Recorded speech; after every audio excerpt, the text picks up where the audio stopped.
what you want to say, baby, when you're alone in the darkest night. Maybe you can't keep your radio blind. Open your heart and show your eyes. Take your destiny. Just say yourself and grow your life, baby. The future is waiting for you. And show your eyes.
Testing, testing, here we are. Look, if you want to fix your heart, the first thing you gotta do is open your heart. Alright? Look, I would be remiss if I didn't mention the fact that my bridge with Demon Mama has been burnt for quite a while. And I've talked about in this video, if you want to watch it after the stream, right? Who burnt the bridge? It's complicated, right? I do feel at fault for certain things. There was a time when she reached out to me that I probably should have talked to her. And I just assumed that she was going to tell me to F off. And, you know, I don't know, maybe she was. But I'll never know whether that was true or not, regardless of the fact, there's no love lost between me and Demon Mama right now, and I feel like that's an unfortunate thing, especially considering that she finds herself in the position that she's finding herself in now, right? Where, like, to most trans people, being transmedicalist, hating on other trans people is just something that you don't do. Right, but there's a lot of communities that don't really see, well, what's wrong with that? They just want to make the trans community stronger. They want to improve our optics. That sounds good. No, it's not. It's not good. It's never good if you leave people behind. Demon Mama, for all her faults, for all her, you know, inability to support me in my time of need, she's never been one to leave parts of the trans community behind, right? We've got that in common. And unfortunately, that's a rare thing. Pink and Blue Shark, thank you for the resubscription. Thank you. But yeah, I just wanted to get that out of the way because it's been bothering me for a really long time. In my look, whatever happened with Dylan, between me and Demon Mama, it's like water under the bridge. I don't think I'm going to agree with everything that Demon Mama says, but compared to the rest of the Vosh network,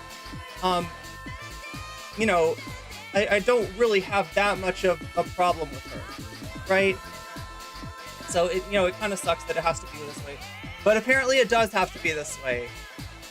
For now, at least. Anyway, yeah, if you have some chance, you have some time on your own, give this a watch.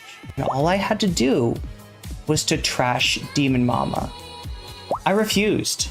I Rohan Kashibe'd Destiny's ass, and I said, but I refuse. There it is. There it is. That's the truth of the matter, right? I had a chance to throw her under the bus, and I didn't. Despite the fact that there was a lot in it for me to do that. I've got solidarity, Demon Mama. Do you? I don't know. I feel like she's got a good heart. That's all I can say. It's a shame what happened between us. But yeah, let's get to what's going on right now, right? We're talking about the relationship, not between Demon Mama and myself, which that bridge burned a long time ago, but between Demon Mama and Keffals, and that is a much more recent, as in, I don't know, when did it happen? Well, you know what? Last week, that's when it happened. When that stuff came out about Brianna, and Keffals' first response was to defend Brianna, despite the fact that Brianna was attacking not only Benny, but also Demon Mama's partner in that group chat. That's, I think, when the bridge is burned. And that's why I'm titling my stream like this, right? Because despite the fact that she's done me dirty in the past, Demon Mama is not the one who burned the bridge here in the case of Keffals, right? That was 100% Keffals' fault. People are going to tell you various things. You're going to hear a lot. You're going to hear that she's starting up shit with Keffals. Don't believe it, okay? Don't believe it. All Demon Mama's doing is, standing up for somebody that she cares about, right? And that's admirable. So yeah, this is going to be a mama positivity stream here today. So get ready for that. You haven't seen that in a long time. When we last left Demon Mama, she was accusing me of being some kind of criminal. That was over a year ago. I was supposedly involved in multiple legal cases. I checked and looked, and there were none. So I don't know what she was talking about. I don't know who she was talking to, moreover, but I feel like everything that I've said has proven me right. I predicted that there was going to be some conflict between Demon Mama and Keffals, and unsurprisingly, Keffals was the one to set that off. Demon Mama's loyal to a fault, okay? She's loyal to a fault, so it's not her that's trying to make Keffals look bad. If anything, I would say she's going pretty easy on Keffals. But yeah, she did talk about this last night. We're talking about the Brianna Wu group chat that got leaked. This is a nasty transmedicalist group chat full of some of the most toxic people in the trans community. And the stuff that they said, the stuff that they apparently normally say, the reason that group chat exists is gross. On Brianna Wu herself, she was supposed to go on a panel with Bosch, Destiny, Emma Vigland, and I think that's it, right? She, this was her big, this was going to be her big moment. Apparently she got sick at the last minute. So, I mean, I don't know if she really got sick, if there was pressure on her to drop out, if she wanted to drop out, because she is the main character, has been the main character on Twitter this last week, and for the foreseeable future will continue to be so. Did she want to get the spotlight off of her? We'll never know that, but yeah, the panel went off. It was between Destiny, Emma Vigland, and Vosh, and it got a little contentious. It got a little argumentative. Destiny wanted to talk about Jesse Singal. Destiny wanted to talk about why are we pushing people out of the left just because they don't stand up for trans people, just because they are maybe they're they're anti-choice, right?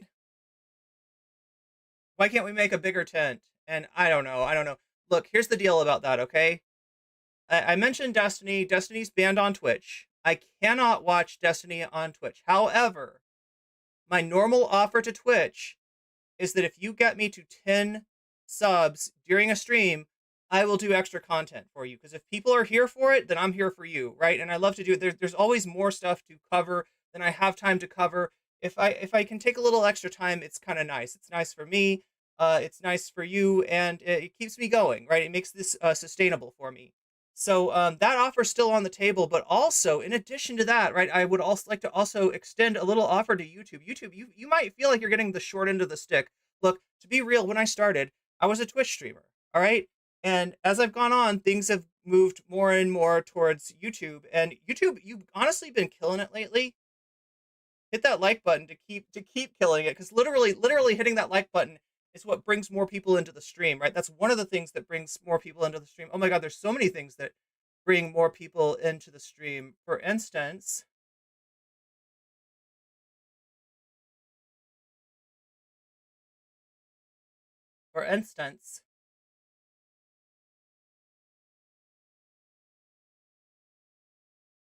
when you give some love to my tweet, which is right here for Twitch,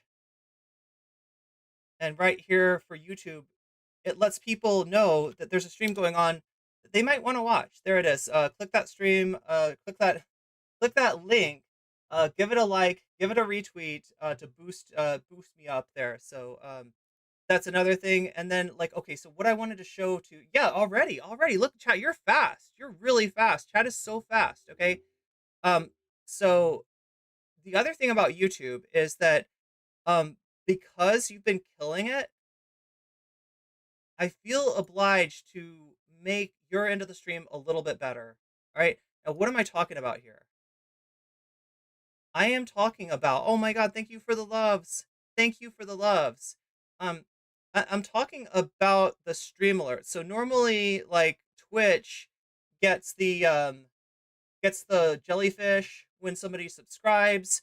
If somebody donates to me, it makes an awesome ASMR kind of tingly noise, which I don't know, it gets my head tingling. I don't know if it does it for you. Different things work for different people, but it's a noise I always love to hear, right? There's different when somebody raids me, you you activate my stand and you get the Spice Girl alert, right? There's all kinds of alerts for Twitch, but for YouTube, for the most part, all we have had for the longest time is this.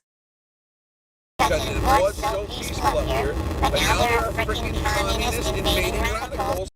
Okay, well, usually it's without the robot voice. Let me see if we can try that again. Because it was so peaceful go. up here, but now there are freaking communists invading radicals. That's all you had. That's all I gave you, right? When you subscribe to me, you got that communist invading. You become a communist invading radical. So I've been working on some stuff. I've been seeing if we could add some things, and I think I've got it. I think I've got some stuff that you might be interested in. For instance, if you become a member of my channel on YouTube, oh my God, see, there's the YouTube alert. There's the bubbly sound that I was talking about. Agla, thank you for the resubscription with Prime. Prime, I know that people only have one Prime, so when somebody subscribes to me with Prime, it means a lot. It means a lot because I know you only have one to give, and if you park it here, that means something, right? So yeah, like here's what I'm giving you, right? That you haven't had before on the YouTube side. If you become a member, you're gonna hear this. What?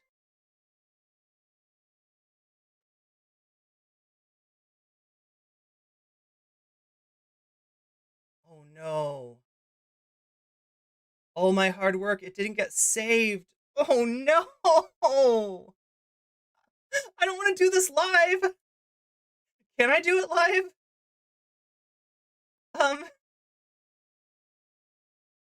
Yeah, it reverted. It reverted because you didn't save it. Oh my God, I didn't save it. Look, I think I can fix this.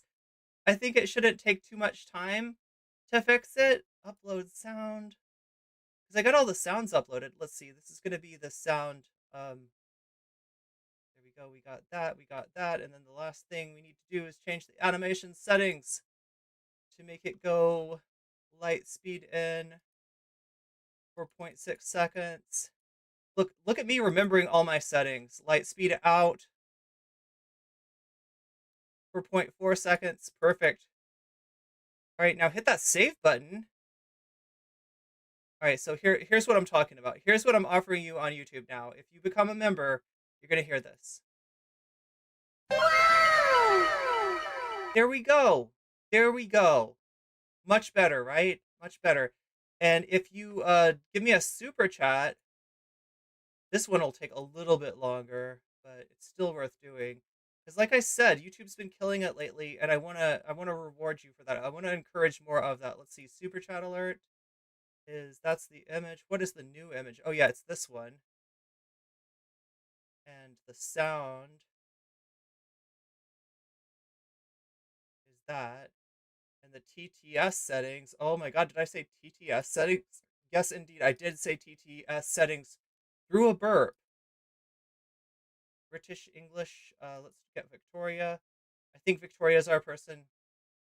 Let's try this out. So when you do a super chat that's over $9.99, or if it is $9.99 and over, right, you get this.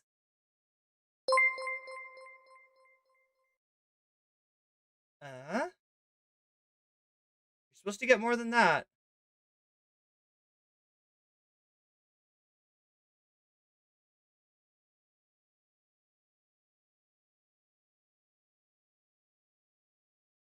Let's try that again.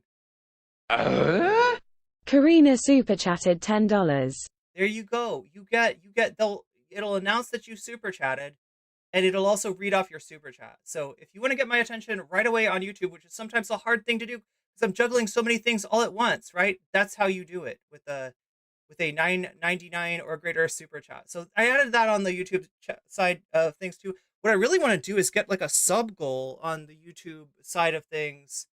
And that way, if we get like 10 memberships, there is more content that I cannot cover on Twitch. What am I talking about? I am talking about the panel with Destiny. Like, I literally can't watch that because Destiny's banned on Twitch. But if YouTube smashes those memberships and we get 10 memberships today, I'll actually go over there and watch the panel. It's only like an hour or so. So, you know, it's interesting, right? Like I said, Destiny tries to get Emma into an argument about Jesse Singal. Vosh just sits there, right? I'm kind of wondering what's going on with Vosh. Maybe I just saw the wrong clip or something, right? Maybe Vosh jumps into it at some point, but yeah, I'm curious about that. So yeah, like I said, we got a lot of Demon Mama to get through. There it is, addressing the Brianna Wu drama. Fix your heart or die. Yeah, start with opening your heart, right? My lovely, lovely imps. I've been doing a really good job lately, but especially this year, at completely avoiding the extremely stupid drama, the hurtful, pointless crap. And look, I don't think it's hurtful, pointless crap when it's something like calling somebody out by not doing right by trans people. So in other words, like, right, I called Dylan Burns out for, platforming transphobes in a hurtful way, in a way that let them push tropes on his audience, right? Which I would have thought Demon Mama would have been on my side for, but apparently there was more in it for her to continue that relationship with Dylan Burns than to stand up for trans people, right? So she wasn't there then. I don't consider that drama. This, however, I think I see what she's saying. It's not that it's meaningless. It's not that it's pointless. It's not that there's not a real issue behind it. And indeed, she goes into a discussion about transmedicalism, which good on you, Demon Mama. It's about time you talked about that. There are a lot of transmedicalists in the community, unfortunately, and they've been kind of sliding under the radar, right? And like, there are people that I've like warned her about, right? That were like in her chat when she was doing hate streams on me, right? I've so many people I've warned her about: Samantha Banana, Sleepy CLX / Neo Morai / whatever the hell she rebrands herself to next. What is it, like Flyleaf or something? I don't know. The Zonya's gonna come up here, right? These are all people who Demon Mama stood with against me, and yet you find her here actually recognizing the harm they do to the community. So good on you. Thank you for finally getting here. Exists online, and we're all drama today. I've also been taking a lot of effort that when I do engage with it, that I try to engage with it in the most productive and beneficial manner possible. Like, for example, you guys will know that I ended up sort of getting in between this big fight between a couple of video essayists and a couple of streamers. Specifically, it was a small essayist who made a pretty fiery essay named Soul Bunny, and Keffals and Shark 300, who are streamers that some of you are familiar with. And when I stepped into that, I felt like shit the entire time, but I did my best. That wasn't drama though. Soul Bunny was bringing up some good points to try and give people. I know what you mean about not wanting to be part of like discourse that's got like toxicity involved in it, but I don't think that like despite how she's been characterized, I don't think Soul Bunny was being toxic there. A way to process it, to work through it, and stop the madness and the blood and the pain, because a lot of people were seriously getting hurt. And if you don't believe me about that, you should watch my conversation that I had with Shark 300, where he talks about how the treatment that he received seriously bothered him. Yeah. So nobody talks about the treatment that he gives. Nobody talks about when he lies about people. I mean, he's lied about me before. I caught him in a lie about Bad Empanada, and then when people were lying about him in this other video, look at me promoting my videos, right? But I've covered this stuff, right? I've covered this stuff. And I don't know if people saw this or not. Hey, it's Shark 300. It's Bad Empanada. Oh my gosh. I stood up to power and Shark sucked up to power. The best you can do is warmed over lib takes. And that's what I've been seeing from you. So yeah, no, like I talked about the Shark thing. I talked about his propensity to lie, and he doesn't lie all the time. He lies when the person that he's talking about is like considered like beyond, like the person's like not okay, like one of the bad people, like right, bad Empanada. Apparently, it's okay to lie about. So then, what about when Bad Empanada lies about you, right? I stood up and I said, like, I don't think this is true. I don't think this is true about Shark. I don't think this is true about Bad Empanada. But like, do not like undersell the toxicity that Shark is engaged in. I've seen those deleted tweets, Shark, and I haven't covered them because they're just too gross. Honestly, like I don't know what to do with that. Right? This is not, and it's not my. It's not my discussion to have. Like I'm not black, and a lot of these discussions about like the issue between Soul Bunny and Vosh, that is inter-community discussion, right? So yeah, people need to recognize when something's an inter-community discussion, and when maybe a word has a different meaning depending on who's speaking it. That's what happened with the Soul Bunny and Shark thing. Anyway. But today, already, chat, already, I'm giving you those stun locks that you're here for. I find myself pulled into drama in a very weird way. Yeah, she can't avoid this, right? She's right about this, right? She's when your partner gets attacked, you're like, what are you supposed to do? Just sit there and take it? I don't think so. And this drama is also Wait, did I say something other than Soul Bunny and Shark? of a different form, because not only does it directly involve me and my partner Doe, but it also involves a fairly influential, or at least self-styled influential,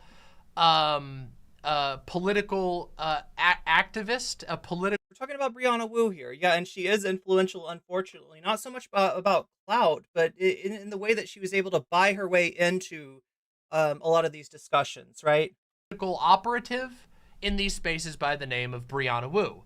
Some of you are familiar with Brianna Wu. Brianna Wu has, Oh my in the God. last few months, Yeah, you're right. If I said Soul Bunny and Vosh, that is definitely not intra-community. taken an interest in streaming spaces and has befriended in some way or another a lot of people in these streaming In spaces. some way or another, come on, let's Um, be real. How do you think she befriended them?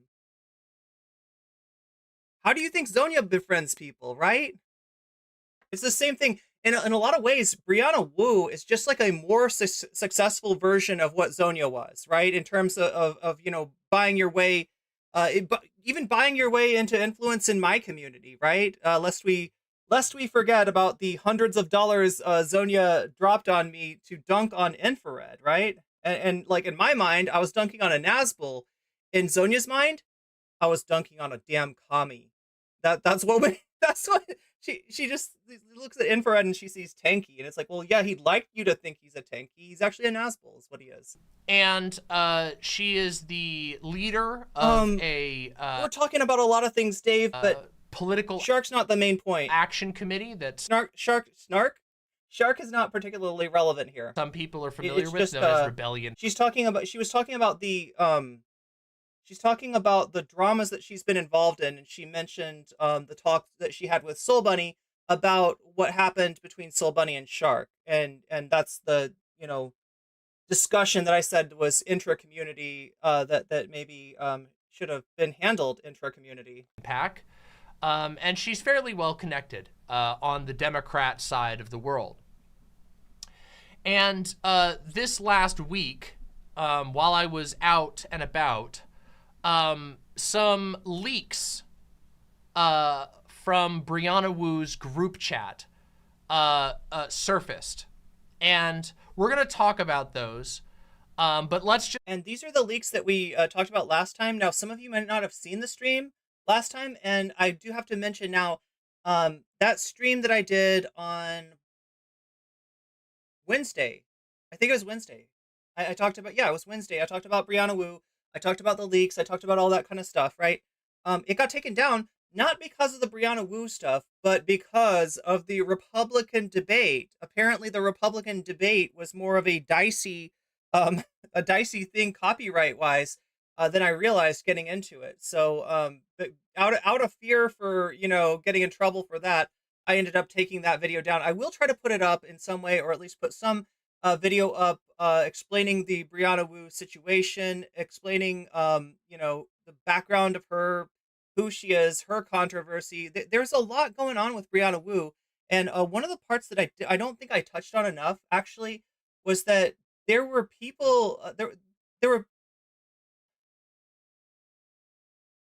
like, black people had been talking about Brianna Wu, and not a lot of people, not a lot of white leftists were listening, right? And you know, there's been issues with her for a long time. This didn't start just now. just say that they were gross, pathetic, hurtful, arguably, I mean, deranged? Is that a good way to put these things? And as a result, they have traveled farther than most things of this type. Usually when someone's group chat gets leaked, it causes very minor back and forth drama between, oh, I can't believe that you said you don't like me or whatever. But this goes a little further than that, and I'm gonna show you why. So yeah, Keffals characterized this as cattiness, and like made some tweet kind of shit posting that like cattiness is how you know trans women are women. I don't think I think that's underselling it. It's not cattiness when you dehumanize another trans person, right? It's not cattiness when you attack a trans person with transphobia. Some people, transmeds, don't get that, okay? And that's why we're having this discussion. That's the case. Because, again, Brianna Wu is not just some random streamer or some random person on Twitter, but Brianna Wu was in this group chat, and you're going to see why even being in the group chat has really bothered a lot of people. On her official executive director of the Political Action Committee Rebellion PAC account. And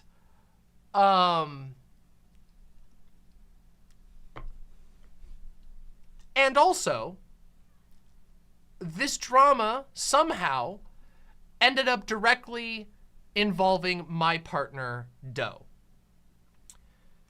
Those of you who've been with my community for a long time know that Doe was the target of a absolutely deranged hate campaign. And one that has not stopped ever, though it is not quite as intense as it used to be. Doe has been subject to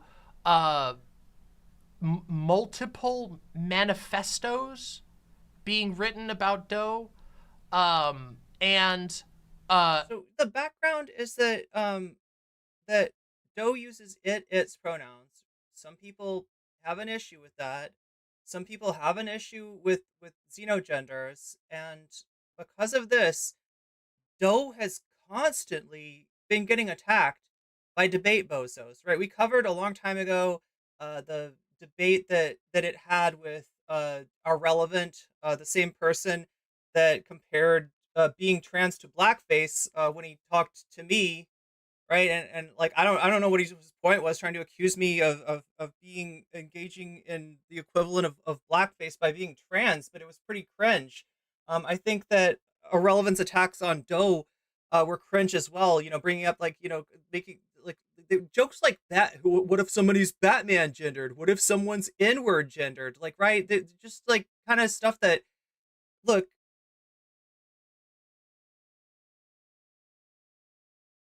when it's your identity that's being questioned, those jokes aren't funny, okay?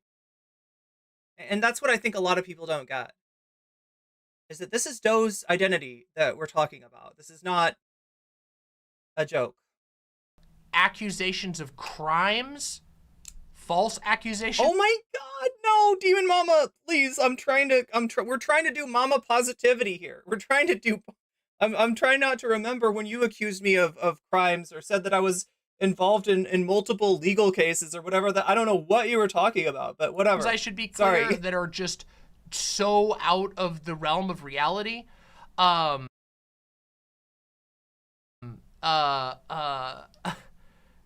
of course, an inundation of death threats.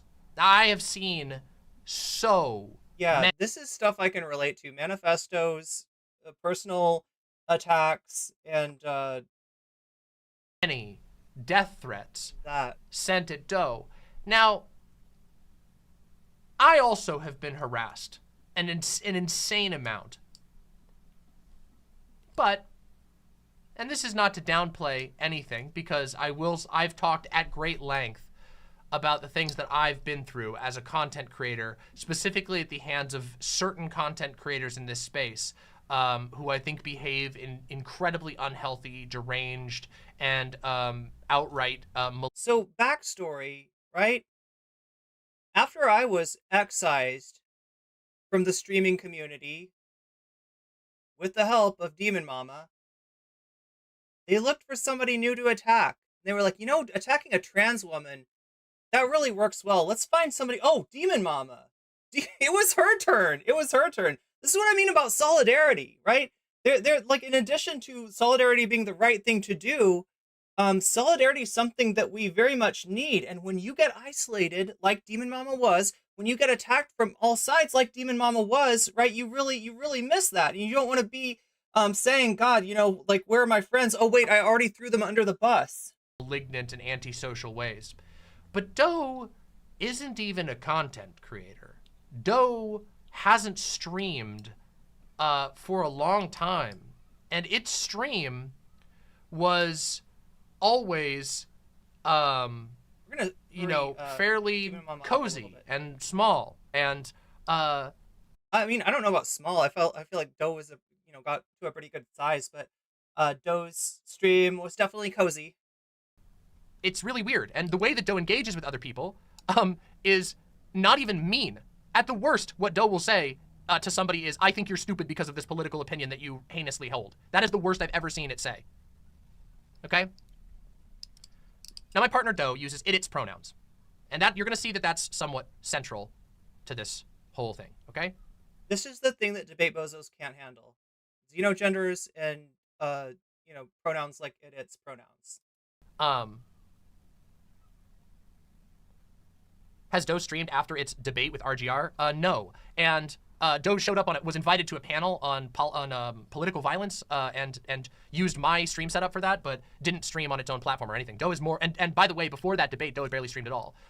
Doe had moved on to other things. Yeah. And of course, if any of you know what I'm talking about when we say the RGR debate, if any of you know that, you know how psychotic a situation that was. For those who aren't familiar with it, a content creator who used to exist in these spaces by the name of RGR was literally chasing after Doe online to get a debate, like tweeting at Doe, debate me, debate me, debate me, debate me. And finally, Doe accepted. And the reason why Doe even accepted was because at the time, after having basically ignored the invitation for debate, RGR accused Doe of pedophilia and pedophilia sympathy with no evidence whatsoever. Oh, it was the weirdest thing. God, I got to give some context because I don't know if Demon Mama is going to have a chance to do this. But basically, it came down to this. One of Doe's partners, former partners, I'm not sure, was in defeat, right? And they were talking about kink at Pride. And I think Doe brought up as an example, well, if my partner is in defeat and I go barefoot and it's in a public situation, are you going to say that I'm guilty of exposing children to, whatever, right? And RGR unironically said yes, told it yes, you are, that is creepy. That it basically implied that Doe, that by being in public with no shoes, that Doe was harming children, right? And this isn't just anyone that RGR was saying this to. Doe is a survivor of CSA, from my understanding. So this is the wrong thing, and this is what finally brought RGR down, right? I mean, the first time we knew there was something really bad with RGR, honestly, this is again, I hate to say NCC was right. This is going to sound like I'm making the stream all about me, but I did call it on RGR. When RGR disingenuously attacked a friend of mine, I covered that, and I covered the fact that RGR was being bad faith. Nobody listened.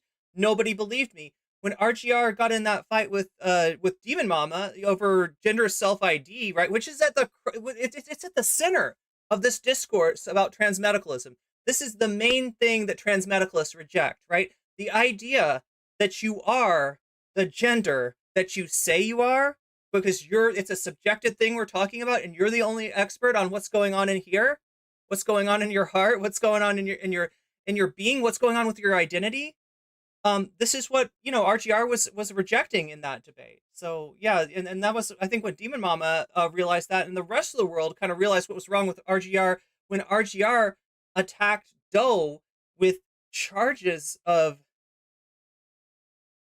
endangering children, like harming children by being barefoot in public, which sounds ridiculous. And RGR is ridiculous. And RGR was attacking Doe because the Destiny community hated Doe's guts. They hate Demon Mama's guts, right? That's why I stand up for people, even when they don't stand up for me, right? Even when I have a chance to better my own standing in social media by throwing somebody under the bus. When Destiny came to me and said, Demon Mama's got to go, I said, I don't see what about her is worse than any of the other debate bozos that you hang out with. No, I won't get on board with ostracizing Demon Mama.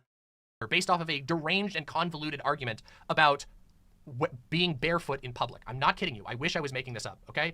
And it resulted in one of the most embarrassing burnouts that has ever touched these spaces. But I'm getting off track, okay? The point is that the harassment against my partner has never stopped, and it has always been about basically lying about it and misrepresenting the way that it understands identity and the way that it talks about gender, so unbelievably so that it doesn't even resemble reality. And the purpose of this is basically to be able to be cruel, to treat someone horrifically, to dehumanize someone worse than self-chosen idiot's pronouns ever could. Okay, it's cruel. Okay, and I think it's disgusting.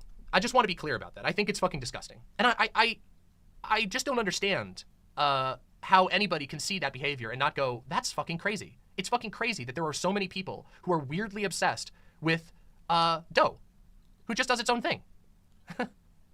And more or less minds its own business, and most of the time just posts yeah, the point being that Doe's not a content creator anymore, and that when you subject somebody without a platform to this stuff, it's even worse.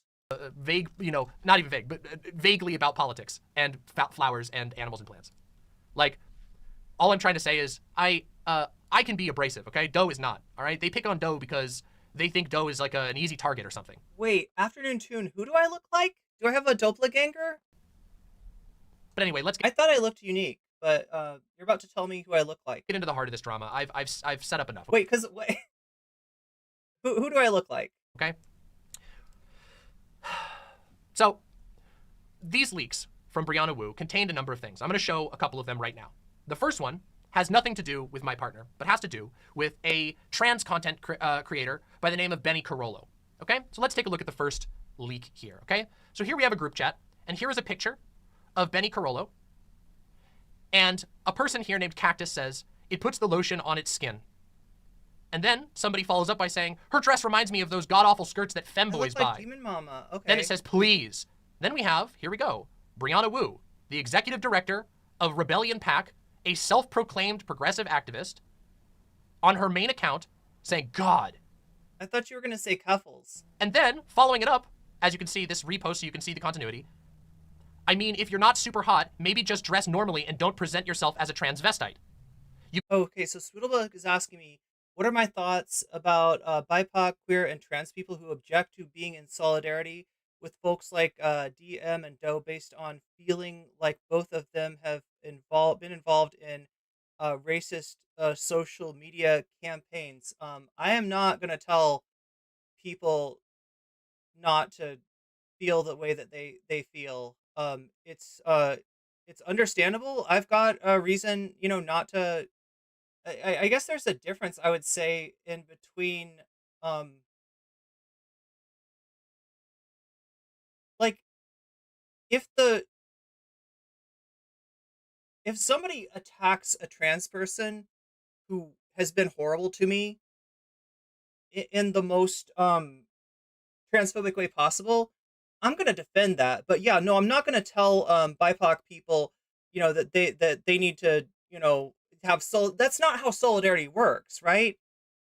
Solidarity is about being in solidarity with marginalized people. It's not about marginalized people having to stand up for what a content creator. That's Brianna Wu logic, right? That's literally what Brianna Wu posted. She said, if we can have solidarity for non-binary people, why can't we have solidarity for Destiny, Vosh, Anna Kasparian, Jink Uger, right? That's ridiculous. That's not how solidarity works. And in considering how many times BIPOC people have been thrown under the bus, not just by, particular content creators, but by white leftists in general. No, I will absolutely not tone police BIPOC people. They have every right to feel how they feel about Demon Mama, Doe, etc. Yeah, don't mistake this. I'm trying to like leave the option open to Demon Mama rebuilding the bridge, but I am not by any means suggesting that other people have to as well. It's definitely fair to criticize racism and anti-blackness and also speak out. Yeah, exactly. That makes sense. Speak out about transphobia, especially since we often experience both. That's right, and those are the people that are getting it in a way that's so horrible. It's hard to explain. When we talk about intersectionality, when we talk about the intersections, what gets forgotten is that those intersections aren't additive. So in other words, if you're black and trans, you're not just getting the oppression of being black plus the oppression of being trans, you're getting the oppression of being black times or to the power of the oppression of being trans, right? It's a exponential effect, and it is hard to explain to people that aren't sitting at that intersection what that actually feels like. That's why you got to listen to people. You can go a long way with just being skinny and dressing normally. That seems like a pretty fucking weird thing for a progressive to say at all, but especially somebody who claims to be a supporter of trans rights. And I mean, this is misgendering and directly calling Benny Carollo a man. Okay, like let's not split any hairs about it. Okay. Cherry says, I feel like it was worth mentioning before that Benny is a YouTuber who denies the Holodomor and Stalin, not just a rando. I don't think that that's a good argument, with all due respect. I don't go around calling even the most heinous people I can think of a man. That's not how I do things. Yeah, we agree on this. And I don't think it's a good thing to do. And it's especially hypocritical for someone who claims to be a pro-trans political advocate, not like some sort of edgy dirtbag or anything like that, okay? I understand. I think the only time I've interacted with Benny Carollo was listening to Benny's statements about TYT. And I found that video to be fairly good. I don't really know a whole lot about Benny's other statements, although I have heard that she's made some bad arguments, but I don't think that that's relevant here. But okay.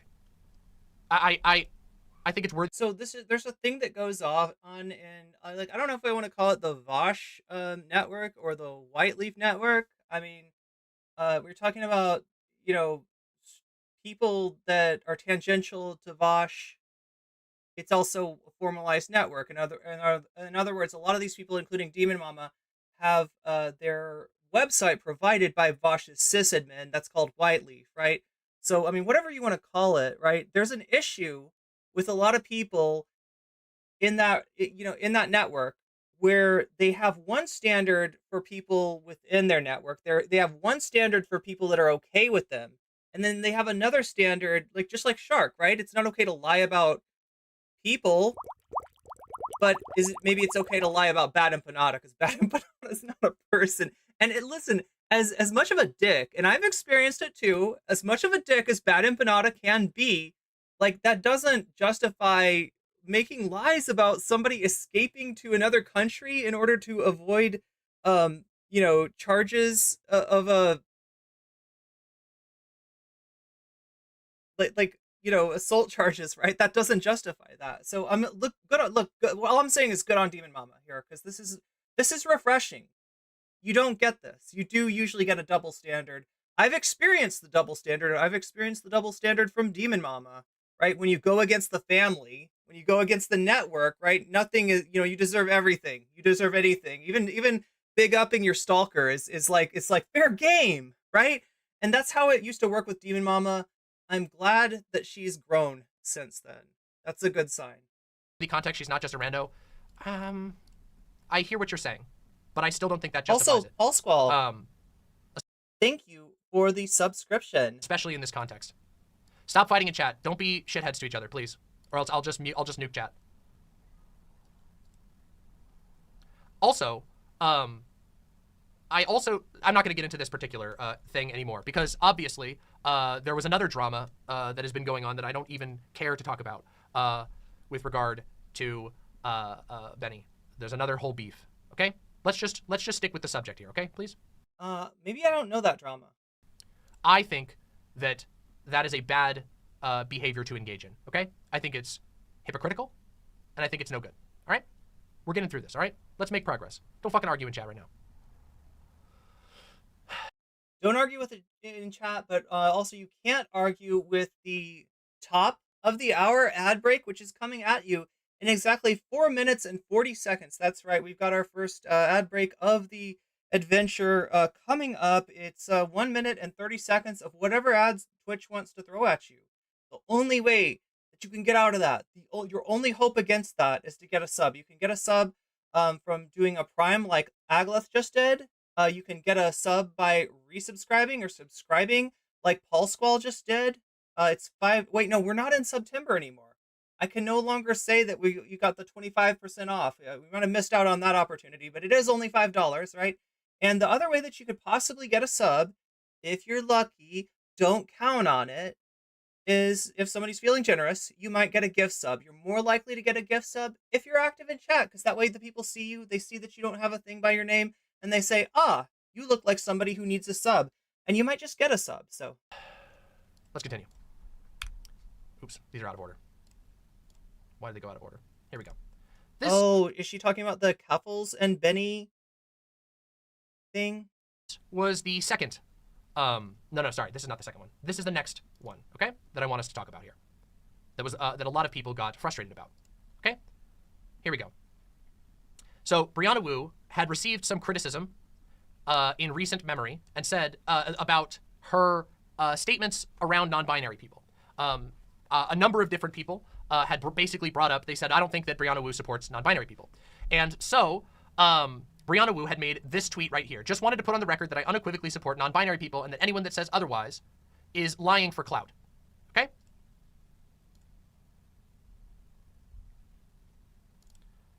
So here we go. So that was the context for that one. We're going to go back to that in a second here. I just want to put on the record that I unequivocally support non-binary people and that anyone says otherwise is lying for clout. Now, here's the group chat again with a person named MF Claire who says L take. Here's another person that says W take. And then Brianna says, right down here, look, I'm a public figure. I don't need the headache. Now that alone, I think, fairly demonstrates that I think everybody can read what that means. I said this to get people off my case. I don't actually believe it. I'm a public figure. I don't need the headache. But I'm willing to be charitable and say, maybe that's not what was intended. Maybe Brianna Wu was just shaking it off. Maybe she was just saying, you know, I just said it extra nicely. Except for another problem, which is this right here, okay? This is the following, these two are in order, okay? So following this, the person MF Claire says, they call themselves trans so they can use us as pawns. Trans women should be allowed in women's sports and also NBs and anyone who decides they're a woman that day. And that's in quotes as if to mock. And Brianna Wu... Okay, so looking at these screenshots, I think this is what we were seeing from President Sunday.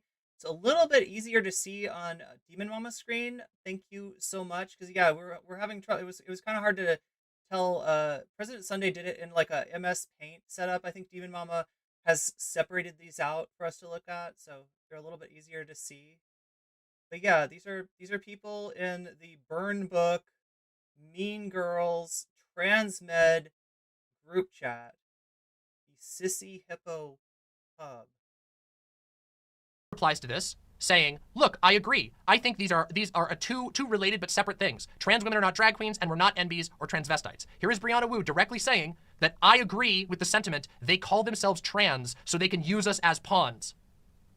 Okay? And then here's this cactus person going, remember the trans soccer teams that was just... That's so bizarre. They call them... So wait, this is a transmed that's mad that what, non-binary people consider themselves trans? They fabs?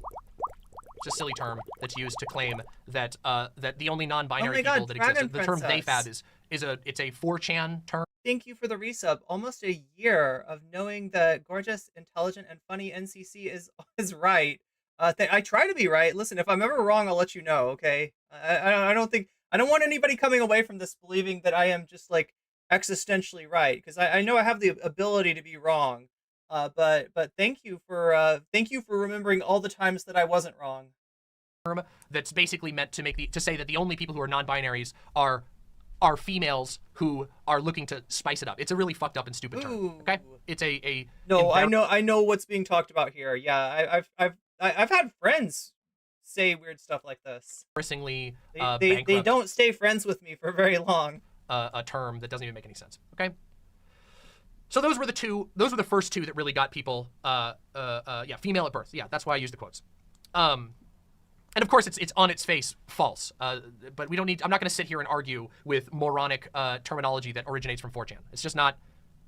Obviously, there are tons of assigned male at birth NBs, and there are plenty of intersex NBs as well. It's just something that that people want to do when they want to misogynistically invalidate non-binary people. They want to say, oh, it's just this is the mentality is, oh, it's just women trying to spice up their identity so they're taken seriously. It is a misogynistic argument. And I also, again, sitting there and saying, I don't know, like they fab as a term aside, I think it's kind of deranged that we have executive director of Rebellion Pack saying, I agree to the idea that they call themselves, they, being non-binary people, call themselves trans so they can use us as pawns. And then making a literally an argument directly out of the explicit transphobe playbook. Anybody who decides they're a woman that day, that's literally Ben Shapiro's argument. Okay? And of course, this continues. So we have the third major leak. And this is the one that obviously really bothers me and actually directly invokes me, which is the entire reason why I am talking about this and decided that I think it's fair that I talk about this. Because it not only is a serious issue, it's not only a bunch of two-faced nonsense. However, it also directly targets me and my partner. So let's go into this one real quick. Starts over here. Yes. I think socially, I have no issue respecting their pronouns, says Brianna Wu. And then this cactus person, don't worry, by the way, we're going to talk about the other people in this group chat in a minute, says, like the nippleless top surgery fad seems like a massive red flag. And Brianna Wu says, yeah, I hate them for pushing the pronoun bullshit so far. And then Brianna Wu says, direct response, fair, it's insanity. Like, yeah, this is what's gross. We went over this before, but like you can see how they're like sort of policing. Oh my god, we got a hype train? I didn't even notice. Holy crap. Scream Pie, thank you for the follow. Paul Squall, thank you for the 100 bits. NCC's ontologically right. Who knew? And Paul Squall has triggered the it's the hype train. That means that if you sub right now, if you give bits, if you do donations, anything you do on Twitch is going to contribute to that hype level. Right now it's at 37%. If we push it to 100%, we have a level 2 hype train. If we push it, to 100% again, we have a level 3 hype train, and on and on and on. And basically the gist of it is that you're working to earn emotes for the chat. I think the entire chat gets special emotes if we unlock levels of hype. So thank you for hyping me up. Which seems, again, like a very weird position for a progressive to be taking in private when this is... Okay, so now this is going to be really confusing, right? I added another goal. It says sponsor goal. I can probably change this. It should say member goal. Let's make it say member goal.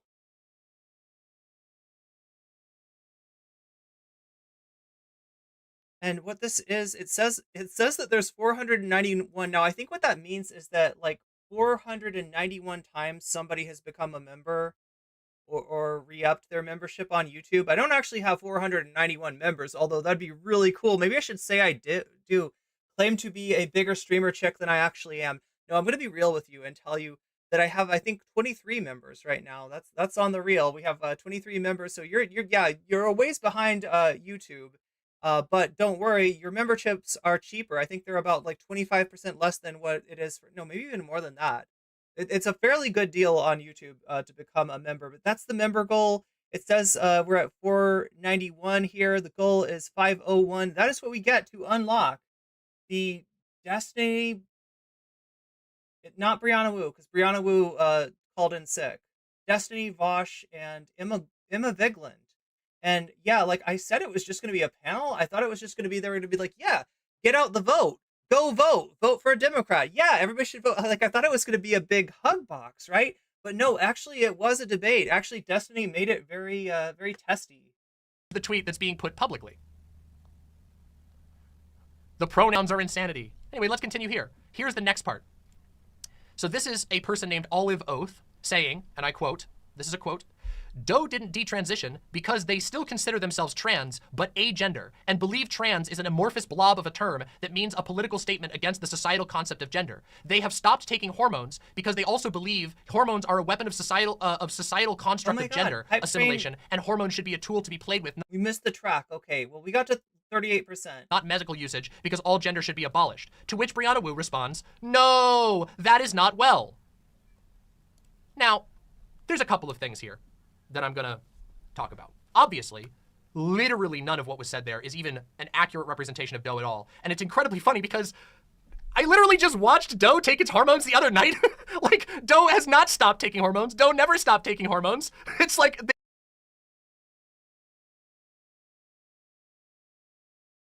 Like,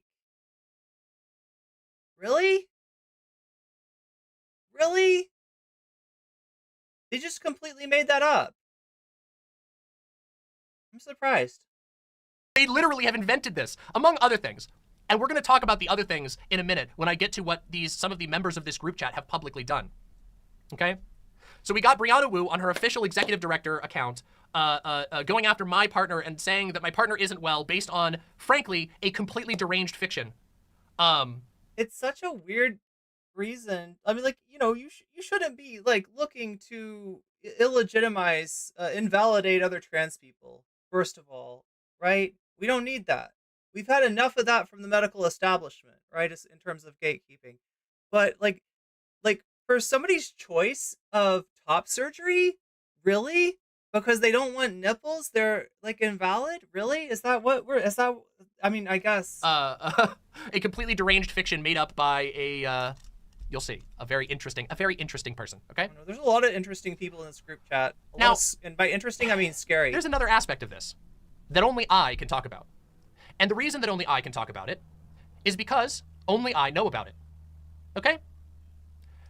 A couple of months ago, when Brianna Wu was first entering these spaces, Brianna Wu sent me a message and asked to talk with me. And I did.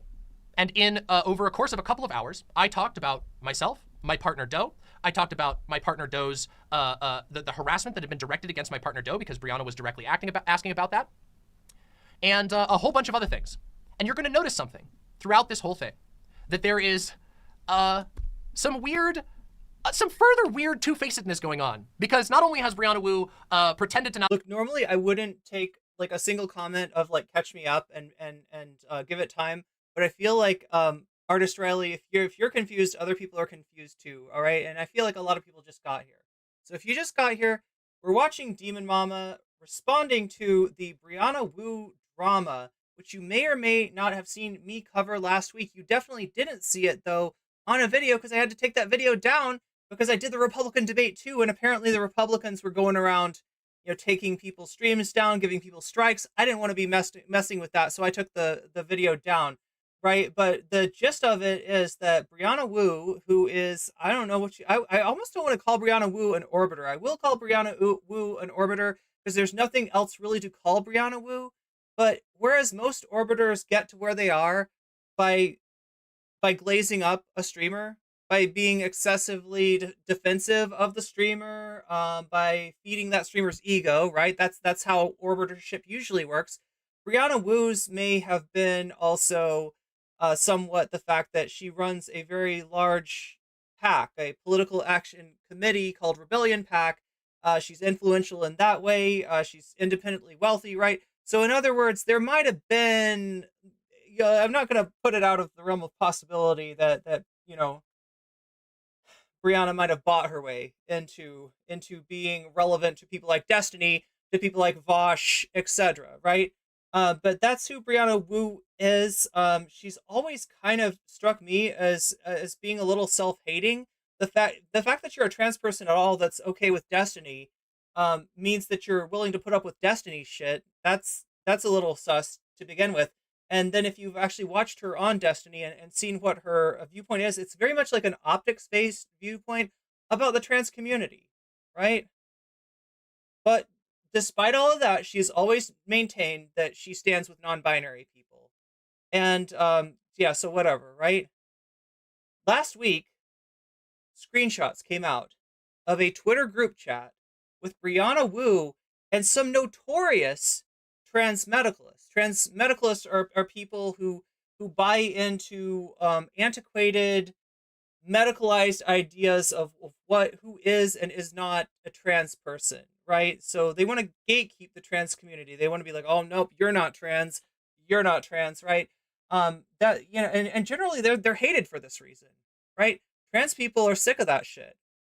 Like, we've had enough of that with the medical establishment. We don't need people in our own community policing who is and isn't trans.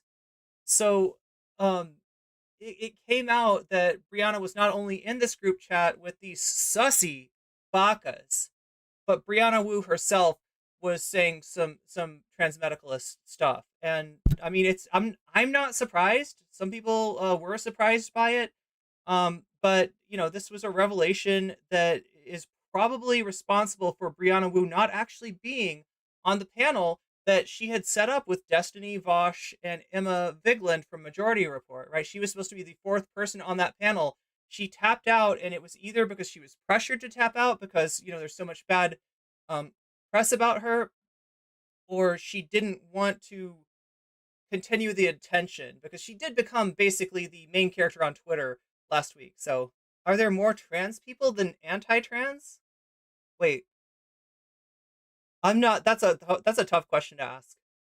Transmedicalism is antithetical to trans liberation. Yeah, it's antithetical to liberation. It's antithetical to solidarity. It's antithetical to just loving yourself for who you are, which is what I always say. So yeah, I'm very much against it. Not know anything about Doe. We're gonna see a little more of that in a minute. But Doe is has Brianna responded? Demon Mama's gonna go over that in a second, right? I don't wanna scoop her on that because she does have a tweet that I believe that we haven't seen yet from Brianna. Brianna Wu has also said that she doesn't know who Doe even is. And that's a little weird to me, given that I had a multiple hours long conversation specifically about myself and Doe and the harassment we received in this space. That's kind of weird, right? That seems pretty weird to me. Is the sentiment for trans greater than the sentiment against? Well, I don't know. I'm here, Nidnak. Yeah. But let's continue. I thought that was a relevant thing. It was relevant for me, okay?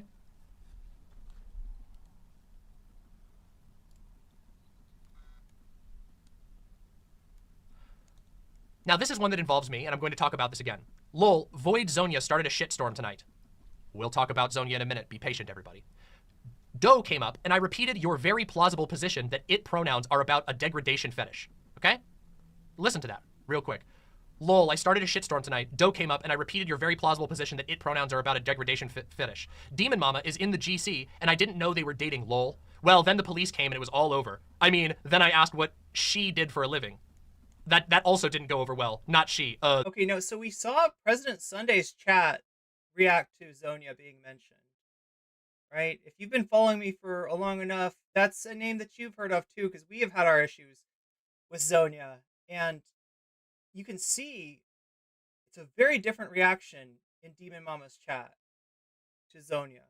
All right, President Sunday's chat was like, Zonia, based, right? And I mean, like, we're talking about, you know, one of the most toxic people in the community, right? So I don't know. That's kind of a weird. Reaction. I feel like. Oh wait, can you see? Yeah, you can see how they're reacting to that. I'm not going to point out individual chatters, right? Because that always ends badly. But they're aware of Zonia, and they are not fans. I'm not surprised. I don't think Zonia is a fan of Zonia's. I think Zonia's been pretty mean to Demon Mama, and that's probably why they have the opinion they do. So, couple things here, but the first thing I'm going to point out, I think socially I have no issues respecting their pronouns. They. It's not that Brianna Wu doesn't know what those pronouns are. It's not. Nidnak, just no. I'm not mad at you. And I'm not trying to. I'm not trying to I don't know. I'm not trying to ignore your question, but it's a very large question, and I can't exactly get into it right now. Right? I'd have to. You know, there's a lot to discuss there. It's a big question. That's all. But yeah, if you have a question, feel free to answer, or feel free to ask, and I will do my best to answer. Not that Brianna Wu is making an have to error. cover the Brianna content, Wu is too. deliberately misgendering, okay? But let's talk about everything else that's going on here, okay? That's the least point that I have. Doe came up and I repeated your very plausible position that it pronouns are Wizard of Oz, thank you. Thank you for the follow. are about a degradation fetish. Scream Pie also, thank you for the follow. Now, I don't know about you guys, but if I don't understand something, if I encounter a new concept, I don't immediately assume that someone has a degradation fetish. When I don't understand a concept, I usually will ask questions. And here's the interesting thing. Brianna Wu is talking about a conversation that I was involved in. And as a result of this, and her comments, my side has not been said. So I'm going to say my side now, okay?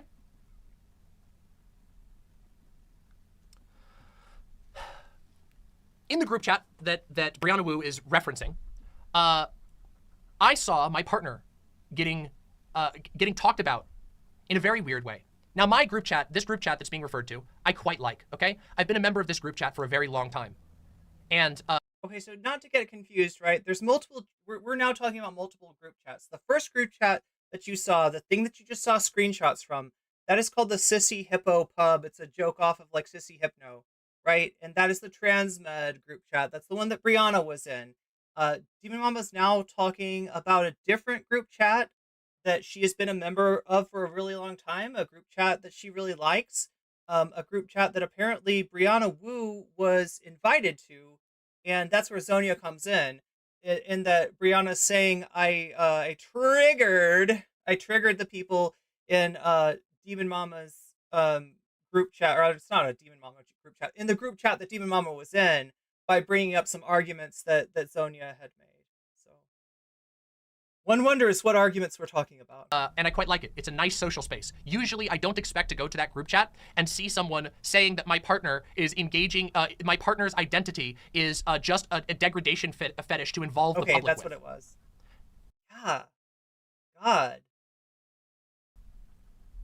However, So yeah, the argument was that Doe's identity is a degradation fetish. That wanting to be called its pronouns is inherently degrading.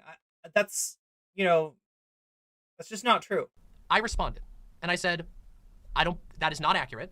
And then I proceeded to explain to the best of my ability Doe's position. And I'll do that right now, by the way. Doe, and this is my interpretation. You can ask Doe directly. Any one of you, any of you. Brianna Wu could have just gone and asked Doe itself, the being, the person you were fucking talking about. Yes, she said that in a GC with me in it, yes. And again, I remind you, unless Brianna Wu is the most forgetful political operative that I've ever seen, I had a long conversation with Brianna. But regardless, let's focus on this, okay? I'm going to try and explain here, as I did in the group chat, Doe's position. Doe feels as though the structure of gender as it currently exists leads to a persistent dehumanization of people, of all people, and that the structure of humanity as we understand it is one that is completely and utterly fraught with mistreatment. That basically the capricious social structures that exist as they are now strip humanity away at will. That they say they treat animals like badly, they treat all kinds of humans that are not the right type of human incorrectly. And so Doe identifies with the its pronouns because of the result of perpetually feeling alienated from humanity and taking that upon itself and saying, okay, so I am inhuman. So I don't count as a part of your club. That is my strength. You have to, I am a living being. I am a living being with feelings, with a heart, with rights. So what if you don't consider me human? Then I'm an animal. Then I'm whatever. Then I'm idiots. It has nothing to do with the degradation fetish. It has literally nothing to do with public kink. But these malicious people, these deranged people can't actually engage. They're so cruel and stupid and driven by their own insecurities that they can't actually just try and connect with Doe. Now, I explained all of that except for the part that I literally just said. I didn't call anybody any names. I didn't say that they were spiteful. I just explained that to Brianna. Now, you don't see Brianna talking about that here, right? You just see Brianna laughing about saying that my partner is using using its pronouns as a degradation. Okay, so if you're going to ask me based on my experience, now understand this is a huge question. Nidnack's asking the question, are more people pro-trans or anti-trans, right?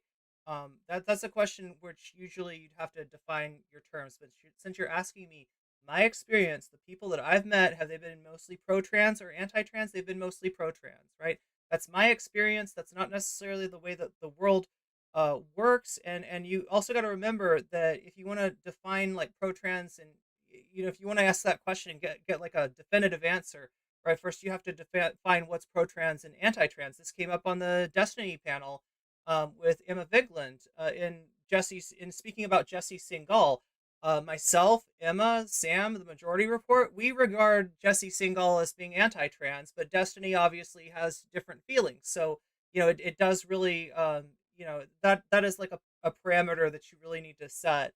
But does that help you?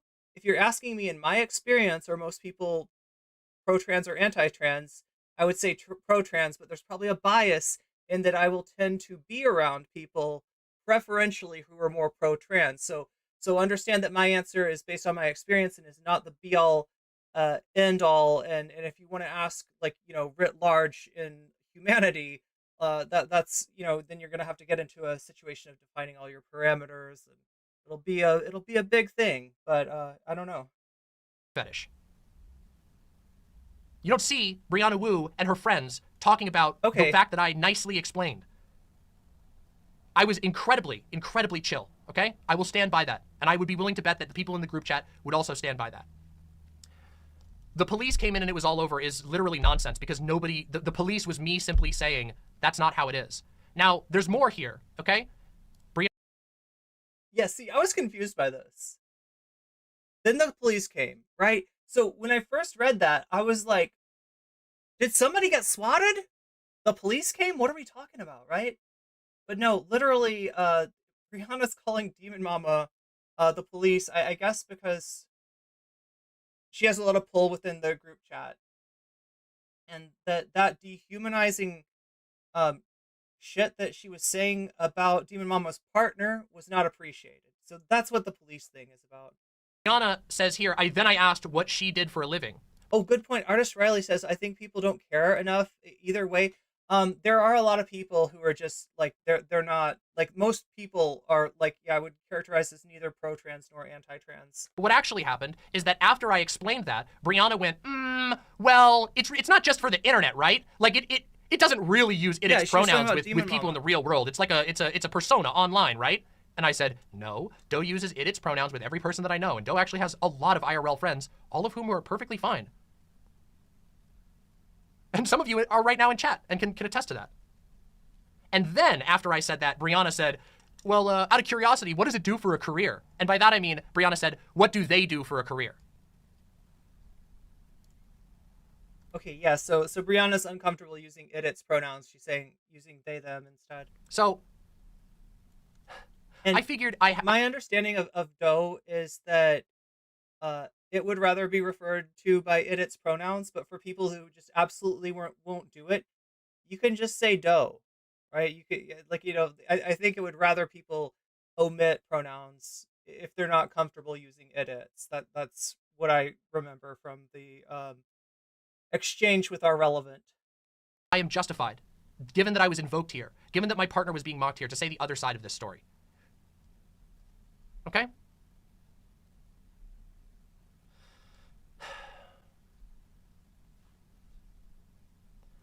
Now, there's another leak here, okay? And we're going to talk about this one a little bit, and then we're going to move on to the next section, where I go into maybe I don't know about this one. what happened after the leaks, because that's a whole story in and of itself. Here's the final one, okay? So here we go. This is Brianna Wu, okay? Replying to a person named Jenny Matrix. Once again, we'll take a look at Jenny Matrix in a minute. Jenny Matrix says, these people have spent the last 30 years using our struggle as a sort of legitimate front to push their ideology, with no regard for our struggles. And Brianna Wu replies, look, I'm just speaking honestly here, Heterodox takes, probably too honestly, but I now recognize leftist culture was always going to take us here.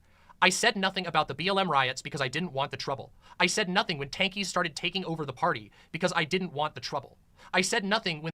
And that was the part that I got hung up on a little bit. Like, right, tankies started taking over the party? What party? The Democratic Party?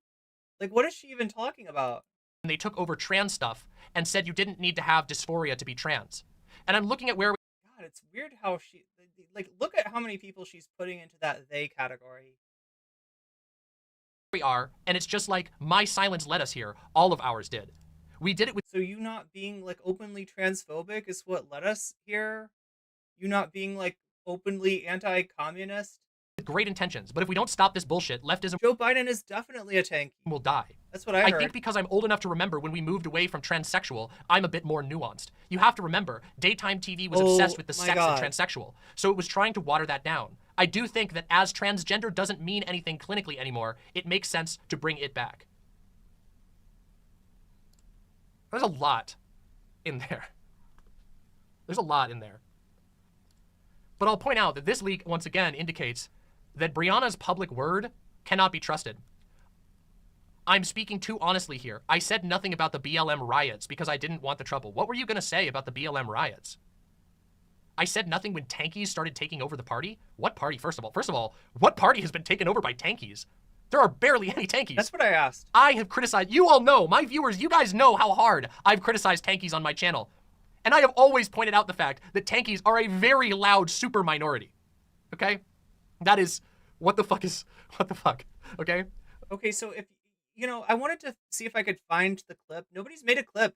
Hey, listen, if you are out there looking to make clips, first of all, make clips of me, right? Because I need them. And if you make a clip of me, I might just put it up on TikTok. You might just find it on TikTok. You might find it on YouTube Shorts, right? If you make a clip of me. But also, make some clips of ContraPoints, right? Because there's all these like one-liners that ContraPoints has. There's all these memes. There's all these references. And I can never find like a singular clip of just ContraPoints saying, I might be the last of the old, or what did she say? The classic transsexuals or something like that, right? That's what we're talking about, right? And ContraPoints got made fun of, you know, got kind of, and not just made fun of, but like people were a little bit sus when she said that, because it's the kind of thing that a transmed will say, right? And then ContraPoints had to, you know, distance herself from that. She made a lot of transmeds happy by saying that, in much the same way that Trump made the Proud Boys happy by saying, Proud Boys? Stand back and stand by. And like, you know, like they were just like, you know, that was let them know that, like, anyway, I think that the transmeds that heard you know, ContraPoints declaring herself to be a fellow traveler, I think they were mistaken, right? But yeah, I wanted to find that one where she says that, because that's a pretty good reference. But that's what Brianna's on about, right? When she says like this thing about moving away from transsexual. I'm one of the, you know, old school ones that like. I mean, look, this was more common of a way for trans people to define themselves long time ago. This is the way that we were medically gatekept. This is the way that legitimacy, that the validity was doled out to us by the medical establishment. And so not too surprising that a lot of trans people back then used to define themselves by that. Now, hardly anybody calls themselves a transsexual, partially because, yeah, it emphasizes the sex, and our identity is not all about sex. And also partially because when you say you're transsexual, you kind of sound like a transmed for better or for worse. So, you know, that's another reason that people are reticent to use it. But yeah, she's kind of going back to the bad old days in her mind. I think Contra's changed a lot since then. Contra has definitely changed a lot. And like I said, she wasn't trying to, like, you know, sympathize with the transmeds. She was just, you know, she was like I said, and that doesn't, it's like, just like the OK symbol is not like a 100% like, you know, sign that somebody is alt-right. You know, calling yourself transsexual is not a 100% sign that you are transmed. It's just something that transmeds do, and so it gets associated. And I said nothing when they took over trans stuff and said you didn't need to have dysphoria to be trans. I have never heard anyone make excuses for the Khmer Rouge Redmond Berry, but yeah, that sounds. If you know people that do that, that's pretty dodgy. I mean, you could say that the United States played a part in the Khmer Rouge rising up, but yeah, actually. Yeah, interesting. So in all of these, what we've seen is a repeated severe disconnect from the reality Chat, it is of time. what Brianna says in public versus what Does anybody know what time it is? I feel like it's about time. I feel like it is time now for me to imbibe. Void coffee.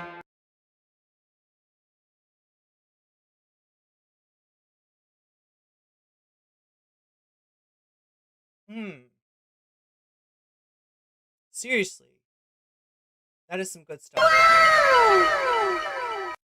what Brianna thinks and says in private. And it's not just that there's a difference, okay? Because Ooh, you good could question. Paul Skull asks, are transmed and true scum the same thing? Not exactly. They're okay. So look at it this way: if we were going to look at a Venn diagram, and we had like transmeds and we had true scum, there'd be like a big middle area where they're both, right? There's a lot of people that are both, right? But basically, there's a lot of different flavors. There's a lot of different styles of transmedicalism, but it generally comes down to a desire to gatekeep the trans community along like diagnostic lines. So one of the things that'll get brought up, for example, is dysphoria. Some people will say that if you don't have dysphoria, you're not trans. And yet we have trans people who don't experience dysphoria, right? So, the question is, do you say, well, you don't experience dysphoria, do you even trans? Or do you say, okay, like, right? That's the question. And then true scum is, yeah, there's definitely a connection there. They're both about excluding certain people from the trans community. True scum is more of, you're saying that you are trans, but maybe other people that claim to be trans are not. So you can see there's a lot of overlap there. Could you be true scum without being transmed? Yeah, I guess you could just be like an elitist bitch or something, or you could be like there's something esoteric that makes me trans and I don't see it in other trans people, or like, I don't know. I guess you could be a true scum without being transmedicalist. Could you be transmedicalist without being true scum? I haven't really thought about that. It's a greater umbrella term of medical gatekeeping. Yeah, it's some kind of umbrella type thing. make the Hillary Clinton argument, the public opinions versus private opinions thing, which everybody rightfully criticized her about. You could say, oh, well, there's a, when you're acting as a politician, you have to do certain things. But we're not just talking about a slight difference in your policy, pursuits here. No, I mean, you legitimately had an attempt by the United States, it's well documented, to spread the Vietnam War to Cambodia and other Southeast Asian nations. That is, in a big way, what empowered them. Not that the U.S. was like, let's have a Khmer Rouge and like orchestrated it, right? It doesn't have to be intentional. The United States, I think we could all agree that the Vietnam War was wrong, and it shouldn't be that spicy of a take. And the expansion of the Vietnam War was also wrong. We're talking about publicly, I support non-binary people, and privately being, non-binary. I agree with you that non-binary people have hijacked the party, and they're pulling the strings, manipulating trans people to accept them. There's an incredible level of two-facedness going on here.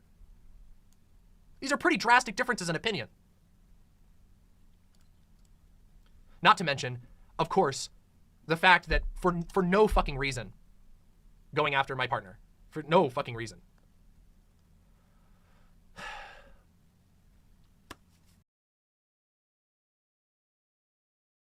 Am I gonna do this? Yes, I guess I am. Okay, look, let me promote another video of mine. I honestly should do this. Like most creators, most YouTube creators will do this up in the like the annotations. But the reason that people go after Demon Mama's partners is that somebody set a precedent for that. If I can find them.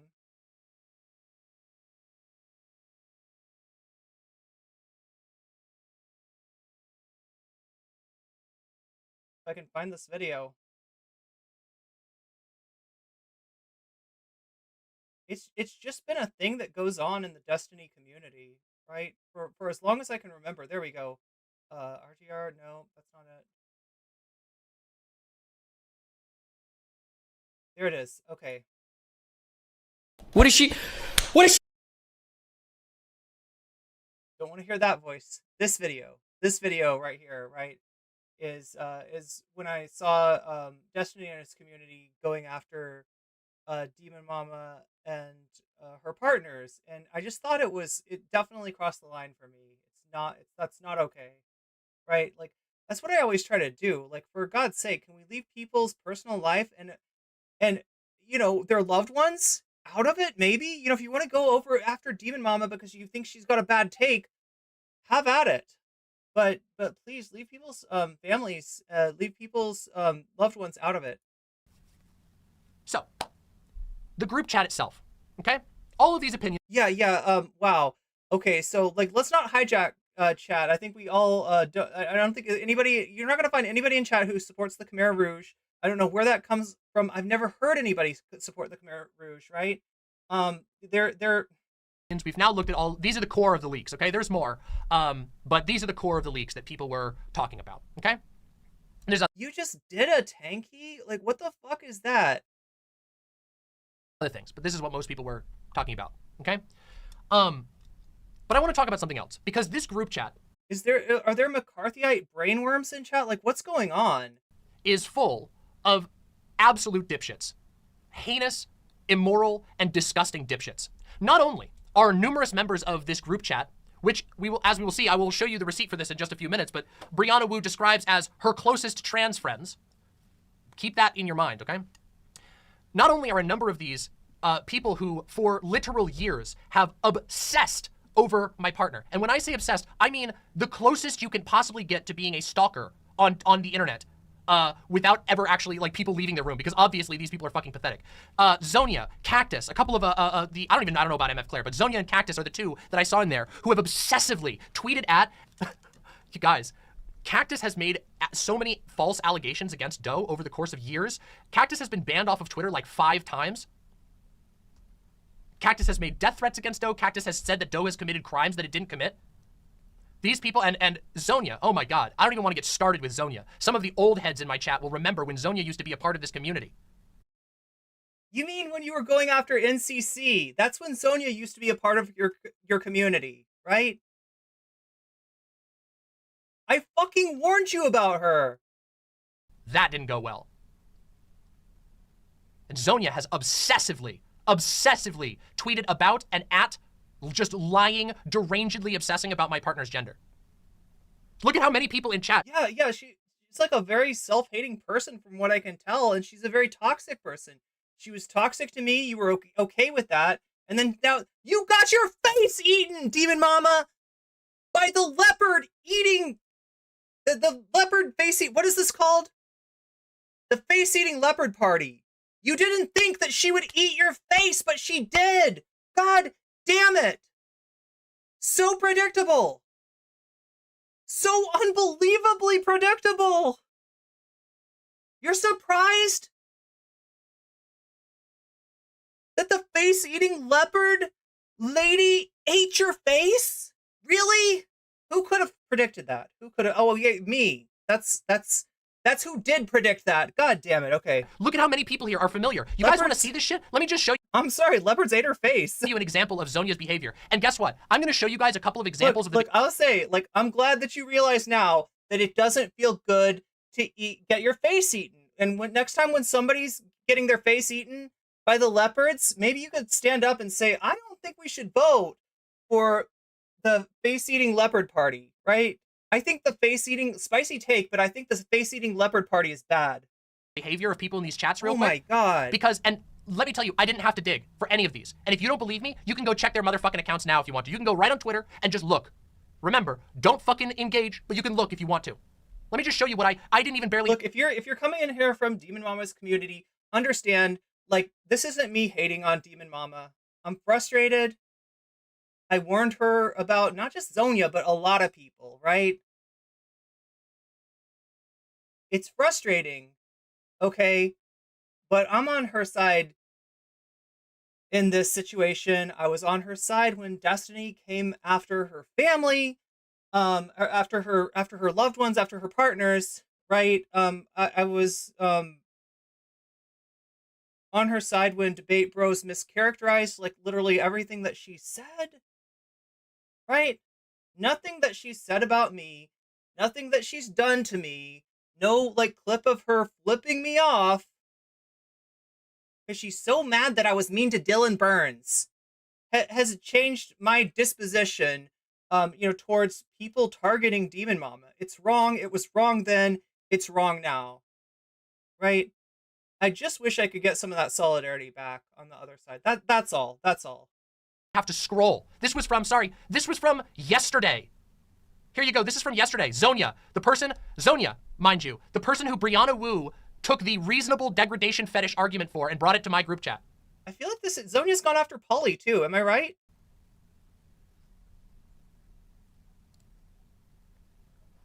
Zonia, this is talking about Benny Carollo, okay? Like I said, he is a charlatan who hijacks trans issues to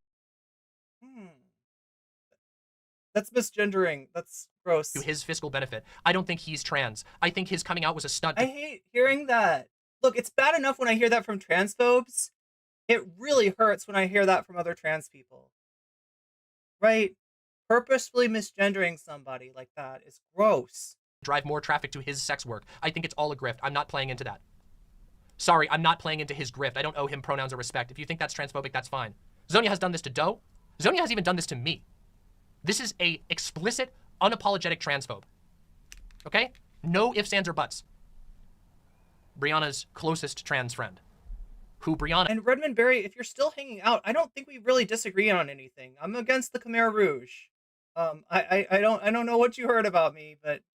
Again, on her official Rebellion Pack account, decided to bring a degradation argument with no reason into a friendly group Oh no, channel moderation stopped you from saying something innocuous? chat to launch about my partner.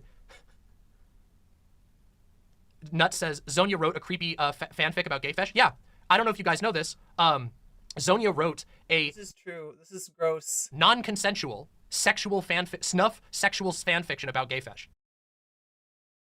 Do I have to unpack this? Do I have to be the Zonia expert? I hate this role. Okay, I will.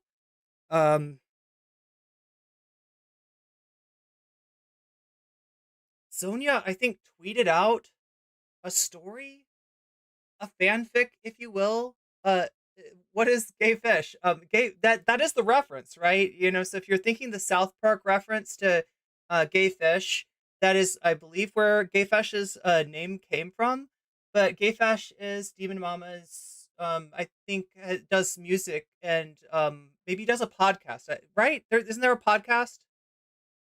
Gayfesh is a friend of Demon Mama's, and Gayfesh has me blocked. However, I have no, beef with Gayfesh myself. I think that I might have banned Gayfesh for lying to me about Demon Mama wanting to have a nice, friendly talk with me when clearly she was trying to, she was trying to come at me pretty hard, right? But I got over that. That was a long time ago. I bear no ill feelings towards Gayfesh. Apparently, Gayfesh has not forgiven me, so whatever. That's Gayfesh's right to block who he wants to block. Horny Jail is full of good people. That's true. I mean, there's a lot of good people in Horny Jail. Dude, you actually remember that's an NCC reference from way back. Yeah, Demon Mama mod as well. So the fan fiction was Zonia writing about a interaction between Gayfesh and Gammy. Oh no, why am I talking about Gammy on stream? It never goes well, right? Remember I told you about Gammy last time? I told you what a niche celebrity is, what a micro celebrity is. Well, Gammy's like a nano celebrity, like a micro celebrity. The only people that really know who Gammy is and respect Gammy and like Gammy as a Gammy based are like, transmeds and true scum, right? That's Gammy's constituency, if you will. Anyway, the story is about I think Gayfesh coming on to Gammy in an unwelcome way, trying to unconsensually couple with Gammy, and Gammy unaliving Gayfesh as a result of that, right? So yeah, it's a fanfic about somebody you don't like, where you make them into like a predator and then celebrate their subsequent unaliving. That's the mind of Zonia. That's what you're dealing with, right? And you know, when you see people in President Sunday's chat being like, yeah, Zonia based, that's what they're saying based about, right? Either they don't know this stuff or they don't care. When I'm saying that these people are fucking disgusting, Lepton Okay. and Quark celebrities, yeah, exactly. they're fucking, these people are rotten, okay? And this is a progressive leader hanging out in this. Okay. Weeb Chan, I think you're right. The executive, you go right now and you'll see that shit, okay? Super progressive, okay? Yeah, Zara says she said and did this all on Maine. There were 0 consequences. So everyone, not, I mean, like,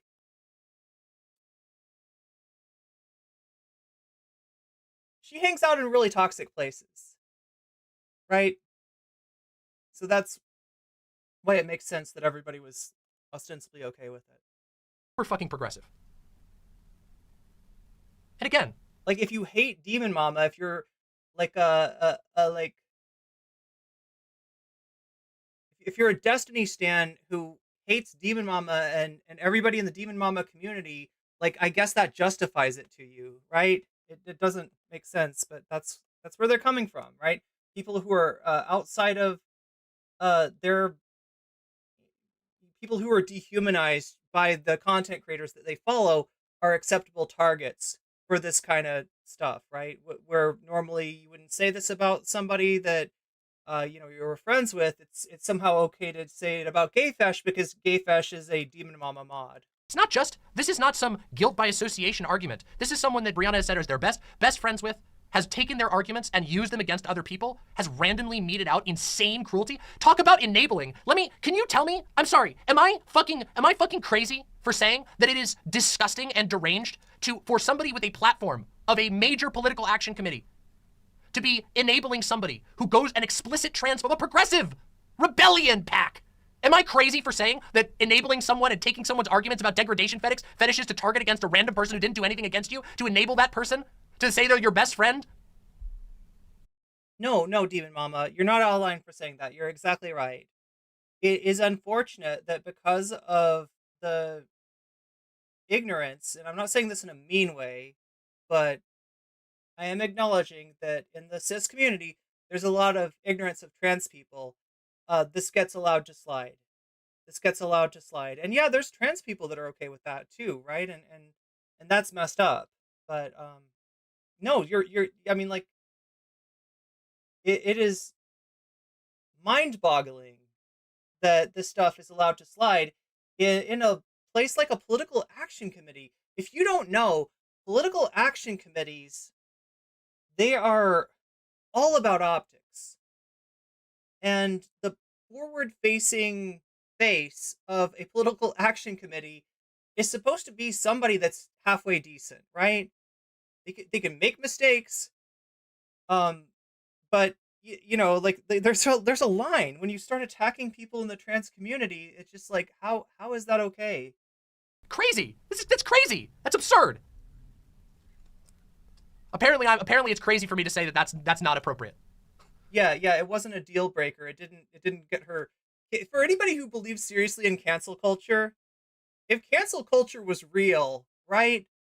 Something like that snuff copy pasta, that snuff fanfic copy pasta that she wrote about Gayfesh, then that would be a cancellation.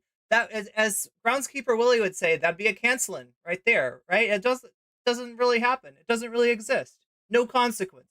That is so inappropriate and disgusting.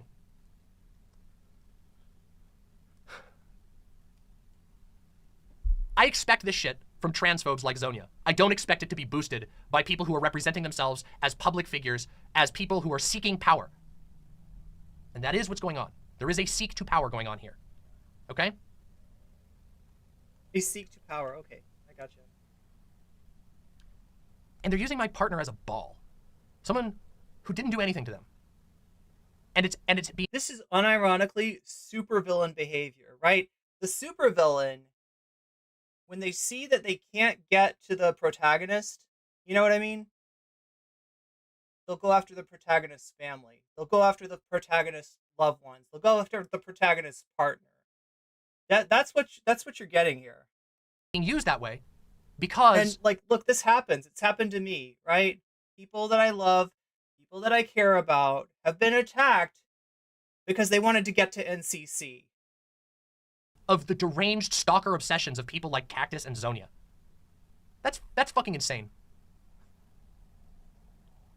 But it's not just them, okay? It's not just that. I want to show a couple of other things here, all right? Void coffee. So here's somebody. So here's MF Claire, the person, another person in that group chat who I mentioned. This is the person who said that the party is being the trans movement has been hijacked by malicious non-binary people. To whom, remember, Brianna Wu said, "I completely." Oh, question. Anybody in chat? Does Demon Mama know about like Zonia's inward stream? You think she's aware of that clip? Yeah, Zonia's also an inward Andrea. agree. Here is them. I'm sorry, but Keffals was making a remark about transsexuals, not people who think they are deer. Autozoophilia is gross.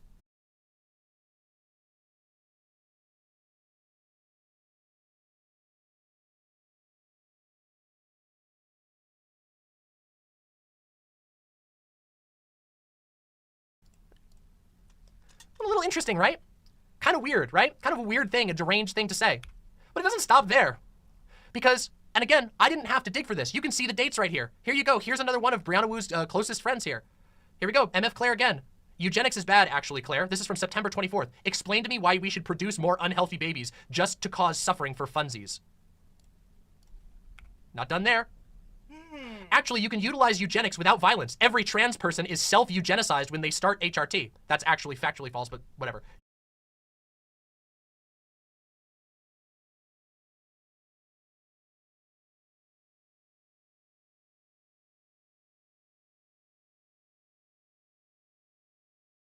Look, like I said, I've had issues, I've had dealings with people in this group chat before, right?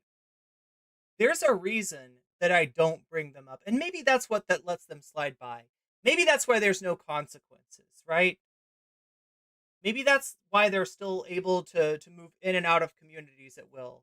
Because nobody actually wants to deal. In fact, I know that's true. I know that with Gayfesh, Gayfesh did not want to talk about what he had to deal with in terms of that weird, harassing copy pasta that she produced. And because of that, it just kind of faded into obscurity. But it did happen, and it's going to keep happening, right?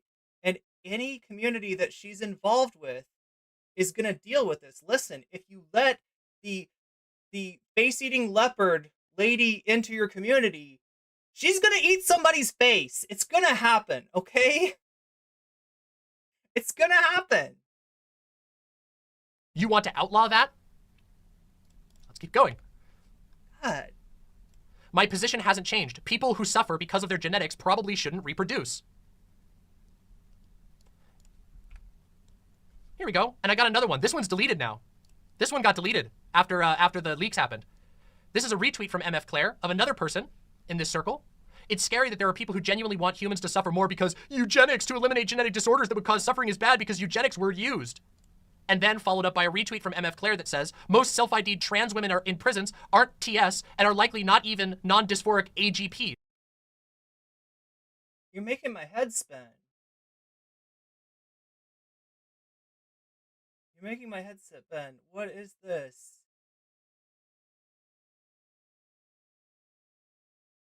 This is an argument against trans people being protected in jails.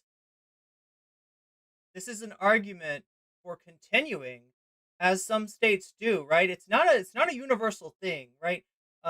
Where prisoners get housed is somewhat dependent on state in terms of trans prisoners, right? This is an argument to continue to house trans prisoners with their sex assigned at birth. In other words, to keep housing trans women in men's prisons, right? This is an argument for violence against trans people. And I mean, I don't know. Is it coming from a trans person? I guess. We haven't gotten. This is these are MF Claire's repost. If you don't, just to trace this back, MF Claire is a friend of. Oh no, is that Synth? Oh no, it is. It is. It's Synth. Synth is in on this too. Look, Synth, the former friend of the stream, not for very long. When she went off on a racist diatribe on bird brains, right? But yeah, this is somebody I know as well. Unfortunately, I have the displeasure of knowing. Speaking of displeasures, we're 4 minutes and 40 seconds away from an incoming ad break on Twitch. That means that if you're on Twitch, you're going to get served an ad unless you have that little Persona 2 face by your name, right? You got to be somebody in Persona 2, otherwise you get sucked into the ad break, and it's really rough in there. It's not nice. I can't guarantee what kind of ads you'll see, but you probably won't like them. If you no longer want to be served those ads, you can get out of that with a Twitch Prime subscription. That means if you have an Amazon Prime subscription, you've got a free Twitch sub. If you park it here, you will no longer see those ads. You can also get out of it by paying $5. It is now $5 a month. No more 25% off discount for September, but it is still only $5 a month to buy yourself a sub for Twitch. Or if you're lucky, you might get a gift sub, right? Don't count on it, but it's possible, and it's more likely when you're more active in chat. So that's autogynophiles, a severely outdated and heinous term that was used to marginalize. do I have to explain what the fuck an AGP is supposed to be?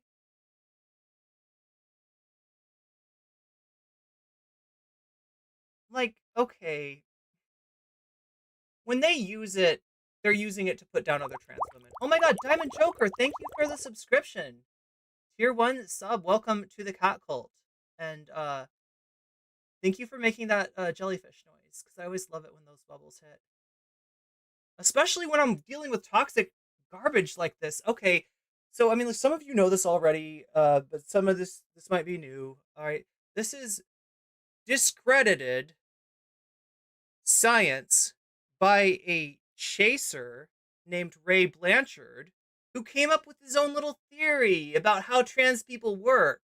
And Ray Blanchard could not possibly imagine that, like, you know, that I'm trans because that's my identity. Like, I'm a woman, okay? And regardless of my sex assigned at birth, regardless of my genitalia or secondary sex characteristics, or the chromosomes that I have, right? I'm a woman, right? No, that doesn't work for Ray Blanchard. Ray Blanchard wants me to be one of two things, all right? And the first thing is a fetishist.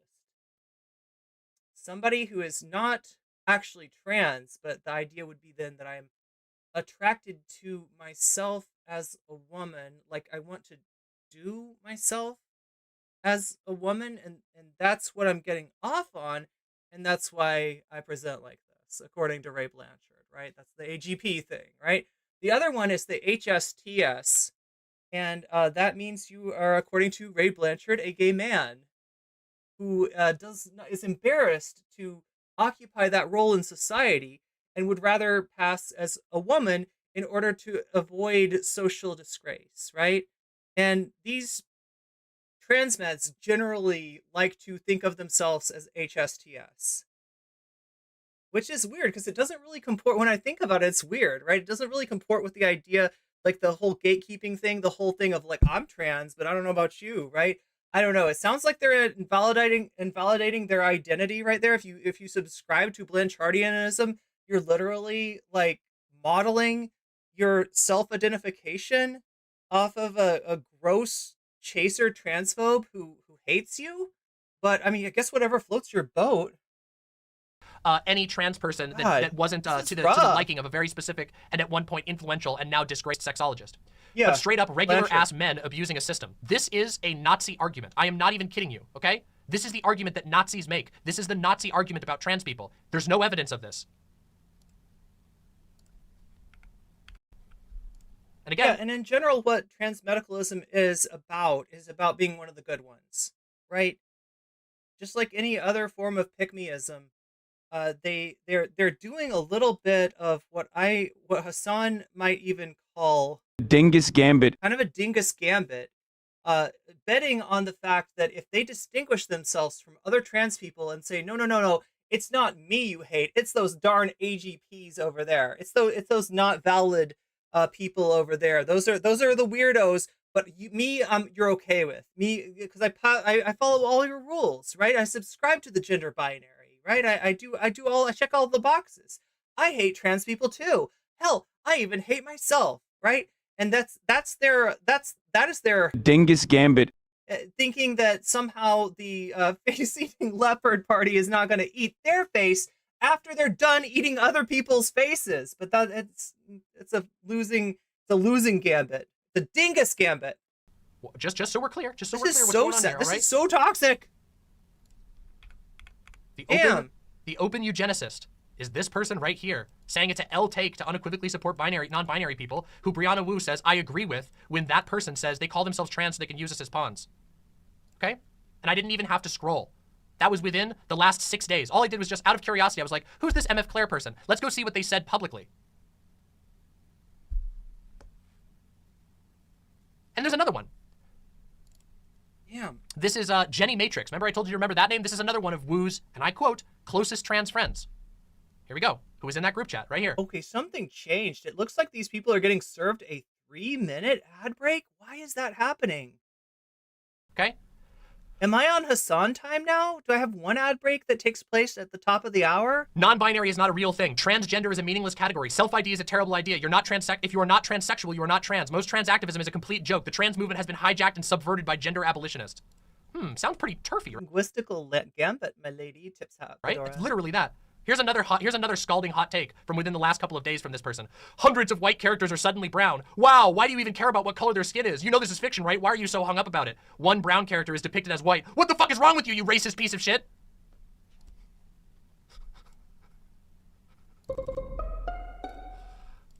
Sus.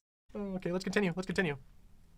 Here we go again, another one from the same person. Gatekeeping is good. You need dysphoria to be trans. Assimilation should be the goal. Most trans culture is I mean, I knew the Bakas were sus from the beginning. I've been telling you to vent those people for a long time. awful. Hey, here we go. Here's another one. Just in case you don't believe me, okay?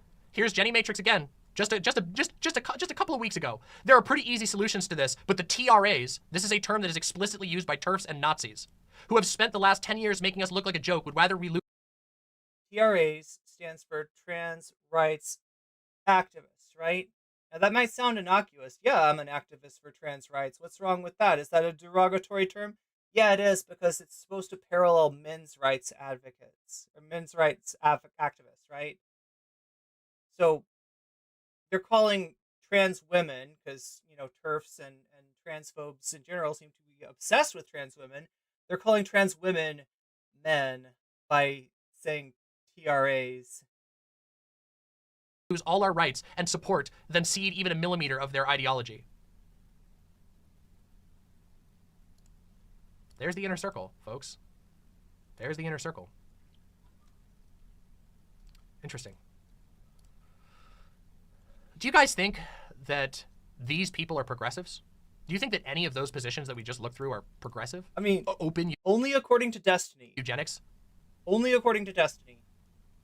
Or do we think that this is a group chat full of weird, obsessed, I mean, again, if you don't believe me with any of this, you can just take a look. They've all posted all of this publicly. Brianna Wu has been retweeting these people. It's not like their stuff is private. It's not like I'm telling you to go seek out anything secret. Go look at their public opinions. Go see what their accounts are all about. You're going to see. These accounts, MF Claire and Heterodox, obsessively tweet about trans people and how every other trans person but them is a disgusting freak. These are transphobes.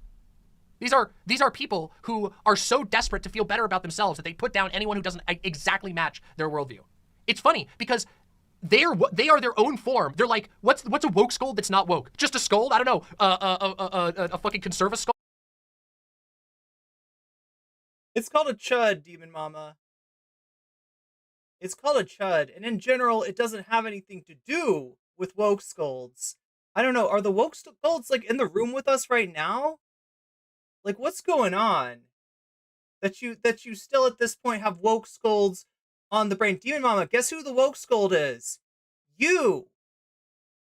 We're having a problem with this. According to edgelords like this, right? You are the woke scold, right? This is one of the situations where the woke scoldry is coming from inside the house. And you know what else, Demon Mama? It's based. It's based, all right? These people are full of shit, and you should not be take it as a real, a serious insult, like, that you care about if they think that you're woke scolds, because they do. That's exactly what Zonia is saying right now, watching your stream. Oh gosh, I hate being woke scolded just because I wrote an edgy copy pasta about somebody that I don't like participating in an unconsensual sexual exchange and then getting unalived because of it, right? That's like woke scoldery. I can't believe you're woke scolding me, right? This is old. They're obsessed. Their accounts are all about this shit. And Oh so my is God, I these love group the chats. cat. The group chats are just them obsessively tweeting about Doe, Where did you get obsessively that tweeting about cat? non-binary people, obsessively calling every trans person that they see that they don't like or that they think doesn't look perfect. They're using outdated terminology and calling them AGPs and TRAs and the exact. This is the terminology that is used by TERFs and Nazis to a T, literally to a fucking T.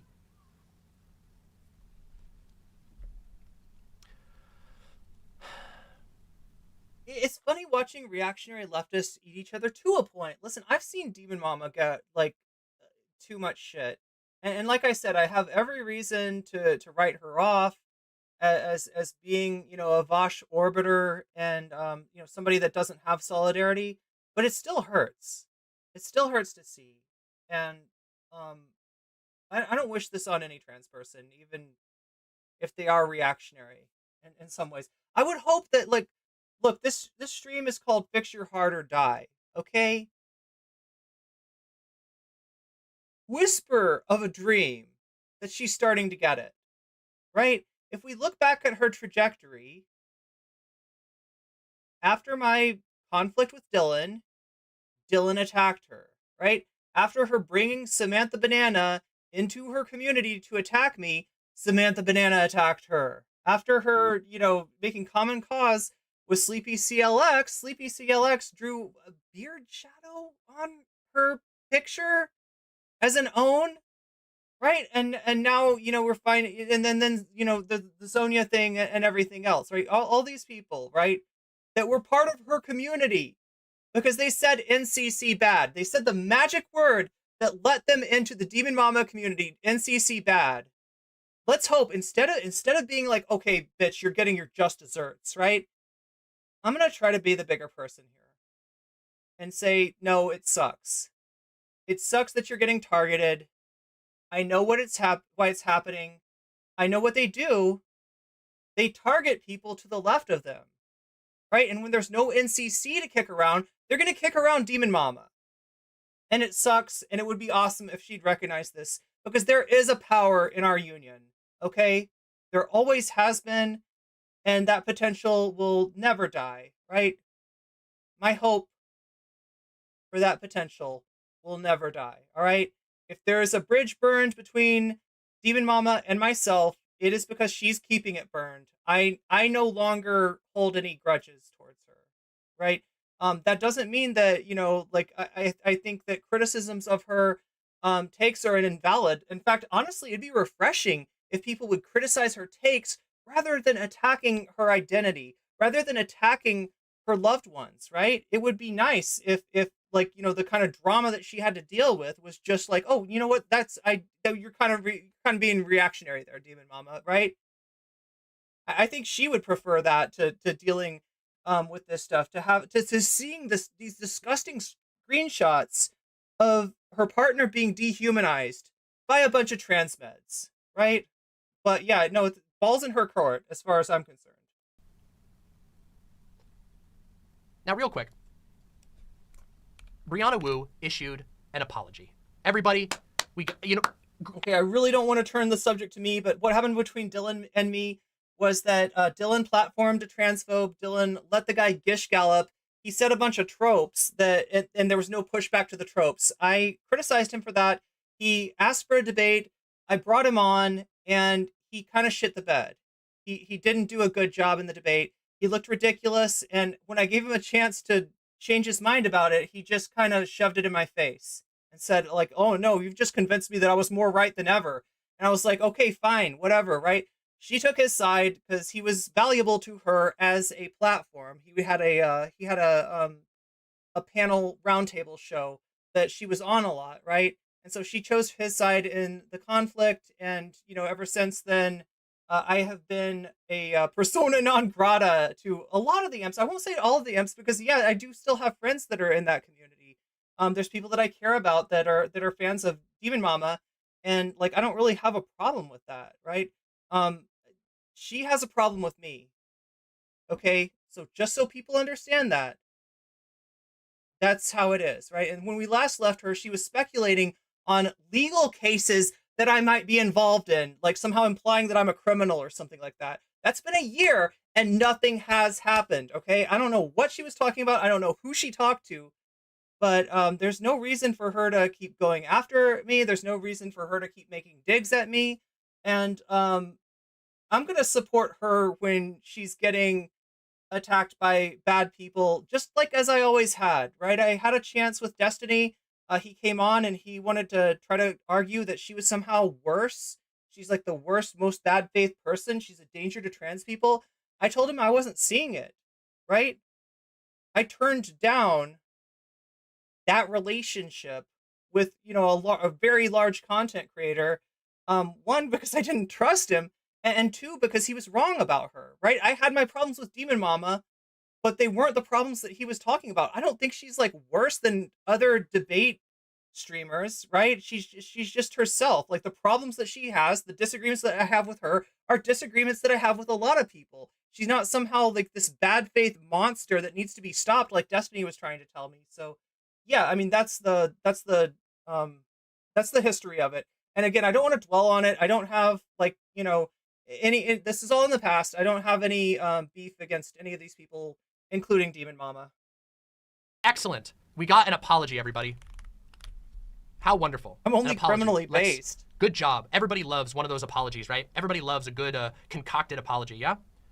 Let's look at the apology. I want you guys to understand, all right? Hold on a second. Let me just get these here real quick. We're going to look at these, and then I'm going to show you something else, all right?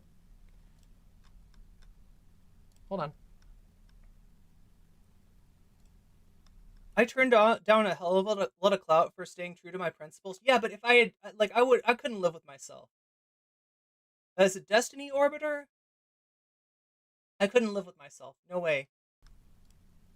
Hold on. I didn't have these ones prepared. I should have. Here we go. Let's start here. This was the first apology. All right, everybody? Let's do it. Here we go. A few things. Some group DMs got leaked tonight and were selectively chosen to paint a completely false narrative about me not respecting non-binary people. If you read our whole group chat, you'd see comments from me talking about how I think non-binary people are experiencing real pain.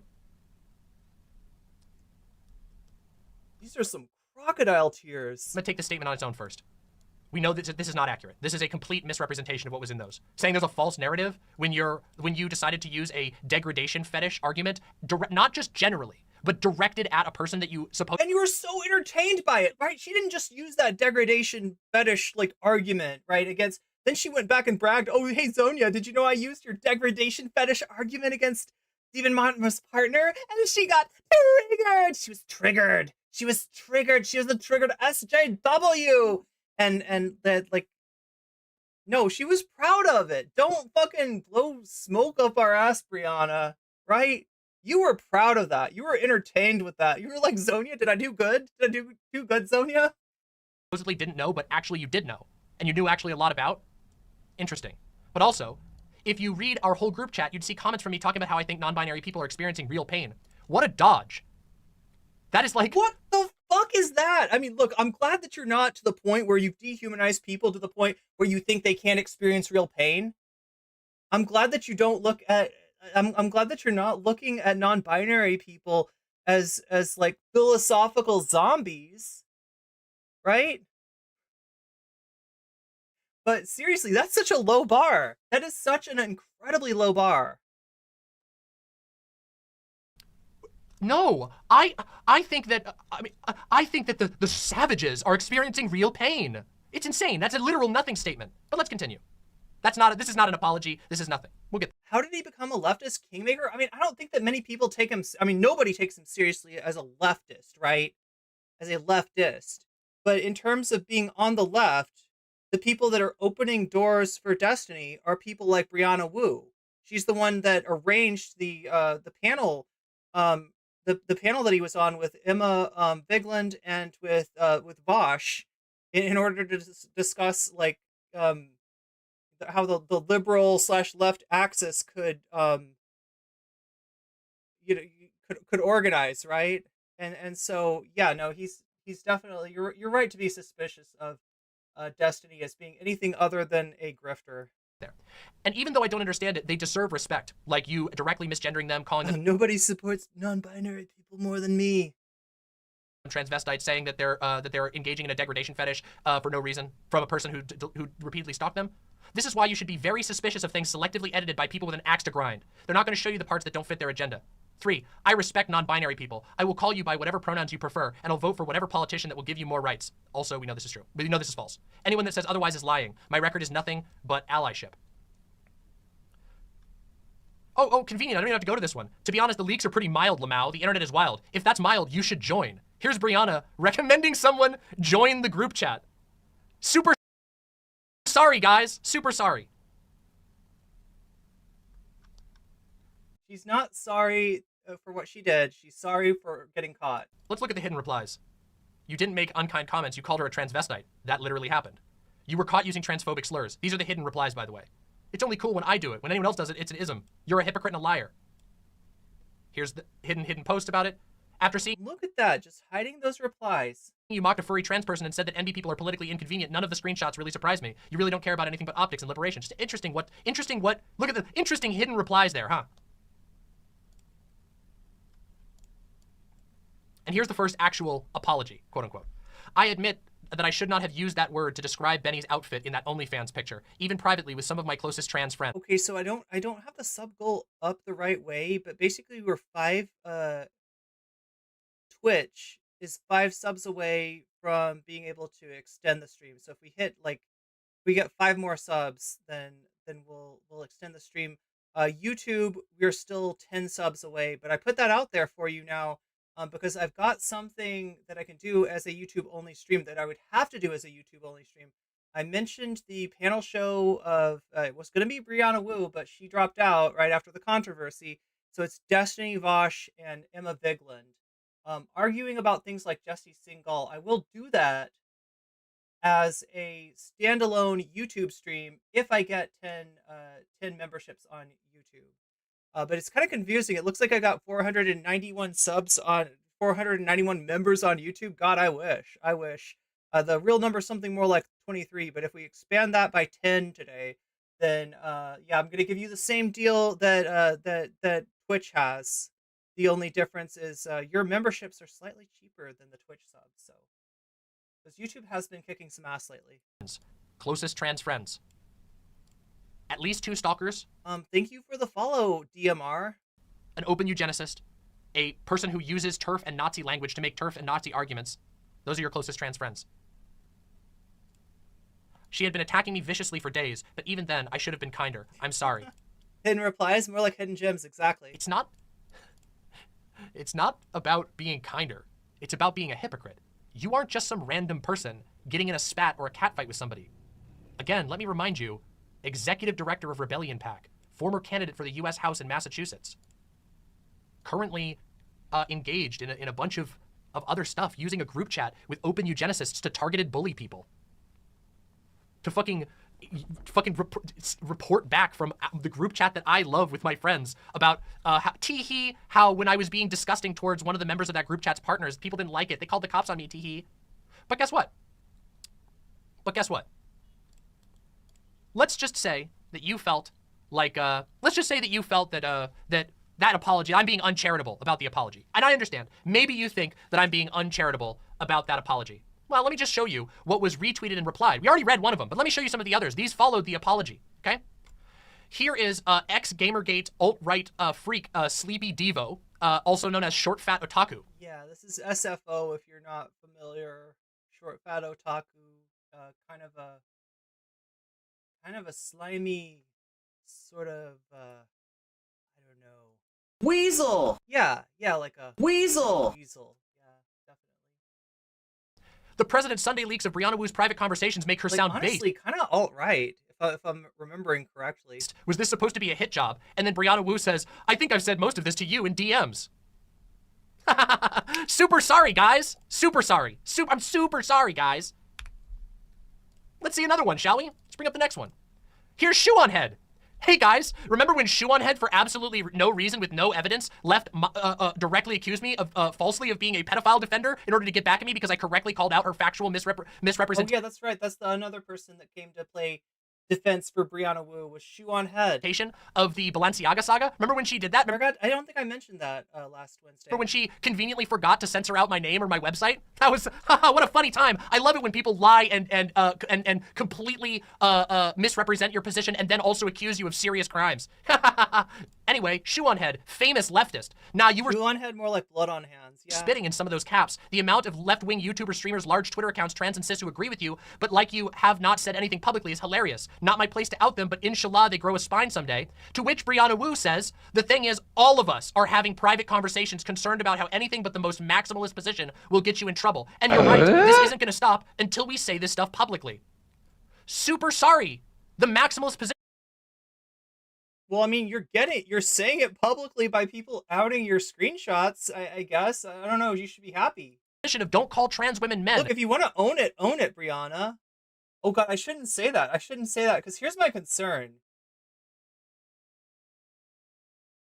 This axis of transmeds, pick-me's, true scum, the anti-socialist, anti-communist, anti-leftist, like Sleepy CLX, this has been around for a really long time, right? These people, all these people that get mentioned today, right? They have got a track record. They've got a rap sheet, if you will. If you want to call Demon Mama a cop, right? Then we'll use that language, right? They got a history, and it's not a huge contingent. Like I said, most trans people can't stand this shit. They do exist, and they are sort of able to slip in and out of communities without anybody really noticing, without having that baggage, without having to explain, their history. In Sleepy's case, it's by, changing her name. It was, Ali Menthol when I met her, then it became Neo Morai, then it became Sleepy CLX. Now it's like Flyleaf something or other, right? So changing their name, that's one thing. Zonia, I don't even know how, maybe by being so toxic that nobody wants to deal with her. So there's nobody to be like, remember the time that Zonia did XYZ? Because like she's done a lot of fucked up shit, right? There is a group of people that have been out there. I didn't know that they had a group chat, right? I wonder if I've been discussed in the group chat. Gammy, we mentioned earlier, Antenna. God, like I'm just name checking all these sussy bakas. I don't know what I'm doing. See, this is a bad idea for me, chat. I don't want these people's attention. But I'm sick of these people getting away with their shit. I'm also sick of the fact that this thing keeps on like bubbling under the surface, right? It's they move to different communities, but they're still around, and nobody's really calling them out. And now that Brianna Wu's been outed with this stuff, right? Because there are people that are like, no, this, but unironically. There are people that'll say, this stuff on main, and you can see in some ways Brianna has done that too. My real concern is that this is going to become a force to be reckoned with, because Destiny's community, 100%, as far as I've seen, is okay with this shit, right? So if they get flushed out of Demon Mama's community, like she said, some of these are people, Zonia, Sleepy, these are people in this group chat were in her community at one time. They get flushed out of the Vosh community. I don't know if that's happening yet. As far as I know, Vosh is still okay with Brianna Wu, right? I haven't heard Vosh disavow Brianna, but they're still going to have a home in the Destiny community, and that is why he can't be taken seriously as what he claims to be, like a progressive voice, right?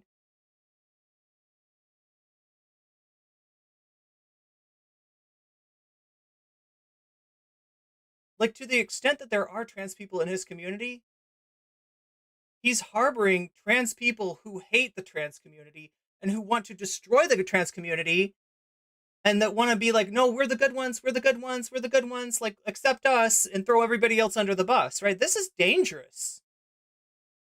This has got to be acknowledged, okay? We can't, like, as much as I don't want to deal with these people, I don't want these people thinking about me. I don't want these people, like, you know, going into their group chat and like plotting weird ops against me again, as they have in the past, right? I can't just let this stuff go. Like, I can't allow this to metastasize any further. This is a real danger. The maximalist position of don't enable deranged stalkers and participate in uncalled for, unhinged cruelty because you feel weird about somebody's different gender presentation. And you know what? Super sorry, guys. I'm super sorry. The executive director of the Progressive Political Action Committee Rebellion PAC wants you to know we need to say these things more publicly, but also I'm sorry. Like I said, like, Brianna's going places, mainstream places, that Zonia could never get to. And she's got pretty much the same game plan that Zonia's always had. In a lot of ways, she's like a more successful version of Zonia. And, you know, as long as nobody's calling that out, you know, that is going to be one of the forward-facing, you know, that's going to be our representation, right? Because there's not a lot of people that have the kind of money that Brianna has, that have the like political, you know, connections that Brianna has to be able to get into these places. And when you see her without any knowledge of like who she is, what she stands for, and how most importantly, how the trans community feels about her, then I'm afraid a lot of cis people are just going to be like, yeah, we support trans rights. Come on, Brianna, like, you know, come on, like, let's, I don't know. This is worrying. Brianna Wu just got Vosh legitimacy by getting him on her DNC pact, and got him an all expense paid trip to DNC. I doubt he'll talk about this. Yeah, I mean, I've seen no sign that he will so far. Oh my God. Well, I'm glad you're feeling a lot better, Nabil. That's good to hear. I wish I could say the same. I'm getting a little sick. I'm getting a little woozy, chat. This is not easy for me to deal with, right? These are literally people that have harassed me in my past. And like, I would like to say that they are in my past, and I don't have to think about them. I don't have to deal with them. They're you know, like, right? But it's not true. It's not true. They're out there hurting trans people as we speak. They're out there attacking, you know, Demon Mama's partner. They're out there attacking Benny. They're out there, you know, trying to take over our movements and replace us with a forward-facing pick-me type base, right? I can't just stand by and let this shit happen. Someone's got to stand and fight.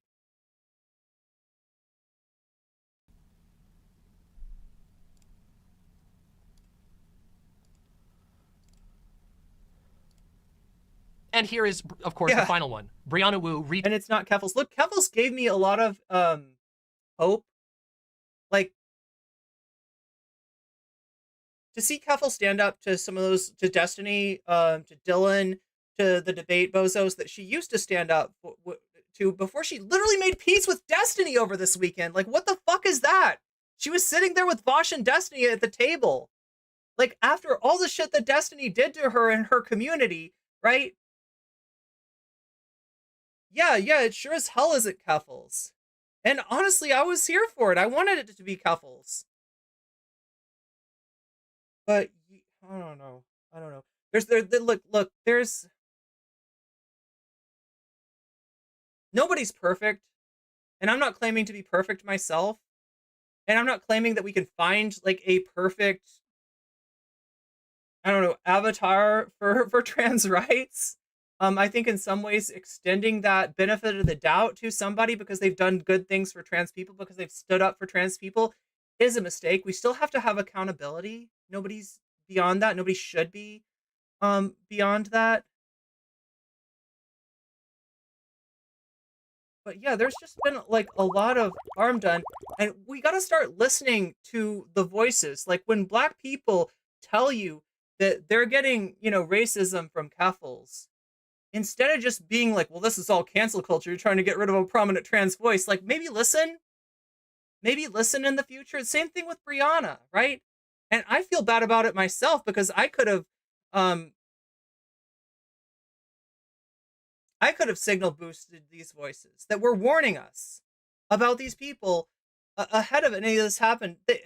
Thank you, Rebel Communicate. Sorry, thank you, Rebel Communicate, for your tier 1 gift sub to River Rune.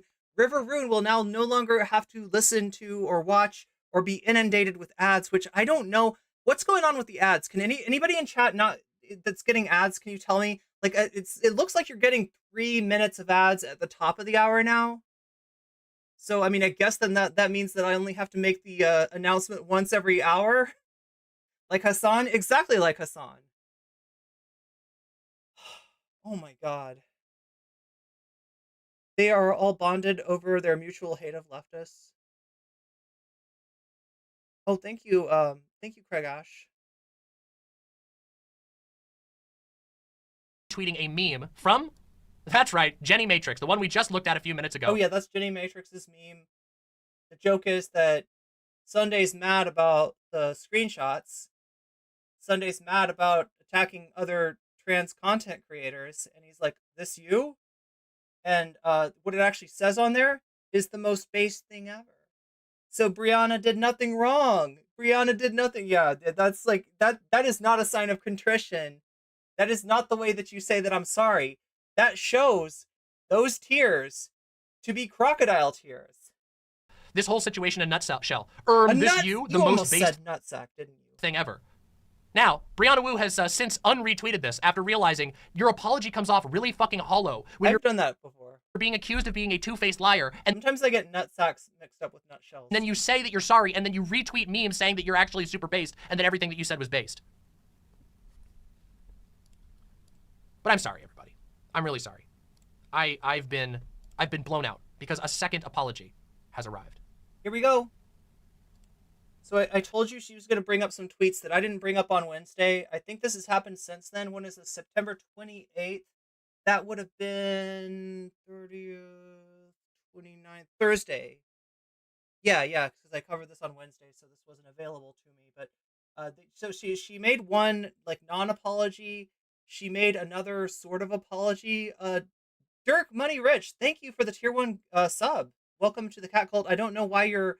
There we go. So you get the jellyfish.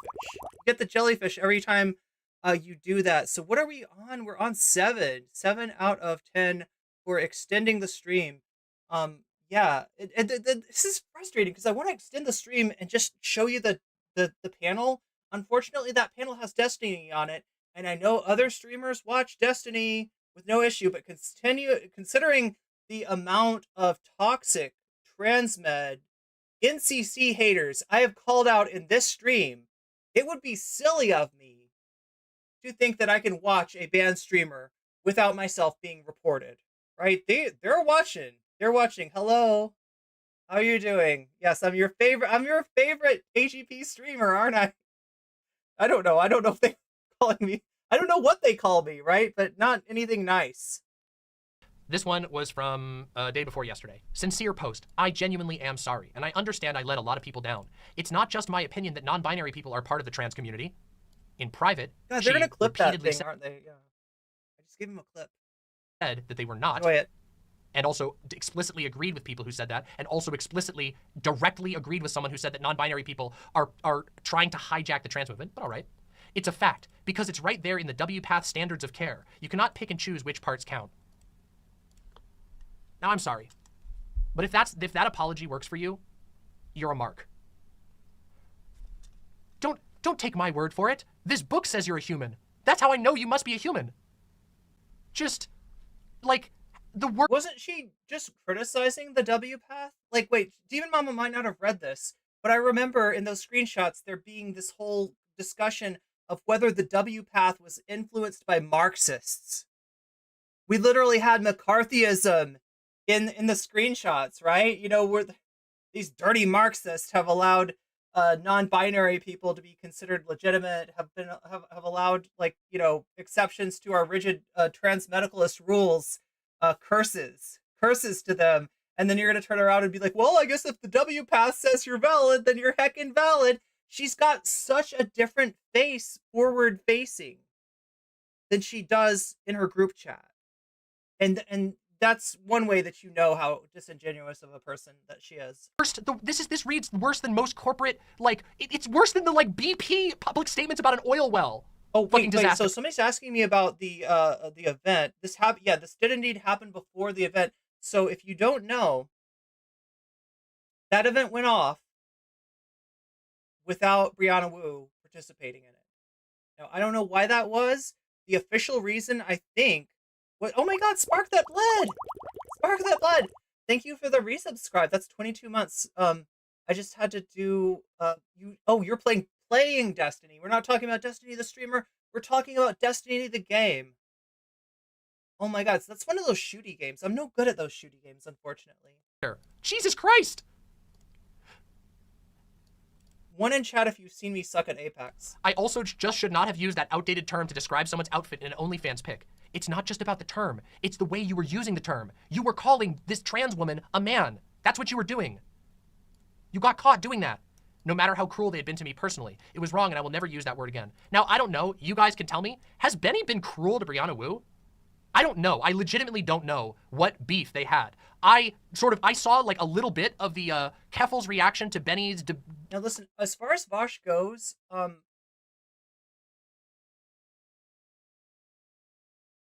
I hope you'll do the right thing. You know I'm not much of a fan of his. Okay? But I do think there's a difference between Vosh and Destiny. And usually shit like transmedicalism is where you see that difference. In the past, I've always seen Vosh come out against transmedicalism. There are too many trans people in Vosh's community for him not to. Yeah, I mean, it doesn't change how I feel about him. Like, I still feel like he's in a lot of ways trying to hijack our own liberatory movements. He's gatekeeping, marginalized people out of their own movements, right? There's a lot that Vosh does that's not great. There's a lot that I disagree with him about. But hopefully he is not going to sit there and stand by a transmedicalist, right? I mean, I don't know. I guess we'll see. For now, I haven't seen any disavowal, so who knows? Who knows? And like I said, Brianna is an influential person politically. Brianna is opening doors for Vosh politically, getting him on stage with people that he hasn't been able to do content with in the past. And, for all I know, she might be one of Vosh's biggest donors, right? There are reasons that Vosh might actually stand by her through all of this. But we can hope that, right? Because like I said, transmedicalists, self-hating trans people, and the like, they're gonna have a home in Destiny's community. There's nothing we can do about that. That is the predominant viewpoint of trans people in Destiny's community. That's why I can't take him seriously when he says he's an advocate for us. He's not. He's an advocate for them, maybe, right? But he's an advocate for them against us, right? It's bad enough that they've got free they got safe passage in Destiny's community. I would hate to see them have a place to hide in Vosh's community. Debate with Charlie Kirk, and I thought it was cringe. But was Benny super cruel? She said Wu was not welcome in the trans community. All right, that's kind of mean. That's pretty cruel. I mean, Craig Ash, for all I know, you might be right. And I'm not saying what I think will happen. I'm saying what I hope will happen, right? That's pretty cruel. That's pretty mean. Benny has been weird about Wu's transness. I don't think that's true. Chat, that's not true, is it? I'm pretty sure that's not true. I don't think Benny ever said anything. If Benny did, then she's wrong for it. But I don't think that Benny, even if somebody's a harm to the community, I would never take that as an excuse to attack them on their transness. That would just be me being hypocritical. I don't want trans people getting attacked on their identity, getting, having that, taken away from them, right? Even if it's people that do that to other people. That's just a line in the sand that I draw, but I'm pretty sure that Benny would not do that. Oh, she just said that Wu should not speak on trans issues. I mean, yeah, that makes sense to me. It was just catty BS. I don't know, chat. Please understand this. I'm trying to be like, since I'm talking about Demon Mama, I am trying to be as much of a bridge builder as I possibly can. I'm trying to keep any sort of negativity, you know, kind of suppressed, and to lead with hope, hope that Demon Mama will open her heart and see that there's certain issues that we need to work together on. Like, for the faults that she does have, she has been willing to stand up to this stuff in the past, and she is aware now that the face eating leopard party will actually eat your face if you let them. And I mean, like, she does seem like she's grown and she's changed, right? Now I can't predict what'll happen. You know, I can't make her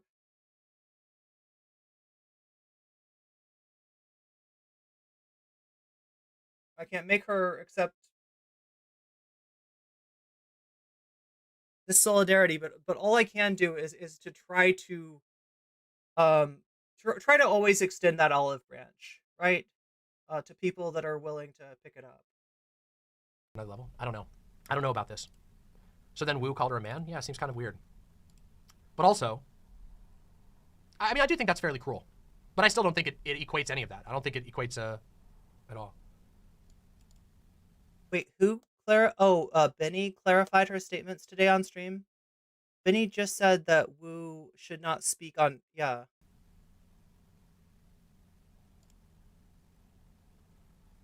Let's continue. But I mean, you know where this is coming from, right? And we're gonna get to the other subject of the stream that we haven't really talked about yet. The hyperbolic descriptions of how bad Benny is are coming from the Keffals community. Keffals has been attacking Benny for a few weeks now, and has basically seeded these ideas that she's just a horrible person. And because of the overlap between Demon Mama's community and Keffals' community, you're gonna see, you know, some people buying into that. Well, isn't Benny like this horrible fan of genocide or something? Like, you're gonna hear stuff like that. Let's continue. It was wrong and I will never use that word again. It's also true that as a public figure, I need private space to discuss issues like neopronouns, self-ID, demedicalization of transition, and the rest with trans people to figure out what I believe and where to go. But I found the wrong place to do that. You could say that again. Not just the wrong place, but the really, really, really... After seeing how Demon Mama talked to Soul Bunny, oh, I didn't see that. Just can't extend the same grace to her. Yeah, she characterized that in a different way. Like, she almost made it sound like that. Huh. Wrong place. Like, so wrong, it's not even funny. She sort of presented herself as like as trying to be a bridge between Shark and Soul Bunny. And yeah, some of the things that Shark has said are just, you know, I mean, Shark has said shit about me too, right? Shark is not afraid to lie about people if they're people outside of the sphere of people that he cares about, right? We've seen that with Shark, that there's like a dual standard at work depending on if you're in with the right people or if you're not in with the right people. But yeah, I guess I'd have to watch the exchange between Soul Bunny and Demon Mama to know for sure.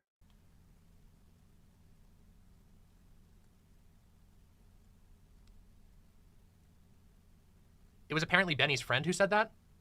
The thing about the trans community? And understand that just because I am trying to build bridges doesn't mean that feeling burned by Demon Mama, feeling burned by any of these people is wrong. It's understandable, and I can't tell you how to feel about somebody. I just I don't know. I'm trying to be hopeful that her changing and growing can mean something at some point, right? Because there's no, like I said, I don't bear any personal grievance with her about what happened. All right, that's long ago and it's forgotten. As far as, what she's done to other marginalized groups, though, that is not for me to like tone police people and tell you that you should be okay with Demon Mama in some way, right? If you feel the way you feel, and that's valid, and nothing that I'm saying about my take, about my disposition, about what I'm trying to do should be taken as a disagreement with that. And oh my god, Iron Orchid, thank you for oh my god, thank you. You're so sweet. You're so sweet. Chat, you're so sweet. Listen, you're helping me get through this, okay? I gotta say that I appreciate you. I appreciate all the support. That is like what, like, are we on like eight sub points today? I don't have the sub goal thing enabled right now, but like I will extend the stream if we get to 10. But the support means a lot, and your kind words mean a lot, and just you being here to help me get through this stuff. Because like I said, a lot of these people that are in these screenshots, a lot of these people that were in this like burn book group chat are people that have harassed and attacked me in the past too. So it's not super easy to, it's not exactly what I want to go back to, right? I'm going to start a much smaller trans group chat, include non-binary people, and not invite anyone that's not mature and thoughtful, and surround myself. I want to warn people against being a part of that group chat. Like, that sounds so cursed. Yeah, I'm gonna like invite non-binary people to be my fig leaf, like, and pretend to, I don't know, like, then I'm gonna leak group chat messages where I'm decent to them. I don't know. What is this? With healthier people. And again, I'm sorry, I apologize without reservation. Now these four resemble an apology. But as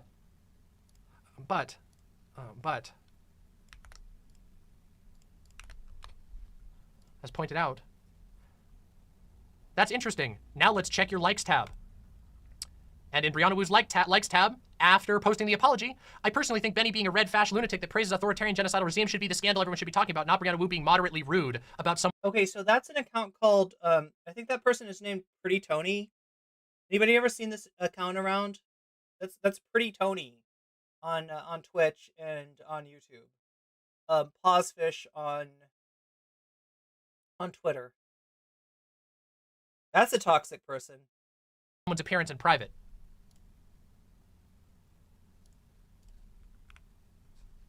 If you think talking ish privately about someone who talks ish about you publicly is worth an apology, let me know so I can request your private thoughts, blast online for everyone to see. You all suck for coming for Brianna over this. Stones and glass houses. These people have actively made me reevaluate my politics and what's actually possible to achieve with the people we have and shifted me to the center left. Wu is doing actual work, losers like Sunday and all the clout sharks get nothing done and help no one. Look, I mean, there's times when I could agree that Sunday is a bit of a clout shark. I don't think that's what's going on here. And even, despite whatever Sunday's motivations may be, I'm glad that he came out with this. It was important. People needed to know what was going on with Brianna Wu behind the scenes. So for whatever reason he did it, I'm glad he did it, right? Not gonna lie. Definitely kind of seems a little bit like that apology isn't 100% sincere when you're still liking posts of people saying you did nothing wrong, but you apparently agree that you did nothing wrong. Yeah, it's major crocodile tears. Hot take. But if somebody lies like all the time, if somebody like constantly lies, if somebody constantly shows you who they are, and then when they're caught, they go, I'm super sorry, please, let me do it again immediately. I would say that you should have some doubt about the ability of that person to tell the truth. But also, there's another aspect here, which is, and I've mentioned this already, but I think it bears repeating, that this is not just some little fucking oopsie. Brianna Wu is almost 50 years old, 48? I don't know Brianna Wu's exact age. Brianna Wu is not a child. This was a group chat with a bunch of 18 to 21-year-olds. 46? 40, 46. Yeah, that's And Brianna Wu is that's a pretty weird flex. Like you're making me go right wing, right? Like it reminds me of the people that like that blame like Nazis on leftists, right? It's like the executive director of Rebellion PAC. because these leftists are so extreme, I have no other choice but to join the alt-right.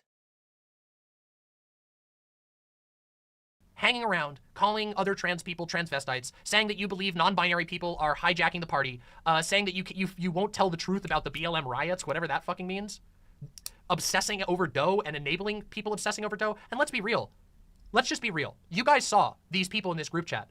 This is the limit of the of what we know. How much more do you think is actually in that group chat if we're honest? And do you really think she left? Do you really think she left? Yeah, because like I said, somebody in that group chat was the leaker, right? And look, if I'm being real, they didn't leak because they felt a guilty conscience. They didn't leak because they thought that what Brianna Wu was doing was wrong. They probably leaked because of some conflict, some jealousy with Brianna Wu, right?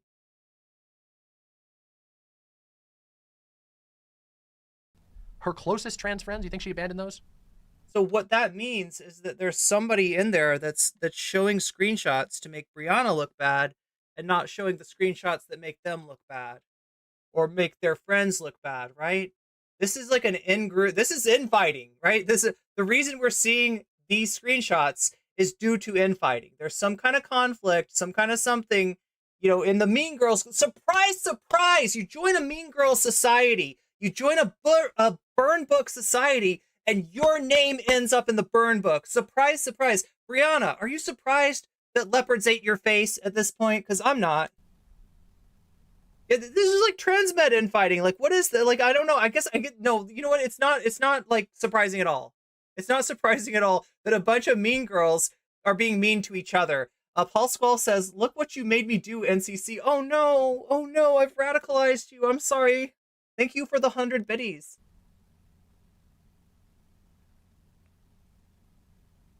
Yeah, implying that was mild implies that there's worse shit in there. Ooh, yeah, that's true. Logan says, I've had a lot of experience with the people in that GC. They're vile people. Yes, they absolutely are. They absolutely. Okay, thank you. I'm not the only one. I'm not the only one who has experienced the toxicity of this Mean Girls Club. They absolutely are. I've had run-ins with a number of the members who are pictured there. Look, I'm so tempted to draw up an MS Paint document and write down the names of people that we know are in the group chat and then start speculating on who else is in there. Because surprise, surprise, somebody comes in later in the VOD and outs themselves as a member of the group chat. There are Zonia stans coming in there, disagreeing with her. There's a lot of people that are on Brianna Wu's side that jump into Demon Mama's chat to try to argue with him. And apparently, the chat. And apparently, one of them, Demon Mama, actually brings on stream. Some of them I have permanently muted because they've said such deranged things. Yeah, put them in a file folder. There we go. That's what we need to do. We need to make a folder, chat. We need folders. The sad thing about the folders, the folders controversy is it's like, I mean, if you believe that about me, and some people do believe that about me, and they think I'm based for it. They think I was keeping folders on everybody. And they're like, they like the idea that somebody's keeping track of all the sussy bakas, all the Voshes, all the destinies, etc., etc., etc., right? But the idea of me having a system of folders implies a level of organization, which were I to pull back the curtain a little bit and let you see my room, you would see that that is not a level of organization that exists in my life, right? There's my trampoline up against the... My room's a mess. My life's a mess. I'm not organized in terms of content. I'm not organized in terms of just my room, right? It's such an opposite thing of like who I actually am. The idea that I would have folders and they would be neat and orderly and all like right, if I had anything, it would be one gigantic folder with all the sussy bakas in there, and it wouldn't be organized at all. You'd have to search around. You'd have to search around in the folder for what you were looking for. Insomnia Noir says, from the Rebellion Pack Code of Conduct. This Code of Conduct outlines team expectations for participation in Rebellion Pack, as well as steps for reporting unacceptable behavior. We are committed to providing a welcoming and inspiring place to work. People violating this Code of Conduct may face disciplinary actions. Well, Wait, Brianna Wu is a thing again? Yeah. I guess that doesn't include the executive director of the pack going and hanging out in the deranged dipshit Blanchardian transphobe chat, participating in the weird stalking of my partner, the obsession over non-binary people, and talking about weird conspiracies about non-binary people, and then calling trans women transvestites. I guess none of that must be covered in the COC. Oh my god. Well, here it is.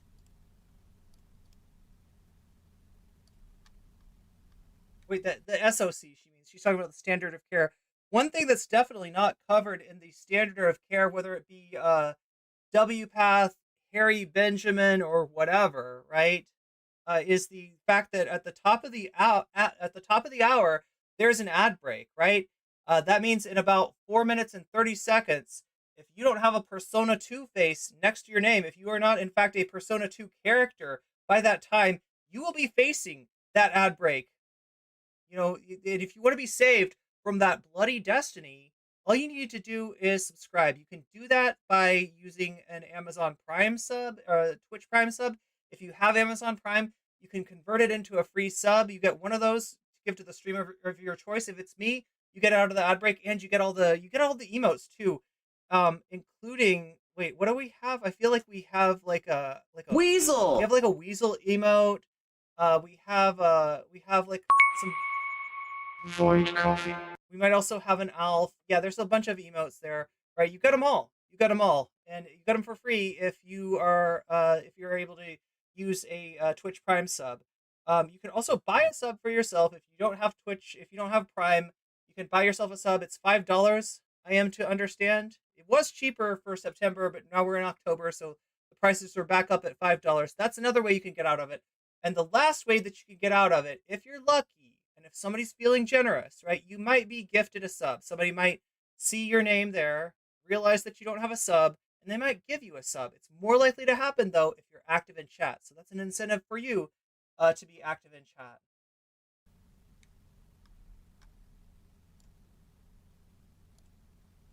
I need to get the Trapper Keeper. Oh, Trapper Keeper sponsorship. Look, okay, here's what I want. A, is Trapper Keeper still a company? And B, do they make sports bras? Because somebody really awesome once did some fan art of me in a Trapper Keeper sports bra, and I was like, I want that sports bra. Maybe I could just find... Wait, should we sell these? I've been thinking about merch, chat. I was thinking about merch today. And I was thinking, like, what would I do for merch? If I was to offer merch, what kind of merch would I offer? The first thought was, I like Sody Pop. Much like Demon Mama, I'm a fan of Sody Pop. I like the bubbly Sody Pop that, like, burns your mouth. I love it. I live for it. It's my kind of thing. And I was like, yeah, I could maybe like, you know, I could have my own energy drink. And then I thought, you know what? Energy drinks have, like, weird stuff in them. And weird stuff can cause weird health effects. And if somebody buys NCC Cola or Void Cola or whatever, you know, we sell some kind of energy drink and it causes somebody to have heart palpitations, I'm going to feel really bad, right? So I kind of want to veer away from the coffee mug. There we go. That's safer. That's probably safer. The other thing that I thought about just now, though, was what if I could get, oh no, because it's copyright. Wait, I kind of hope that Trapper Keeper isn't a company. I was thinking was hoping that they were a company, but now I'm hoping that they're not a company, and that way we could just, like, sell, like, I would have to say something different than Trapper Keeper. I'm just gonna get myself sued, aren't I? I'm gonna be sued by Trapper Keeper Incorporated, and that's just it. For offering a sports bra, because I want everybody to have a tasteful sports bra. Lesbian stuff. Tasteful lesbian stuff?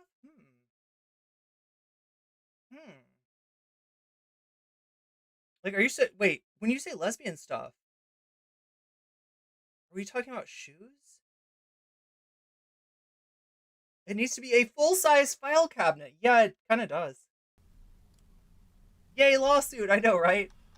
Look, then Demon Mama can finally be like, I told you she was involved in a lawsuit, and you didn't believe me. I told you that NCC was a criminal. She's a famous criminal. I'm a pirate, chat. Listen, I want to be the queen of the pirates. I gotta say it. Shh, shh.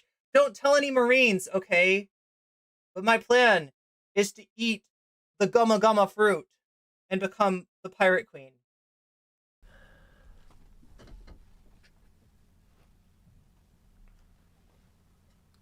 To bounce around like a goddamn cartoon to the drums of liberation. Yes, you heard it here first. Someone asked me here that we've gone through these. We've gone through basically all of the screenshots of this particular incident. Ooh, and now I just the girly girl fruit. want to talk about it a little bit. Someone didn't know asked, that what do you was an think the result of this is? Well, I think any rational person should acknowledge that this is not an honest person. That Brianna Wu has a long way to go to establish any sort of trust. And what she says in one place can never be trusted, because we now have seen that she will say the heinous opposite, and that she not only will do that, but that she admits in private to lying about it. The first thing that we looked at was her explicitly saying, oh yeah, I lied about my position on non-binary people because I didn't want the headache, and I actually think that you know, non-binary people, you know, they're actually trying to hijack the trans movement, which is fucking insane, obviously. I think that you need the NCC official 16 terabyte hard drive. When people show you who they are, you should trust them in that regard. When people tell you with their actions who they really are, you should believe those actions and you should act accordingly. Is that an SSD? And also, you know what? I could actually just that was one of the points of the attempted cancellation by screenshots of a file system. It was like, look at how many gigabytes is in this. That's a lot of files that she totally has organized and on her computer, and that contain all this, like,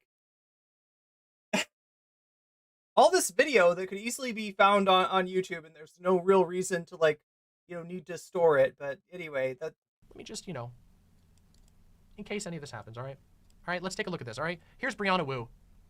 Honestly, there's no excuse for anyone running for office in the Democrat Party, which Brianna Wu did, to not know the basics on talking about trans people in non-dehumanizing ways. Don't ask the community to accept this slap in the face another second. Brianna Wu's own words. Don't ask take your own advice, Brianna. The community to accept this slap in the face another second. Let me ask you something. Do you think Brianna Wu, when she took her argument from the obsessed stalker Zonia about my partner using its pronouns as a way to engage unconsensually in public kink, do you think she was you know, not being non-dehumanizing towards? Look, as somebody that's been obsessively stalked by Zonia, it feels good to hear somebody else say it, because it's true. She is obsessive. She is toxic. And she can't leave people alone. Doe? Huh? Do you think that was a non-dehumanizing action? Then maybe Brianna Wu should live by her own standards. Don't ask the community to accept this slap in the face. And by the way, Brianna Wu has tweeted about, like, leftist cancel culture a bunch of times, but it wasn't so long ago that her opinions were different. I'm sorry, I think 90% of the complaints against cancel culture are from privileged groups that would prefer a continued lack of accountability for action. Oh, you mean like the executive heads of a political group that supposedly advocates for progressive people asking to continue to be allowed to be a popular public figure and self-enrich, even though they're being held accountable for their actions?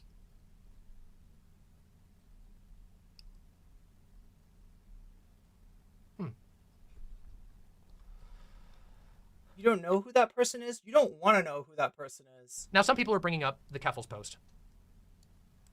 And, oh, wonder if Majority Report will have anything to say about this. Well, listen, they would have had to address this if it weren't for the fact that Brianna Wu herself dipped out of the engagement with Emma, Vosh, and Destiny, right? Now all they have to explain is why was Emma on with Vosh and Destiny. I like the Majority Report. I feel like from their perspective, though, they're not paying attention to Vosh. They're not paying attention to Destiny. They're you know, they've got other things on their mind, and I think they legitimately don't know the nature of these content creators, right? Yeah, you know what? I'll talk about it. I'll talk about the Keffals. You no longer trust MR? Well, I mean, that is, you know, that's understandable. I'll talk about the Keffals post. Yeah, look, I thought about, because I know people, you know, tangential to the majority report. I thought about talking to them about it, but I knew that whatever I said was going to get taken as, oh, so you are no longer okay with us. You are accusing us. You're guilt by associating. Your guilt by associating. Your guilt by associationing us, like, because we did this this content with Bosch, right? I just knew that I wouldn't be able to explain myself of like, I love you, I love what you do, please don't associate yourself with this person, because there's a lot of people that will not trust you any longer. And I can see in chat that that's true. And I can't tone police somebody for not trusting them. I can't tell them, no, they're really good people. Like, that's the problem, right? Yeah, anyway. I just knew that there was no way to get to them, because I'd seen them like get questions about that before, and it was just this defensive kind of thing of like assuming that this was like some kind of drama that they didn't want a piece of. And the sad thing is that they got a piece of that drama just by being on stage with Bosch and Destiny. I mean, she'll probably understand who Destiny is now. I don't think that Emma like wants to deal with Destiny again. I don't know how it went off with Bosch. Most of what I saw was just him sitting there, so I don't know what he was like on the panel. But I get the feeling that this left a bad taste in MR's mouth as far as working with Destiny in the future. And indeed, that would be ridiculous, right? They're going to disagree on a lot. Vaguely listen to MR for general political race stuff. Are people mistrusting them for appearing with the yeah. I mean, it's a sad thing, and just like look, anything that I said, all it was going to do was make them afraid that we're going to be doing NCC telling you, let's bring you the drama on Majority Report and how they're canceled. Like, right, they would have just mistaken what I was trying to say. And that's a sad thing. That's a sad thing, because, like, look, I feel like if you are a trans ally, like Emma, like Sam, like Matt Bender, like everybody on the Majority Report, you need trans people that feel safe telling you what they feel, telling you what their read of the room is, and warning you about this stuff that you're not necessarily going to be attuned to yourself. And I mean, like, it's kind of sad that they don't have somebody like that to be real with them, because I feel like that's part of allyship.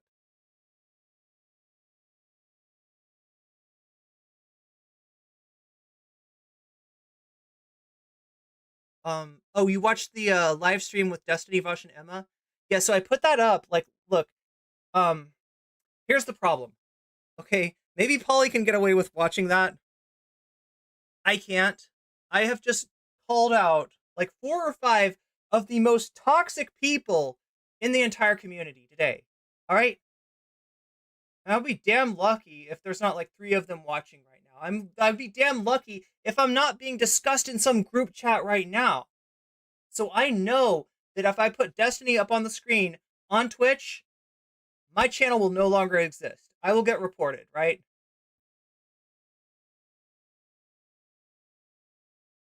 I would love to show this to you on Twitch. If we show it to you at all, it's going to have to be on YouTube. And I did put it out there. That's why the members goal is on there, right? If we can get 10 memberships today on YouTube, and just in case you're not aware of this, because I mentioned this in the beginning of the show, but I haven't mentioned it since then. We've got new alerts for your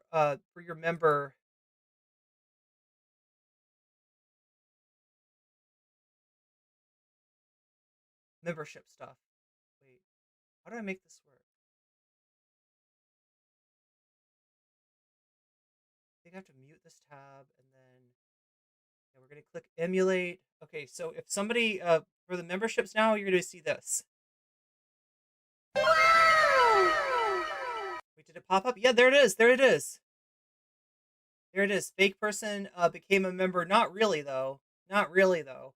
But yeah, that's the membership sound. When you get your membership, that will be you'll get that sound. And then super chats over $9.99. Super chats of $9.99 and up will get this. Sheena super chatted $10. And then the automated voice will read out your chat.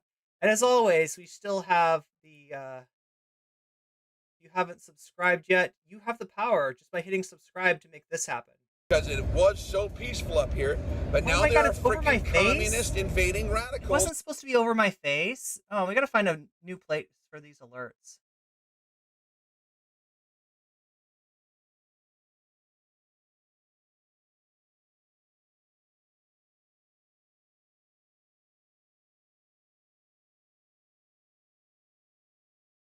Yeah, let's scoot them over here. There we go. That's a good place for alerts to be. That's a perfect place for alerts to be. Yeah, you'll literally make me bounce. Yeah. And first off, I'll start with this. You all, my viewers, know how much I've defended Keffals. What is my favorite kind of butterfly? I don't really have a favorite kind of butterfly. But thanks for reminding me to wear my butterfly clip. When I was a little kid, though, okay, in first grade, we had some kind of project to draw a monarch butterfly, and I drew one, and I remember the teacher saying, like, because they only give you a limited amount of time, right? Draw your butterfly, but then we're done and we're moving on to the next thing. We're moving on to the next project, right? I wasn't done with my butterfly in time because I was still working on it.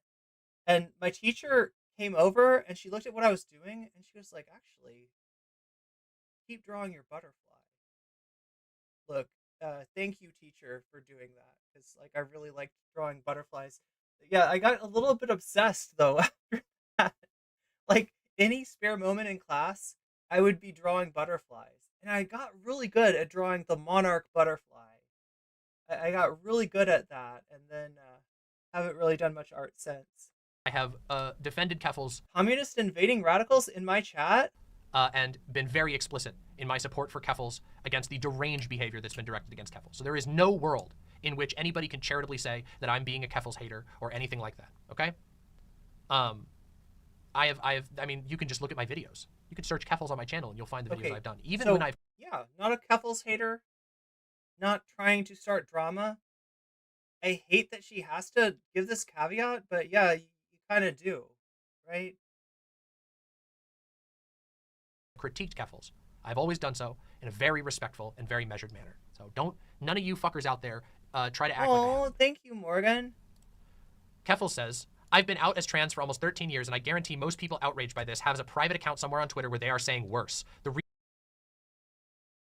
Now, Demon Mama's probably not going to say this because, again, she's like been friends with Keffals. I don't know how long that's going to last. There's legitimate instability now in the Vosh orbit, right? If Vosh is just looking for a trans rubber stamp on everything that he does, he's got Keffals. He doesn't need Demon Mama for that. But that being said, like, I've never known him to be supportive of transmed takes, and so maybe he will side with Demon Mama and against Brianna Wu. But it's really up in the air at this point. Like, which bridges are gonna burn, which bridges are gonna remain intact. But I want to point something out, right? Keffals is defending her friend in the moment when her friend has attacked Demon Mama's partner, right? If anything, Demon Mama is erring on the side of being too understanding in this situation. I just, like, yeah, there's real questions now. There's real questions about the future of the White Leaf Network.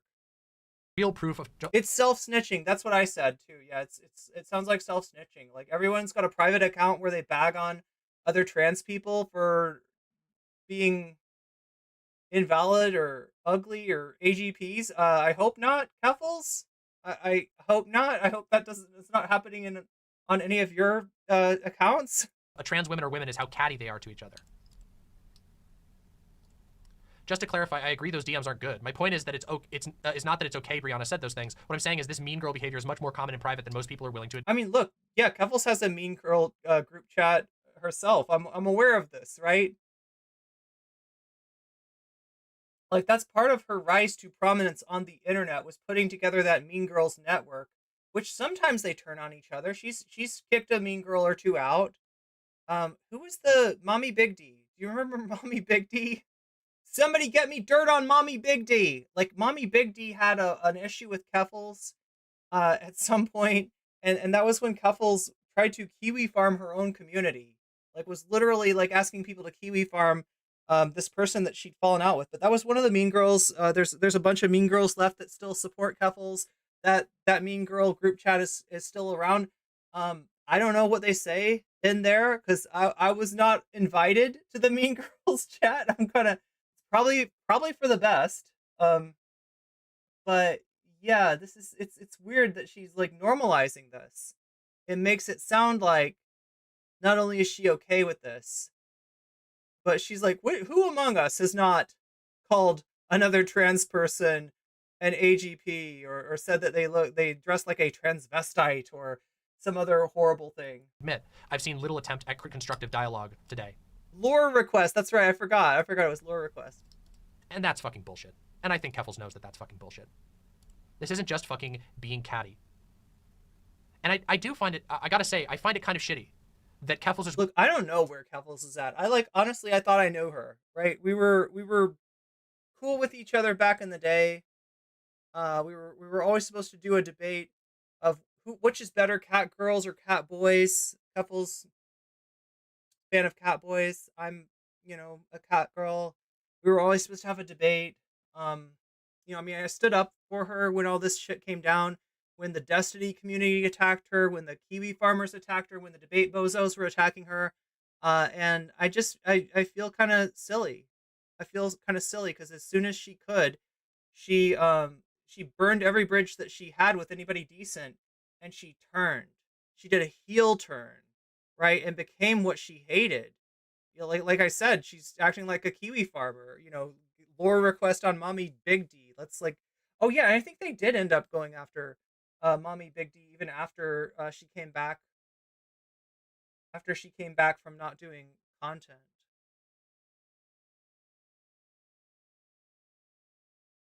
It's that he says what we all think, Trump logic. Yeah, it really is. It's like Trump or Andrew Tate. Yeah, there's a lot of examples of that. That's right, Argonian. You're on it. It's really effing gross to try to psyop black queer people. Yes, and then double and triple down on it. Yeah, I mean, look, I was massively disappointed.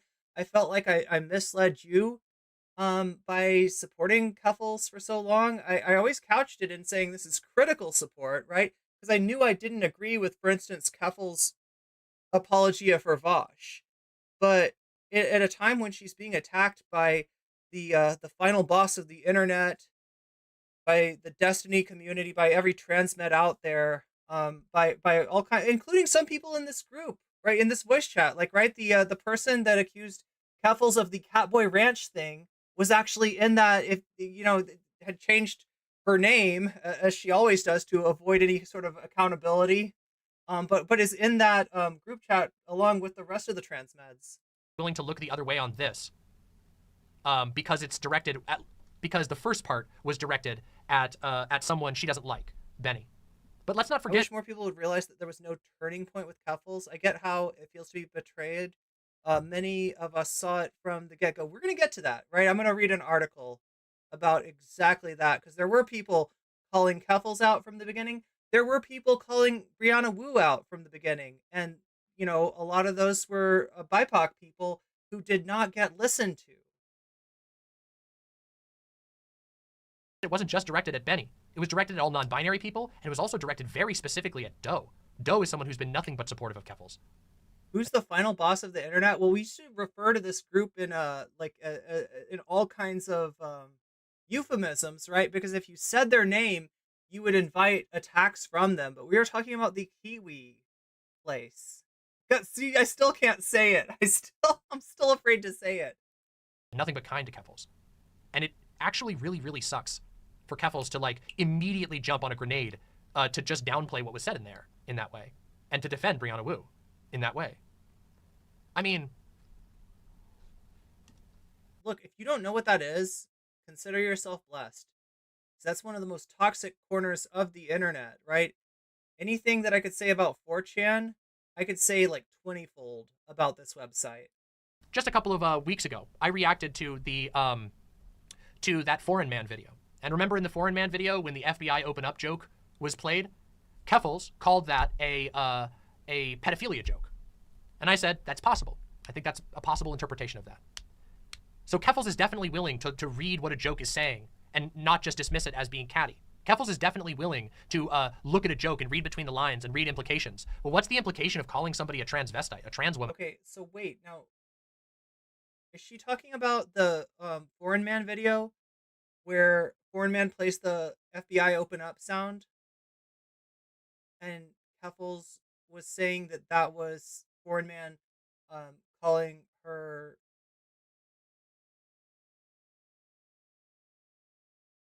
Is that what we're talking about here? Attempt at constructive dialogue today. And that's fucking bullshit. And I think Keffals knows that that's fucking bullshit. This isn't just fucking being catty.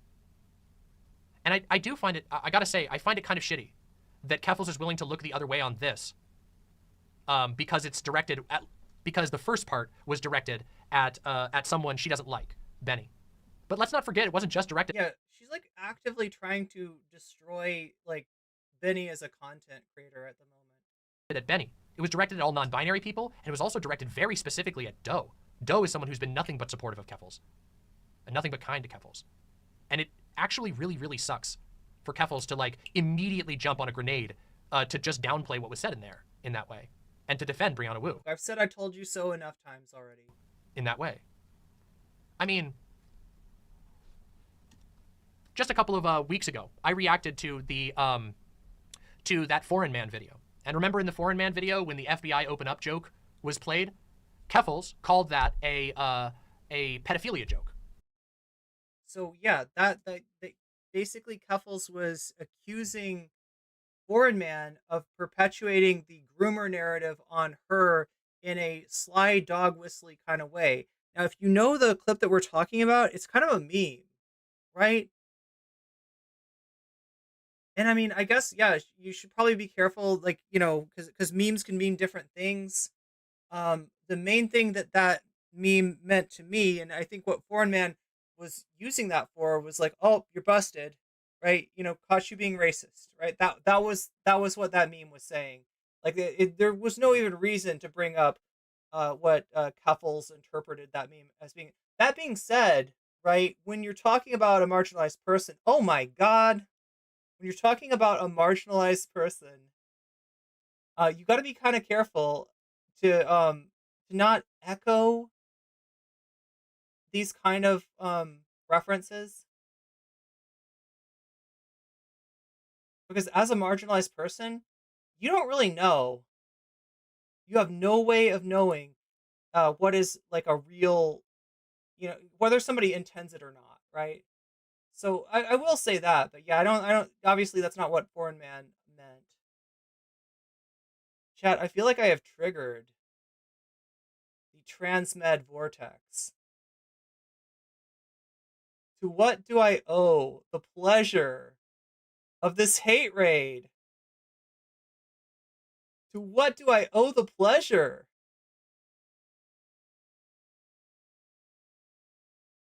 Damn. I didn't know some people were so sensitive. Like, really? You think you can attack trans people in your group chat? And that if somebody says your name on the internet, it's some kind of big, you know, some kind of awful thing that necessitates hate rating them?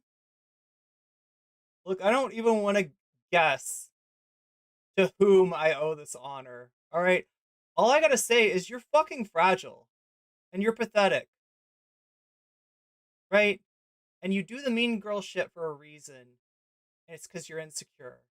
All those things that you're saying about Benny, all those things that you're saying about Doe, are things that you in fact have thought about yourself.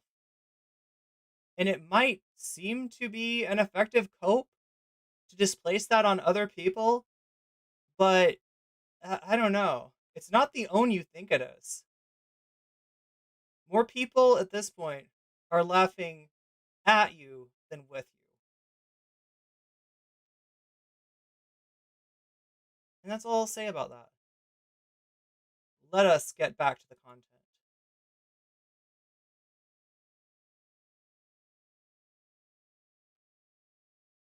And I said, that's possible. I think that's a possible interpretation of that. So Keffals is definitely willing to read what a joke is saying and not just dismiss it as being catty. Keffals is definitely willing to look at a joke and read between the lines and read implications. Well, what's the implication of calling somebody a transvestite, a trans woman, a transvestite? What's the implication? And the direct, I mean, it's not even implication. Come on, this is bullshit. They gave up. And also, the idea that everybody has a private account somewhere on Twitter where they're saying worse. Let's say that Keffals is right. And I don't think Keffals is right. I think that's a self-report. That's what we call a self-report, okay? That is a, yikes. But, let's pretend that Keffals is right. A private Twitter account is not what was used here. Brianna Wu was doing this stuff alongside the fucking open eugenicists and the stalkers on her executive producer or her executive director of Rebellion Pack main account. This was not a locked private account. This was not even a two friends talking in private thing. This was the main account of a political operative in a 20-person group chat full of transphobes making fun of other trans people. So this argument is, with all due respect to Keffals, nonsense. I'm sorry, this is nonsense. And I don't believe that Keffals is a stupid person at all. But this is bullshit. It wasn't a private account. It was a main account of an explicit public figure who has held other people to these standards in the past. Okay? Well, okay, so yeah, Paul Squall, you bring up a good point, right? You bring up a good point. This isn't supposed to happen within the network. When it does happen within the network, there are problems. And if they can't find a scapegoat to blame, and I have been that scapegoat. Remember when Sonia was talking shit about Keffals?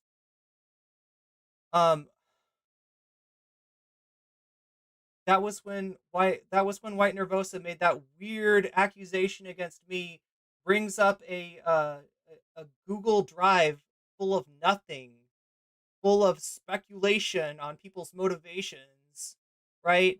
That was easily debunked in one night by myself and Zara Zarex, right? Easily debunked. I mean, that shows you who's covering for who.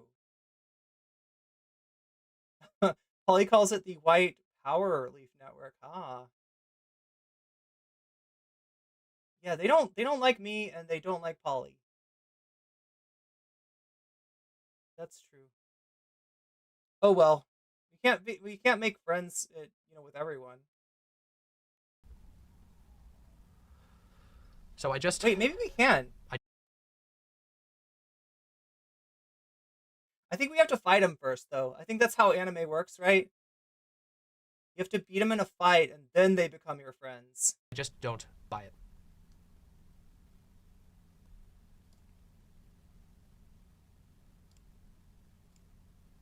I just don't buy it. Yep. You'd think they would know better by now, though. She's a political financier, so it's worth. She's actively paying. She's not just a political financier. She is. What is White Leaf? Okay, so White Leaf Network, when we're talking about that, we're talking about the fact that Vosh doesn't just have a YouTube channel, right? He has a website, just like Destiny has a website. It's called DGG, or Destiny GG. Vosh has a website called VGG, or Vosh GG. And, these are separate platforms that people can be on. They embed the YouTube link, or the Twitch link, or whatever they're on, so that all those people count as viewers.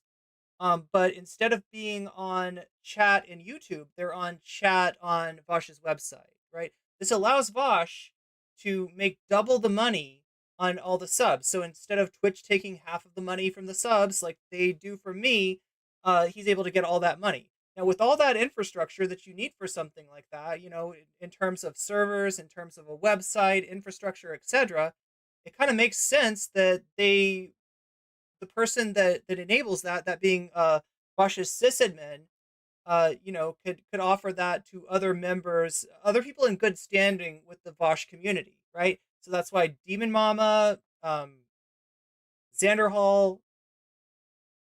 God, I can never remember the names of all the white leafers, but just Basic Shark 300, right? All the people that are in with Vosh, all the people that are close to Vosh, generally have one of these websites, right? That allows them, if people sub on that website, they earn twice the money than they would on Twitch. Pretty good deal, right? Pretty good deal until you realize that if you're using Vosh's sysadmin, that means if anything ever happens between you and Vosh, uh-oh, you're gonna lose that website. That's right. Oh, Riverboat Jack? Okay. Yeah, you're gonna lose that website. So now Vosh has kind of got you by the leash. Right? That's what the White Leaf Network is.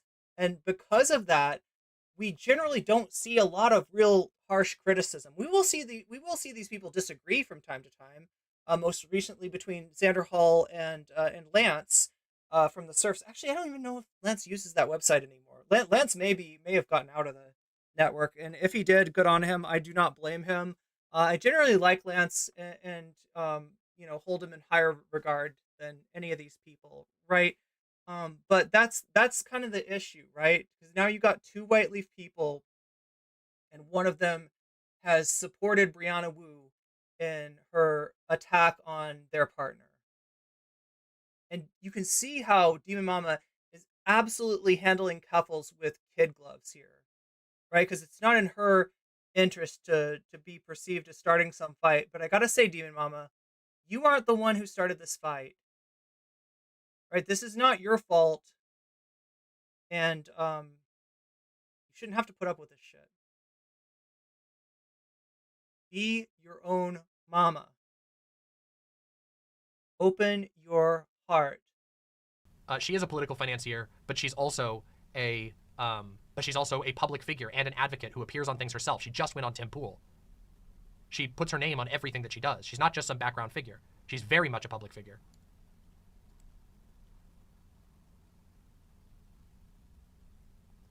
OK Gallagher in YouTube chat says, I'm sorry, but I do not accept calling everyone in there a transphobe. Me, sure, whatever, but there's 20 trans people in that chat who fought and pushed for trans rights. Calling them that is wrong. Look, I'm a transmed, I'm a transphobe, but the other 20 people, like, thanks for reminding us. There are 20 other people. We've got like 7 of their names. Now we're adding to that list OK Gallagher, right? One of those people is the leaker, right? One of those people hates Brianna Wu's guts and has basically thrown her, to the leopards, to the lions, right? But the rest of them, as far as we know, like, I mean, they're in a group that's sitting there being abusive. Wow, look at that. It's interesting what gets the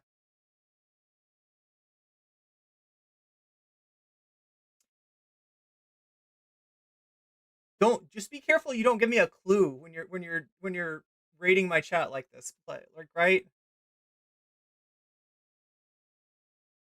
Because you don't know how much I know already.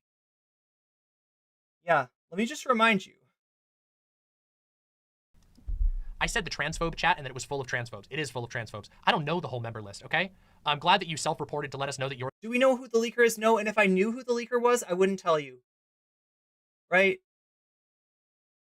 Because that leaker, probably didn't do it for a good reason. They probably just hate Brianna for some interpersonal beef. It's probably just like transmed on transmed violence, right? But what they did was extremely helpful. And so I do not want them getting outed. I mean, you see what's happening to me just talking about this shit, right? We're dealing with a hate, an attempted hate raid on Twitch. I've got the tools I need to shut that down. So it's not really going to bother me. I am a veteran of this kind of harassment, so I'm not too worried. But to people that aren't ready for this, this is a lot. And I would anticipate if the person who leaked it if their name got out, that they would receive harassment as well. So, this is a little bit of the enemy of my enemy isn't necessarily my friend, but I do want them to go off. I do want them to continue to go off. And I don't want Brianna Wu and her friends and allies knowing who they are. So, yeah. Yeah, we're definitely triggering something, chat. This is wild. For the transphobe in that chat. And by the way, I know your reputation already, and yeah, you're a piece of shit. And I really, really, really hope that your life improves so that you stop being such a malignant, miserable piece of shit. You gotta protect those leakers.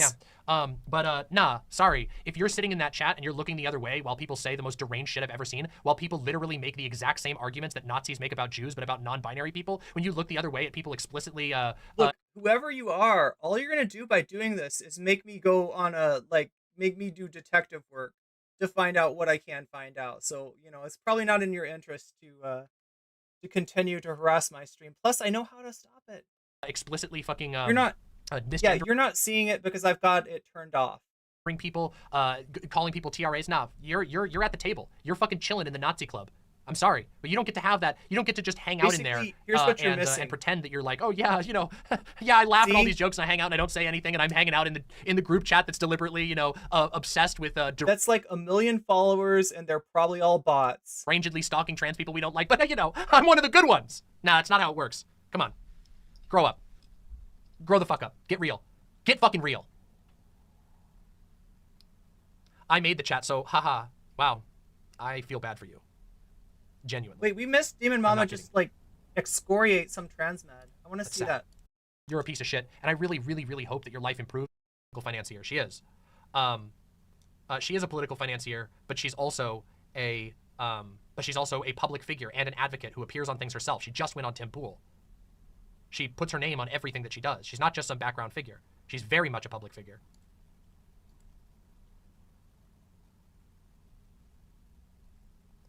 OK Gallagher in YouTube chat says, I'm sorry, but I do not accept calling everyone in there a transphobe. Me, sure, whatever, but there's 20 trans people in that chat who fought and pushed for trans rights. Calling them that is wrong. I said the transphobe chat and that it was full of transphobes. It is full of transphobes. I don't know the whole member list, okay? I'm glad that you self-reported to let us know that you're the transphobe in that chat. And by the way, I know your reputation already. By the way, I'm the transphobe in that chat, and I just want to say that some of those other people, they're not as transphobic as I am. They're not as self-hating as I am. Like, please spare them of this defamation, this terrible slander that you're doing to their reputation, because they're really good people, unlike me, who's a complete piece of shit. That's hilarious. Yeah, you're a piece of shit. And I really, really, really hope that your life improves so that you stop being such a malignant, miserable piece of shit on the internet generally. Yeah. Nah, sorry. If you're sitting in that chat and you're looking the other way while people say the most deranged shit I've ever seen, while people literally make the exact same arguments that Nazis make about Jews, but about non-binary people, when you look the other way at people explicitly fucking misgendering people, calling people TRAs, nah, you're at the table. You're fucking chilling in the Nazi club. I'm sorry, but you don't get to have that. You don't get to just hang out in there. You're slurping down those Nazi chili dogs with Nazi Sonic and Nazi Knuckles, is what she's saying. And pretend that you're like, oh yeah, you know, yeah, I laugh at all these jokes and I hang out and I don't say anything and I'm hanging out in the group chat that's deliberately, you know, obsessed with derangedly stalking trans people we don't like. But you know, I'm one of the good ones. Nah, that's not how it works. Come on, grow up, grow the fuck up, get real, get fucking real. Like, if we could just get these people a hobby or something, right? Maybe. I feel like if you got time to like bot somebody on Twitch, you need a hobby. I made the chat, so haha, wow, I feel bad for you. Genuinely. I'm not kidding. That's sad.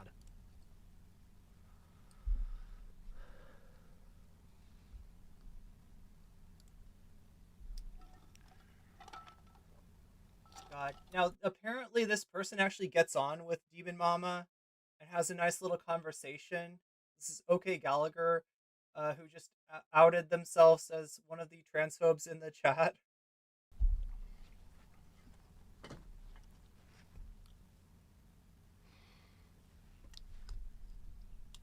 This shit is wrong. It's fucked up. But most of all, it's fucking pathetic and embarrassing.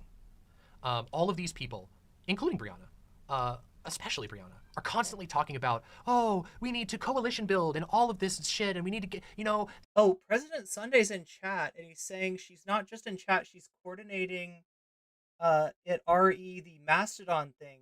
Wait, is this where the transphobes hang out on Mastodon? There's always a big crossover of racism in that group chat, yeah.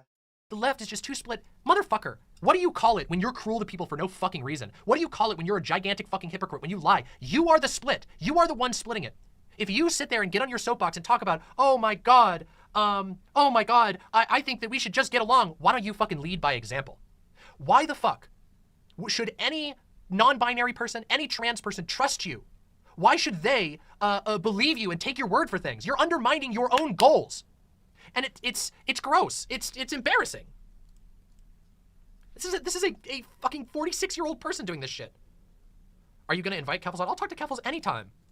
But I believe Keffals is sick right now. But I'll talk to Keffals anytime, obviously. I don't like Keffals' take. I think it was bullshit. I think Keffals was throwing down to defend a friend because she didn't want to admit that, oh shit, this has gotten out of hand, and I don't like Benny, so I'm gonna look the other way. I don't know. That's incredibly charitable. I don't understand it. I think it's a bad take, but that's how it goes. Wait, there's no other Swifties? I think you're wrong about that. I feel like there's some Swifties in chat. Am I wrong? I feel there's Swifties. Let me know you're in chat.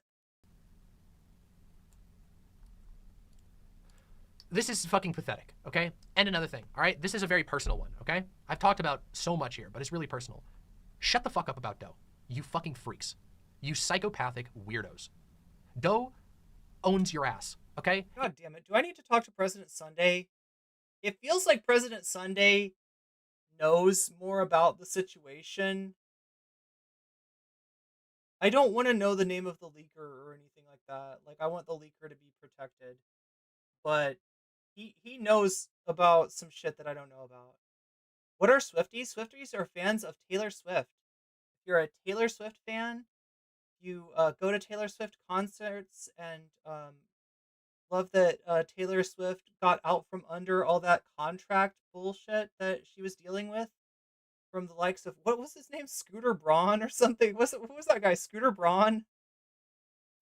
Anyway, I don't know all the Swiftie drama, but I appreciate a Swiftie. I'm not a Swiftie, but I got the reference. Yeah. In every single way without even trying. Swifties assemble! Doe is 100 times more confident, 100 times more solid in its sense of self.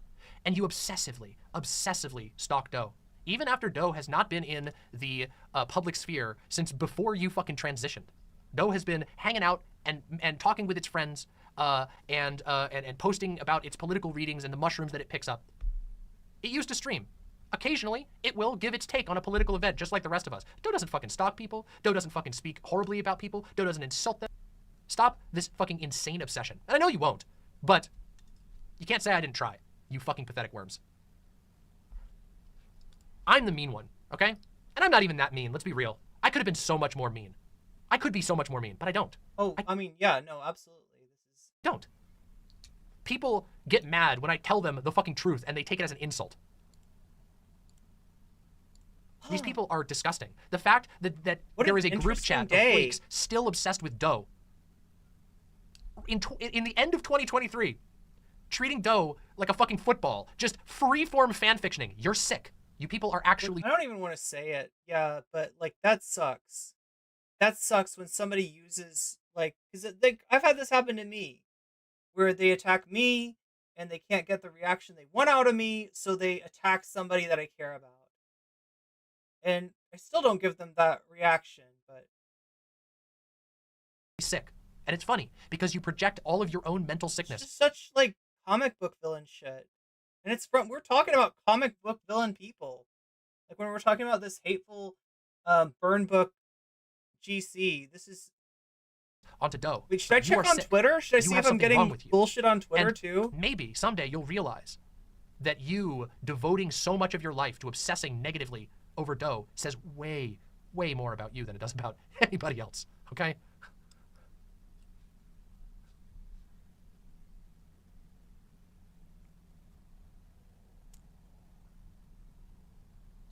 Don't even try, okay, Gallagher. Just shut the fuck up, please. Just please. Change your heart, okay? Fix your fucking heart. You are so full of shit. This is the shit. This is the gaslighting insanity. Okay, Gallagher, I think Doe has been discussed briefly once in the year of this chat. I don't believe that for a second. And secondly, even if that was literally true. These people never stopped talking about Doe. Even if that chat never talked about Doe other than this particular incident. But look, here's the Twitter thread. If anybody wants to check on that for me and make sure that it's not full of a bunch of weird bots and stuff. Also, give it a like and a retweet while you're at it.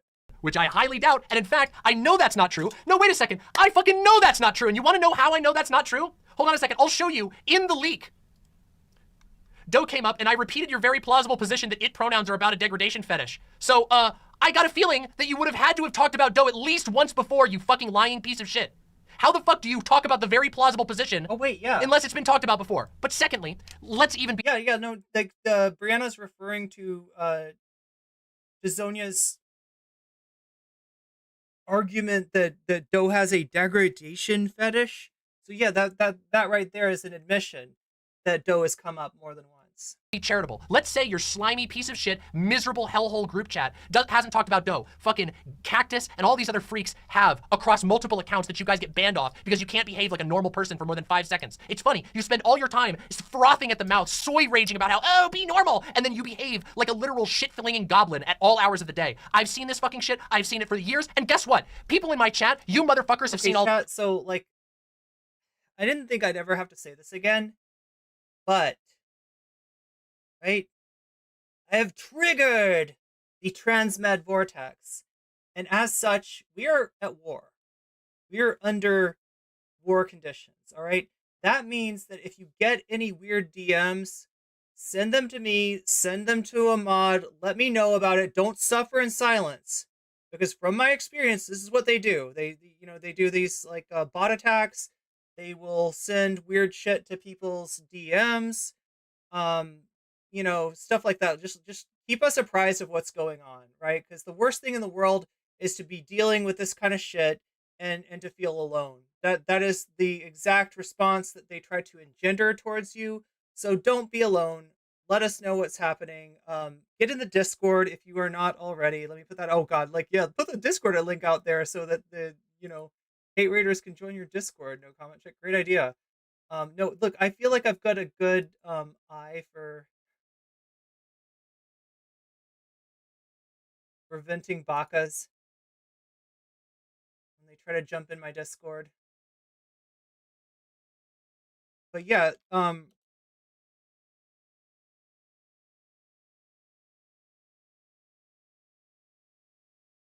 yeah, in all likelihood, they're gonna be up to their old tricks again. So there's the Discord. Join up.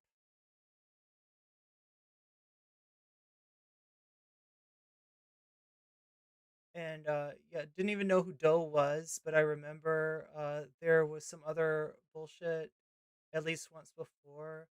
Yeah, a lot of really bad people have attacked Doe. Like, Doe using it pronouns and talking about gender identity. Doe is the recipient of a lot of harassment and bullshit. DM just can't help herself. Wait, what's going on?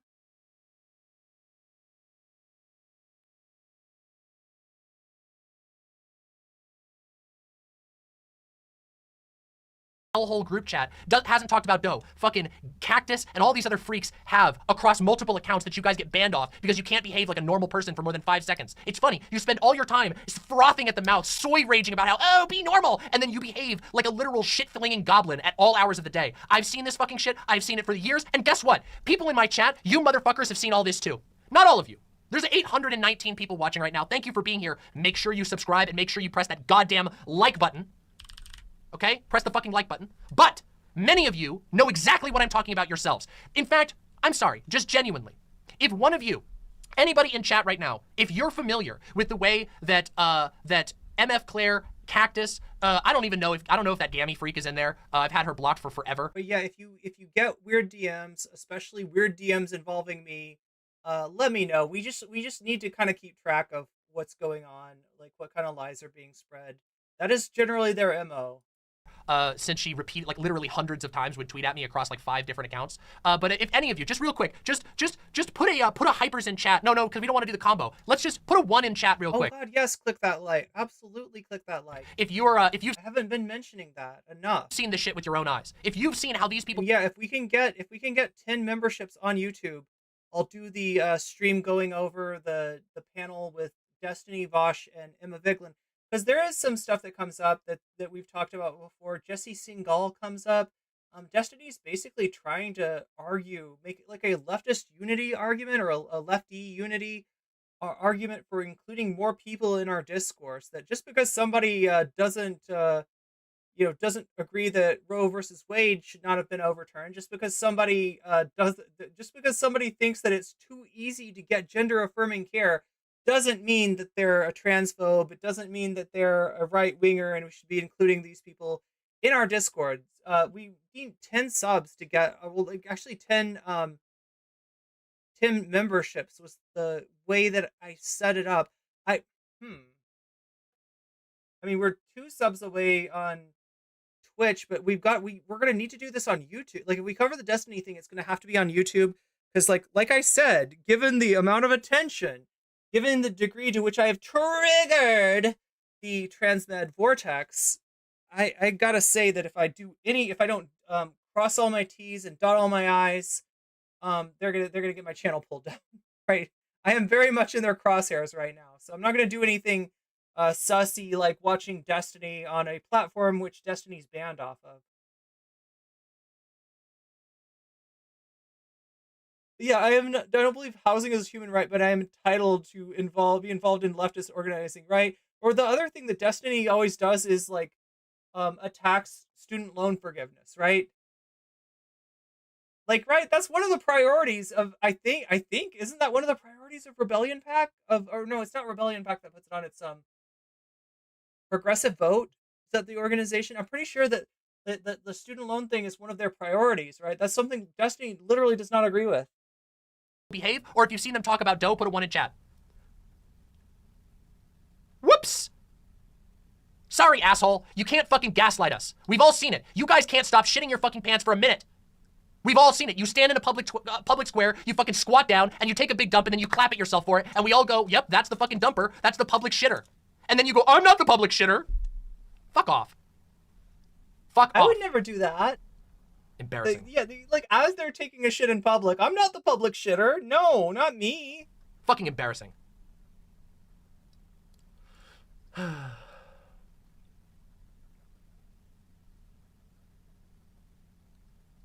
Them trying to separate and demonize identity as kink to divide the community. Yeah, it feels like, yeah, exactly. It feels like the battle days of the attacks on kink at Pride. I mean, which literally started from a 4chan op. Which, when I mentioned that, it got me hate rated too. All right. I think I've said my piece on this. It's fucking disgusting the way this is treated. I'll note there's not been any apology. Brianna Wu has not reached out to apologize to Doe. Brianna Wu has not reached out to apologize to me. Brianna Wu has not, to my knowledge, reached out to apologize to Benny directly. Just sort of made these sort of fucking public statements. But you know what? That's just how it goes sometimes. Indeed. And if people are gonna buy that shit, that's your own loss, okay? But I don't. All right, I don't buy that shit. I don't buy when somebody just is revealed to be a compulsive liar, and then they say, no, but I'm totally not gonna lie to you again, guys, even though I literally admitted in private that I lied to get people off my back on multiple occasions. Why would you trust this? Why would you trust someone who in their fucking transphobe GC was like, oh, I kept silent about my true feelings on BLM. I kept silent on my true feelings about the NBs. I kept my true feelings silent on pronouns. Why would you ever trust anybody like that? Do you think these people like Brianna Wu are addicted to being the center of the attention? Yeah, absolutely. I think Brianna Wu is addicted, is obsessed with being with her own identity and her own clout in this space. And I think it's funny because only somebody who is truly, the truth is in the pudding, right? Only somebody who's truly a clout goblin would use their main fucking account and do this shit on. Anybody could make a private account. If you really want to be a heinous piece of shit and say some bullshit, you can make a private account. You could be a nobody again. Anybody can do that. But it speaks to somebody. They got to do it on their main, on their executive director account. Wild, right? Well, it speaks to what kind of friendships, what kind of relationships they value most. And apparently that's relationships with transmeds. What the fuck is going on here? So somebody in chat... Yeah, she meant the proof is in the pudding. I think it's funny. ...says, Doe is getting pinned down and violating Demon... Yeah, what does Brianna Wu feel? What is Brianna Wu's take on BLM? One wonders. If you are faking your way into leftist space, don't be surprised when you turn around and nobody fucking agrees with you. You reap what you sow. If you're fake as F, you're asking to be miserable. Mama, will you watch? Sorry about the Windows noise. Do you see what I'm talking about? You people are insane. The people who circle around this issue are insane. Why would you ever say that? Why would you? What the fuck is wrong with you? And these are the people who circle around this. You talk about this group and they go, we're not toxic, we're just transphobic. I mean, some of us are transphobic. And then all of a sudden, mysteriously, the chat fills up with people making rape jokes. Get the fuck out of here. Get the fuck out of here forever. Fuck you. Freaks. Fucking freaks. Look, honestly, at the end of the day, the only way to deal with this kind of harassment, this kind of targeted harassment, is for more people to talk about this stuff. They cannot harass us all off the internet, all right? They've got limited resources, and they can only direct them to, like, you know, 1 or 2 people at a time. If you have leftist content creators that you respect, that you think are on the right side on this issue, ask them to speak up, ask them to cover this, right? We need more eyes on this right now. That is the only way that we're going to deal with this. And the only way that we're going to deal with the top of the hour ad break, which is coming at you in exactly 4 minutes and 50 seconds. That's right. We only get one warning now for one ad break, but that ad break is twice as long. It has grown. It is like, I don't know. I don't know what's going on, right? But it's now twice as long as it was. It only happens once an hour, though. That is 3 minutes of ads streamed directly to your eyeballs. If you no longer want to see these ads streamed directly to your eyeballs, you can get out of them with a Twitch Prime. You can get out of them by paying $5 to Twitch to get out of them. Or if you're lucky, you can get out of them with the charitable donation of a gift sub to you, which is more likely to happen if you are more active in chat. For what?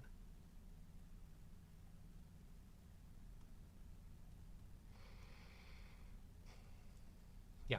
So there's my opinion.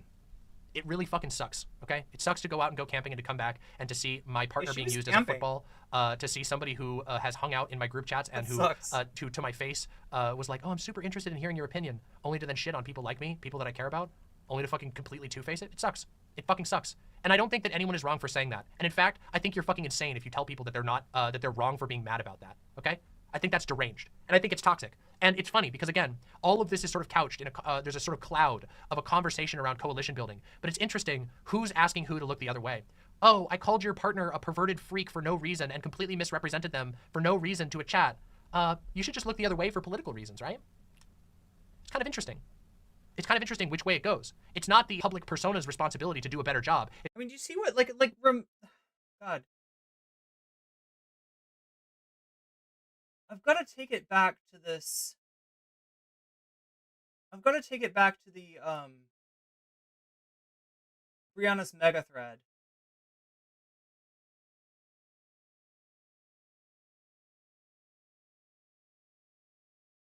Right, the whole idea of this was that, hey, even if you have a problem with Destiny, with Vosh, with Anna, with Jink, you need to sit on it.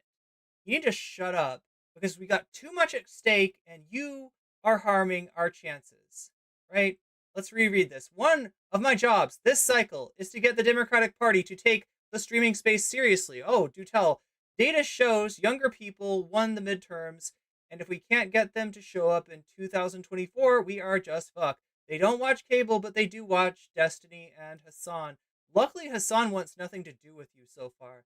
Let's be real clear. The right does not give a shit about edgy statements that anyone makes, and so neither should you. Don't hold anybody to any kind of standards, right? Trump went on Alex Jones's for God's sake. What makes my job so much harder is the endless efforts by our own side to tear down our strongest voices by controversializing them. I'm sorry. I feel kind of like they controversialized themselves. I feel like they were the ones attacking marginalized people, and that they should expect some clapback for that. The online left is always talking about how to win by not giving up, say, non-binary people when they are politically inconvenient. And fair enough. Okay, right? That sounds okay, right? But you were unwilling to extend any of that same solidarity to your own media superstars. What the fuck? What the fuck, Brianna? You're literally telling marginalized people to have solidarity with people who don't have solidarity with them. That is I will not tone police people that way. And I'm disturbed that you're okay with that. So we have my own theory on how we win. We start building some infrastructure to go up against the right-wing Death Star. And that starts by not shooting our own people in the kneecaps over some stupid thing they said like 10 years ago. If the right wing had their own destiny, or San or Bosch or Jink or Anna or Emma or Sam Cedar, they wouldn't be scalding them nonstop. They would be pumping millions of dollars to get the normies to watch their show. We are in a messaging war. Stop shooting at our own troops. Okay, that's her mega thread. That is her mega thread.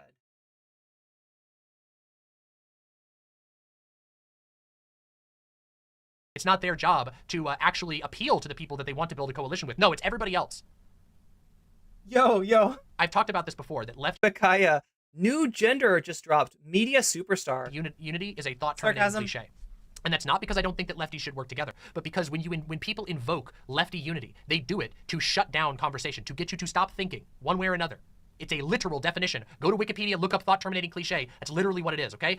I'm a feminist, says Iron, so I'm used to my fellow leftists telling me to sit down and shut the F up because I'm hurting their ability to self-excuse their own mistakes. True. They're just dupes. Getting mad that they can't self-excuse. Yeah, this is ridiculous. Controversialize is a fun word. I think so too. And interesting that these big voices are so passive and defenseless to their controversy. Yeah, big strong voices. Oh, I get it. Hembo, some spaces on Twitch are saying that emote. Wait, which emote is transphobic? Something about Gamergate. Wait, which one? Let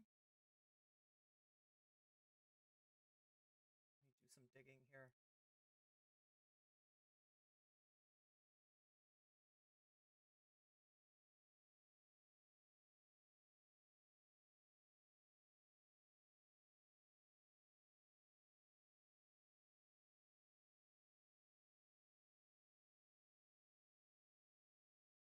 Okay. Designed to get you to not to just look the other way, to the advantage of whoever has the upper hand at the moment in the beginning of the conversation, which inevitably is going to be whoever has the largest platform or whoever has the most money. Gayfesh says, remember when Brianna Wu said specifically we need to be nicer to Hassan and Destiny in order to save democracy? Yeah, that's crazy, right? Interesting how the road only goes one way. Interesting how that works, right? If you fucking treat people like shit, they will never be loyal to you. If you fucking dehumanize people and mock them and lie to them, they will never have loyalty to you. Well, the Twitch chat is on their ad break right now, so whoever doesn't have like a sub right now is being served ads. So I don't know if that explains what's going on. Maybe I'm not seeing what everybody else is seeing. In YouTube chat, though, you have your chance to be able to earn that YouTube only stream. That's right.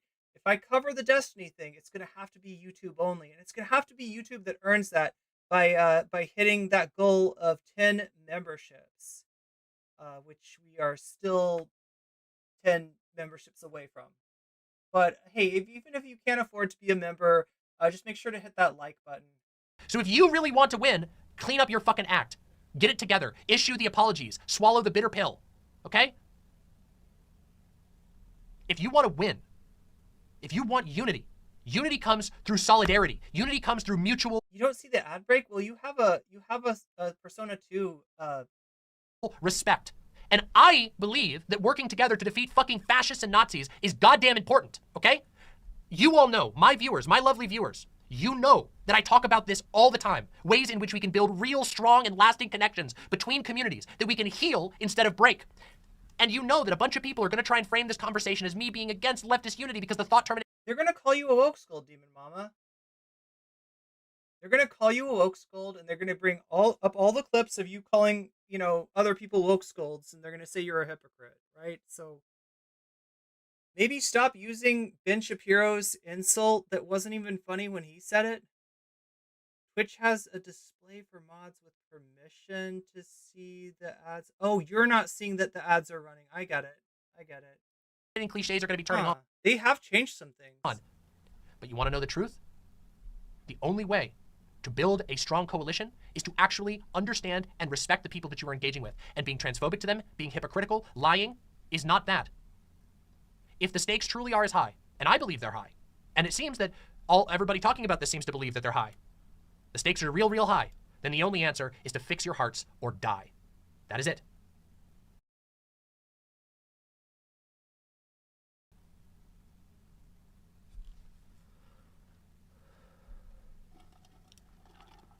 Open your heart. Show your other side. You can change your destiny.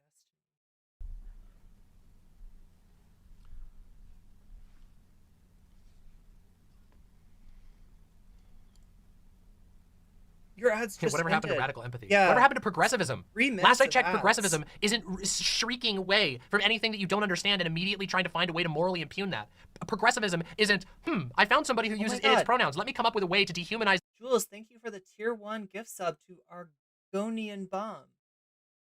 That is one more person who will no longer see ads. them even worse than its pronouns could be and to make them seem like they're a deranged person. That's not progressive. That is anti-progressive. Sorry, I'm sorry. That's just the truth. Don't like it? Fucking stop being a progressive then. Seriously. Oh, man. Okay. Yeah. So, yeah, we're one away from extending the stream on Twitch. I wish I could show you the panel, but like again, like I mean, you see how much we're under the gun now. Like, right? They have arrived. They are aware that the bad lady is seeing mean things once again, and we got to target her. Even though it didn't work last time, even though we were unable to shut her up, we're gonna target her again and see if she'll fold this time. Good luck. Good luck, transmeds.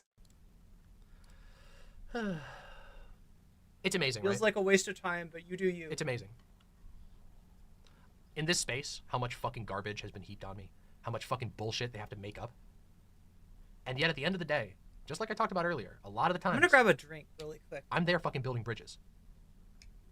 I mean, But you because say I will say what I think and what I think is true, there are people who literally refuse to build a bridge. And then they will scold people like me and say, oh, you're not building bridges. Because when I fucking treat you like shit and don't respect your basic humanity and don't try to get your opinion, well, you know, you just got to look the other way at those kind of things. But not me. I don't. And it's interesting too, because I mean, if I recall correctly, and I might be wrong about this, Brianna Wu was like super on the Hogwarts Legacy thing, right? Wasn't Brianna Wu like super about like if you play Hogwarts Legacy, you're like a bad person? I don't What fucking think this is whiplash? true. I hate to have to defend Brianna Wu here, but in general, the take on Hogwarts Legacy, what was less like let's excise anybody who says anything good about it, and more like I wish that people wouldn't play the game. I wish that when people say that they stand for trans rights, they stand with trans people, that they'd realize that, you know, playing J.K. Rowling's game, which, you know, it's not just hurting trans people, right? That whole universe is built on this weird anti-Semitic trope about goblins, right? The goblins in the Hogwarts universe, in the J.K. Rowling universe, are like full of anti-Semitic tropes. Like everything about them is an anti-Semitic trope, including that they're called goblins, right? So it's, you know, you wish that people wouldn't do it. You wish that people would put their money where their mouth was. That's all anybody was saying. I doubt that Brianna Wu was saying anything more radical than what Jessie Gender was saying. But then again, Jessie Gender got attacked for her take on Hogwarts Legacy. Jessie Gender got attacked for standing up, you know, with people asking for the hashtag not to be, for the hashtag say her name not to be repurposed, right? When there was already a hashtag that was working that you should get behind, like everybody should get behind the same hashtag. But Video game, you're a bad person. Can't coalition build with you about the video game, but you know, saying transphobic slurs in private and being deranged towards a random person who's never done anything bad against me, you know, you're wrong. I don't know. I think it's silly. Brianna Wu said it was a test of character. Yeah, I mean, like nothing wrong with that. But after Keffals and Bosch pivoted and Hassan pushed back, Yeah, it was just an excuse for Hassan to yell at trans people, honestly. Ellen DeGenerate said, I had a conversation with Brianna recently and she used the term strategic silence, which is weird because this situation was caused by being neither strategic nor silent. Yeah.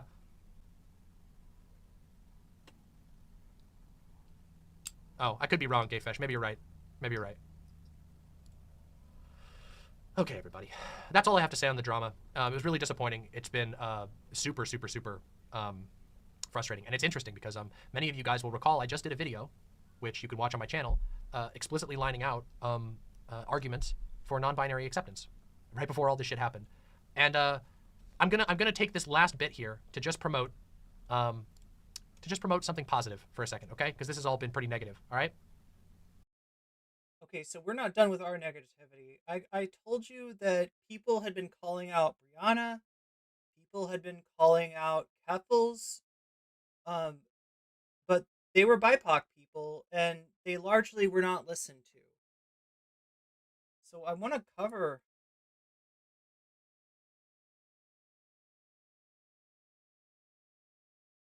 Do people remember the Euphoria Tory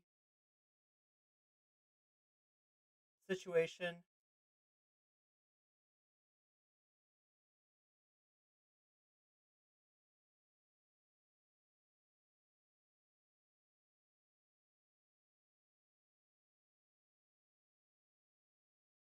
Brianna Wu pulled a dirty delete. Hopefully, I hope y'all got the screenshots of the bitch telling black people that we should be grateful for her racist ass friend who was celebrating.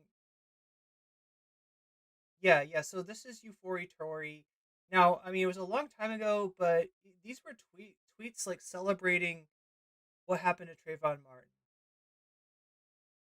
And of course, who shows up to defend it but Brianna Wu?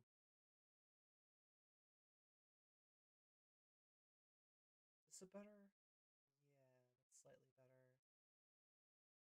Okay, growing up in a progressive family is a privilege when you're queer. Some people are going after. So look at this.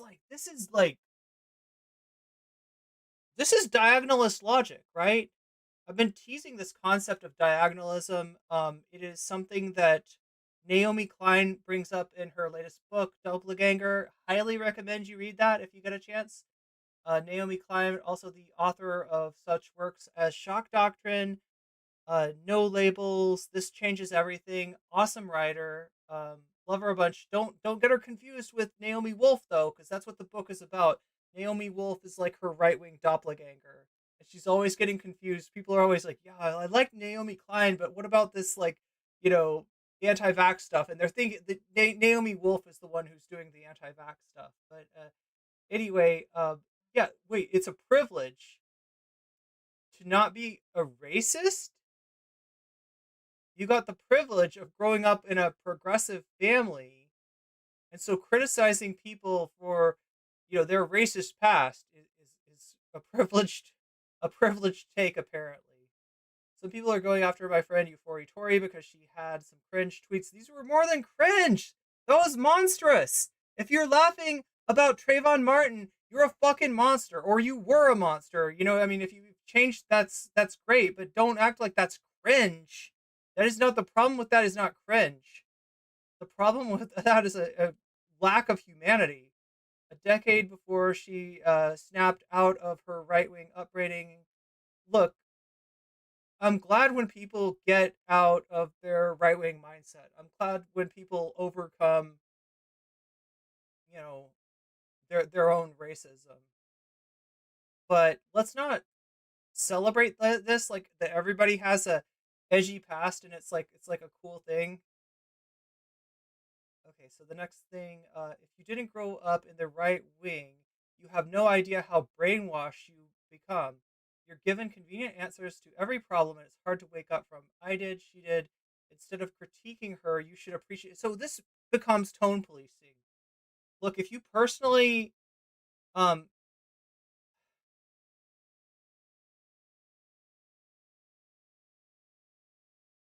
if you don't want to hold somebody accountable for something because they say that they've unpacked that stuff and you know apologized, etc., and that's good enough for you, fine, right? But don't tone police people whose identities are the target of that stuff. Instead of critiquing her, you should appreciate her. We should appreciate the fact that congratulations, you're not a Nazi anymore. Like, right? I talk to Euphoria Tori every day. She is on the correct side now. Well, according to Brianna Wu, I don't know. Like, what? So, what side is that? You're making me think she's a transmed now, right? When you say that she's on the correct side according to you, right? I would not be saying this publicly if we're going to allow people into the left that have always had perfect opinions. It's gonna be a small movement. Come on.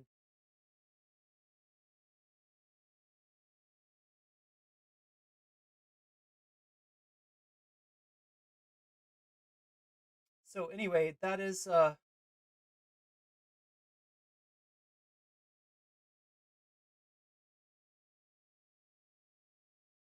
one tweet that was pointed out to me. I think we've got another one here. Brianna Wu factually said wait, can you see this okay? Yeah.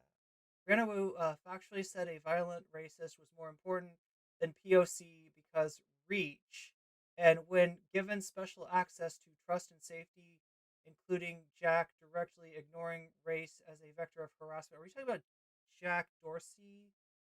I don't know who Jack is.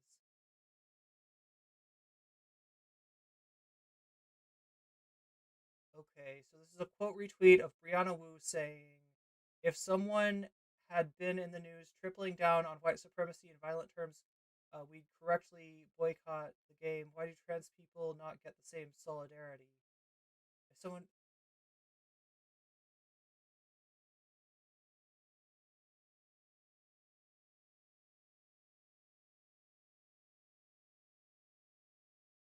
Are people really still saying shit like if it were about race, people would care more?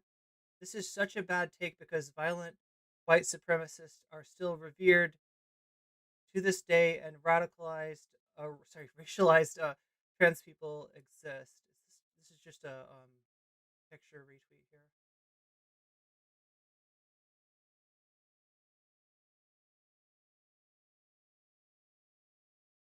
And apparently, this person got blocked by Brianna for the quote retweet.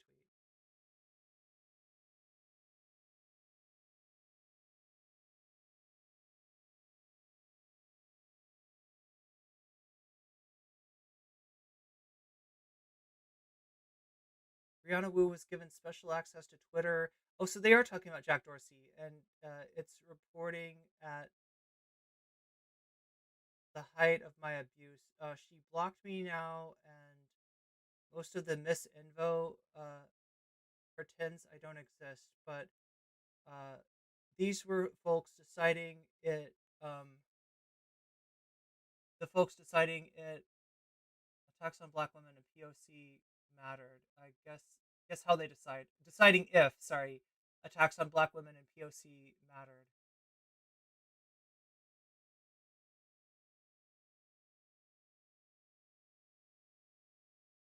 Okay, that's Keffals saying I just got the okay.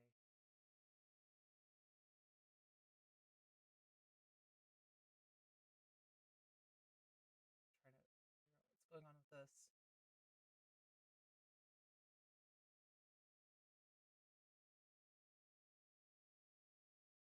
Oh god, it's the noodles thing. It's the noodles thing. What does racialize? That was from the other tweet. Let's go back here.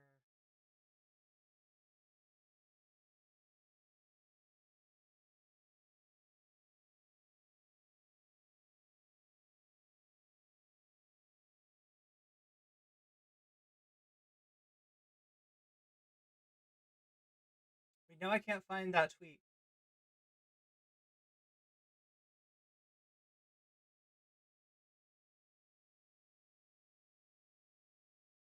Okay.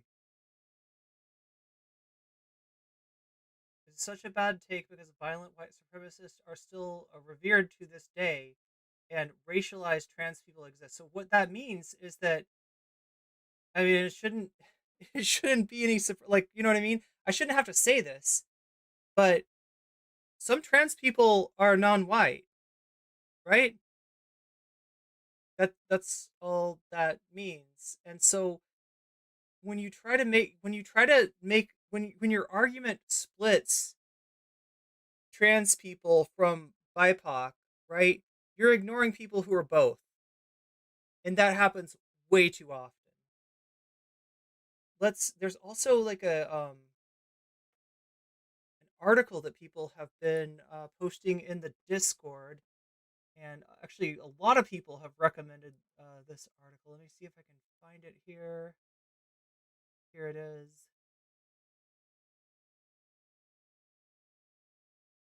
Okay, so we're gonna have to switch this. Disable my ad blocker. Continue without disabling. Haha. Haha. I hate to be. I mean, like, I don't know. This is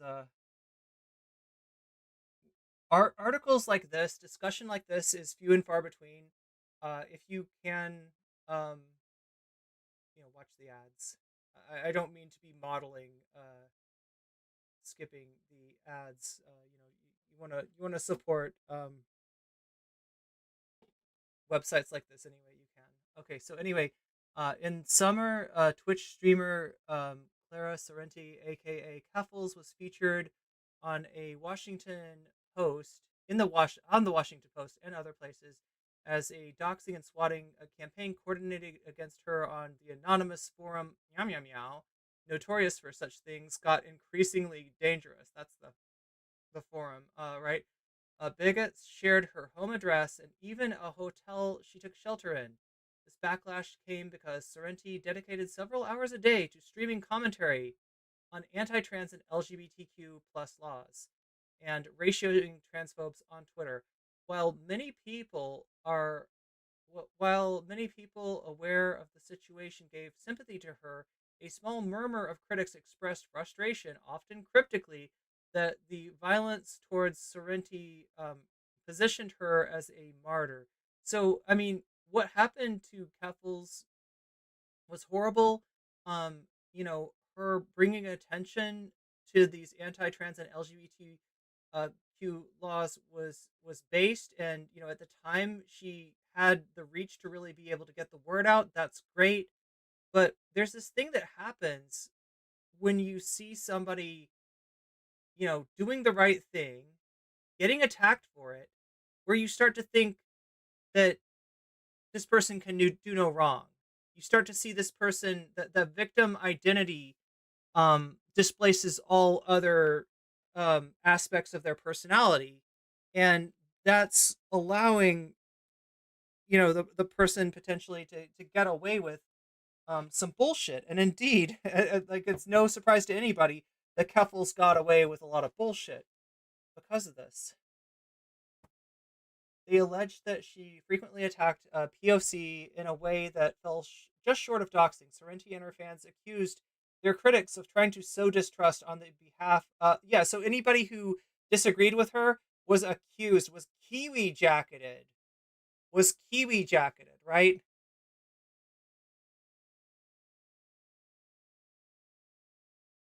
However, since then, she's been caught doing just that and more. Sorrenti's racism, especially towards Black and Asian people, ableism, and even transphobia could fill a book. However, it's more useful to dive into just a few examples and how she dual wields the language of social justice and the alt-right to cause harm on people she claims to be an advocate for. That the accusations of false flags trying to break solidarity between marginalized group is nothing compared to her actions. Meanwhile, Sorrenti masks her own bigotry under the guise of edgy humor for progressive causes and de-radicalizing the youth. The best place to start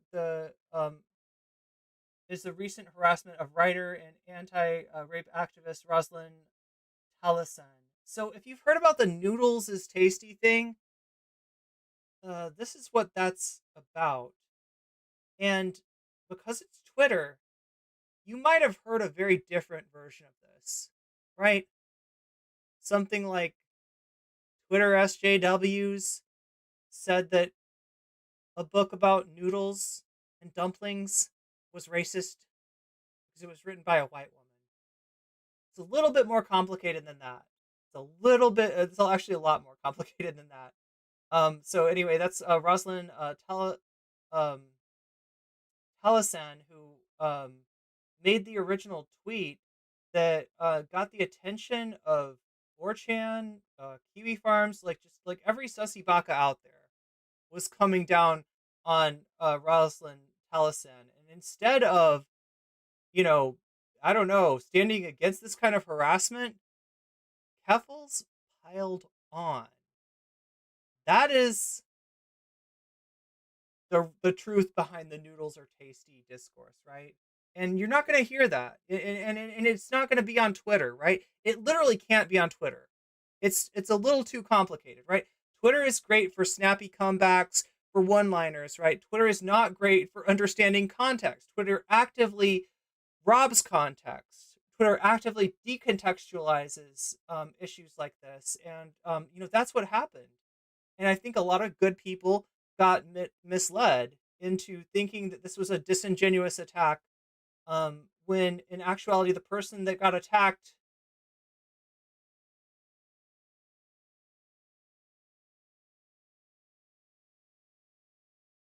was Rosalind. And I'm talking about like harassment.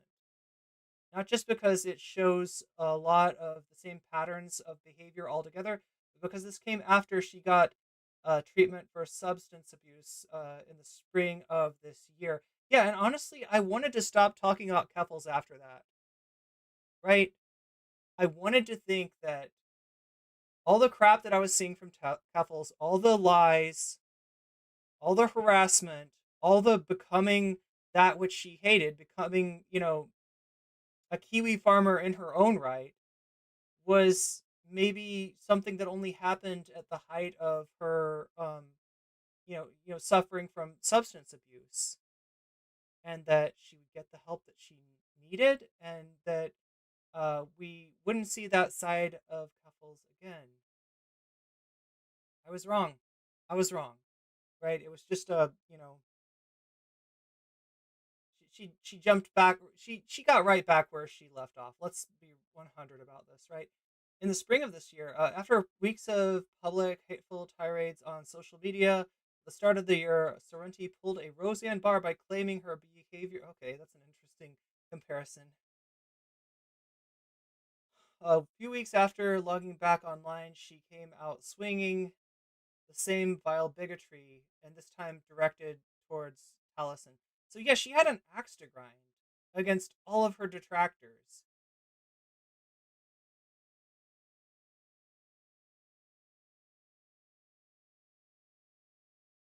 I have gathered what I need. When I awake, it is time to make tasty noodles. Yeah, so like this sounds innocuous, and if somebody's saying I'm gonna make tasty noodles, and the other side is saying that you're being a racist, right? And you see that on Twitter, you're tempted to be like, that's literally not racist. Noodles are tasty. What's wrong with that, right? Make tasty noodles from the Why Did a White Woman Make a Cookbook About Dumplings and Noodles cookbook. I will report my findings. Noodles are tasty. Woman is a slur. It's transphobic to call a period a manriad. What the fuck? Okay. Finally feeling up to anyway. So these are just noodles are tasty tweets basically. As feminist pop culture critic online, Tellison has been harassed for over years for a number of issues. So like what happened was that somebody put out a cookbook, and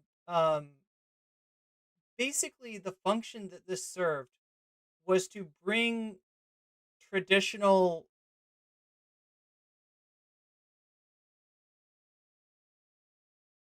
like Asian culinary traditions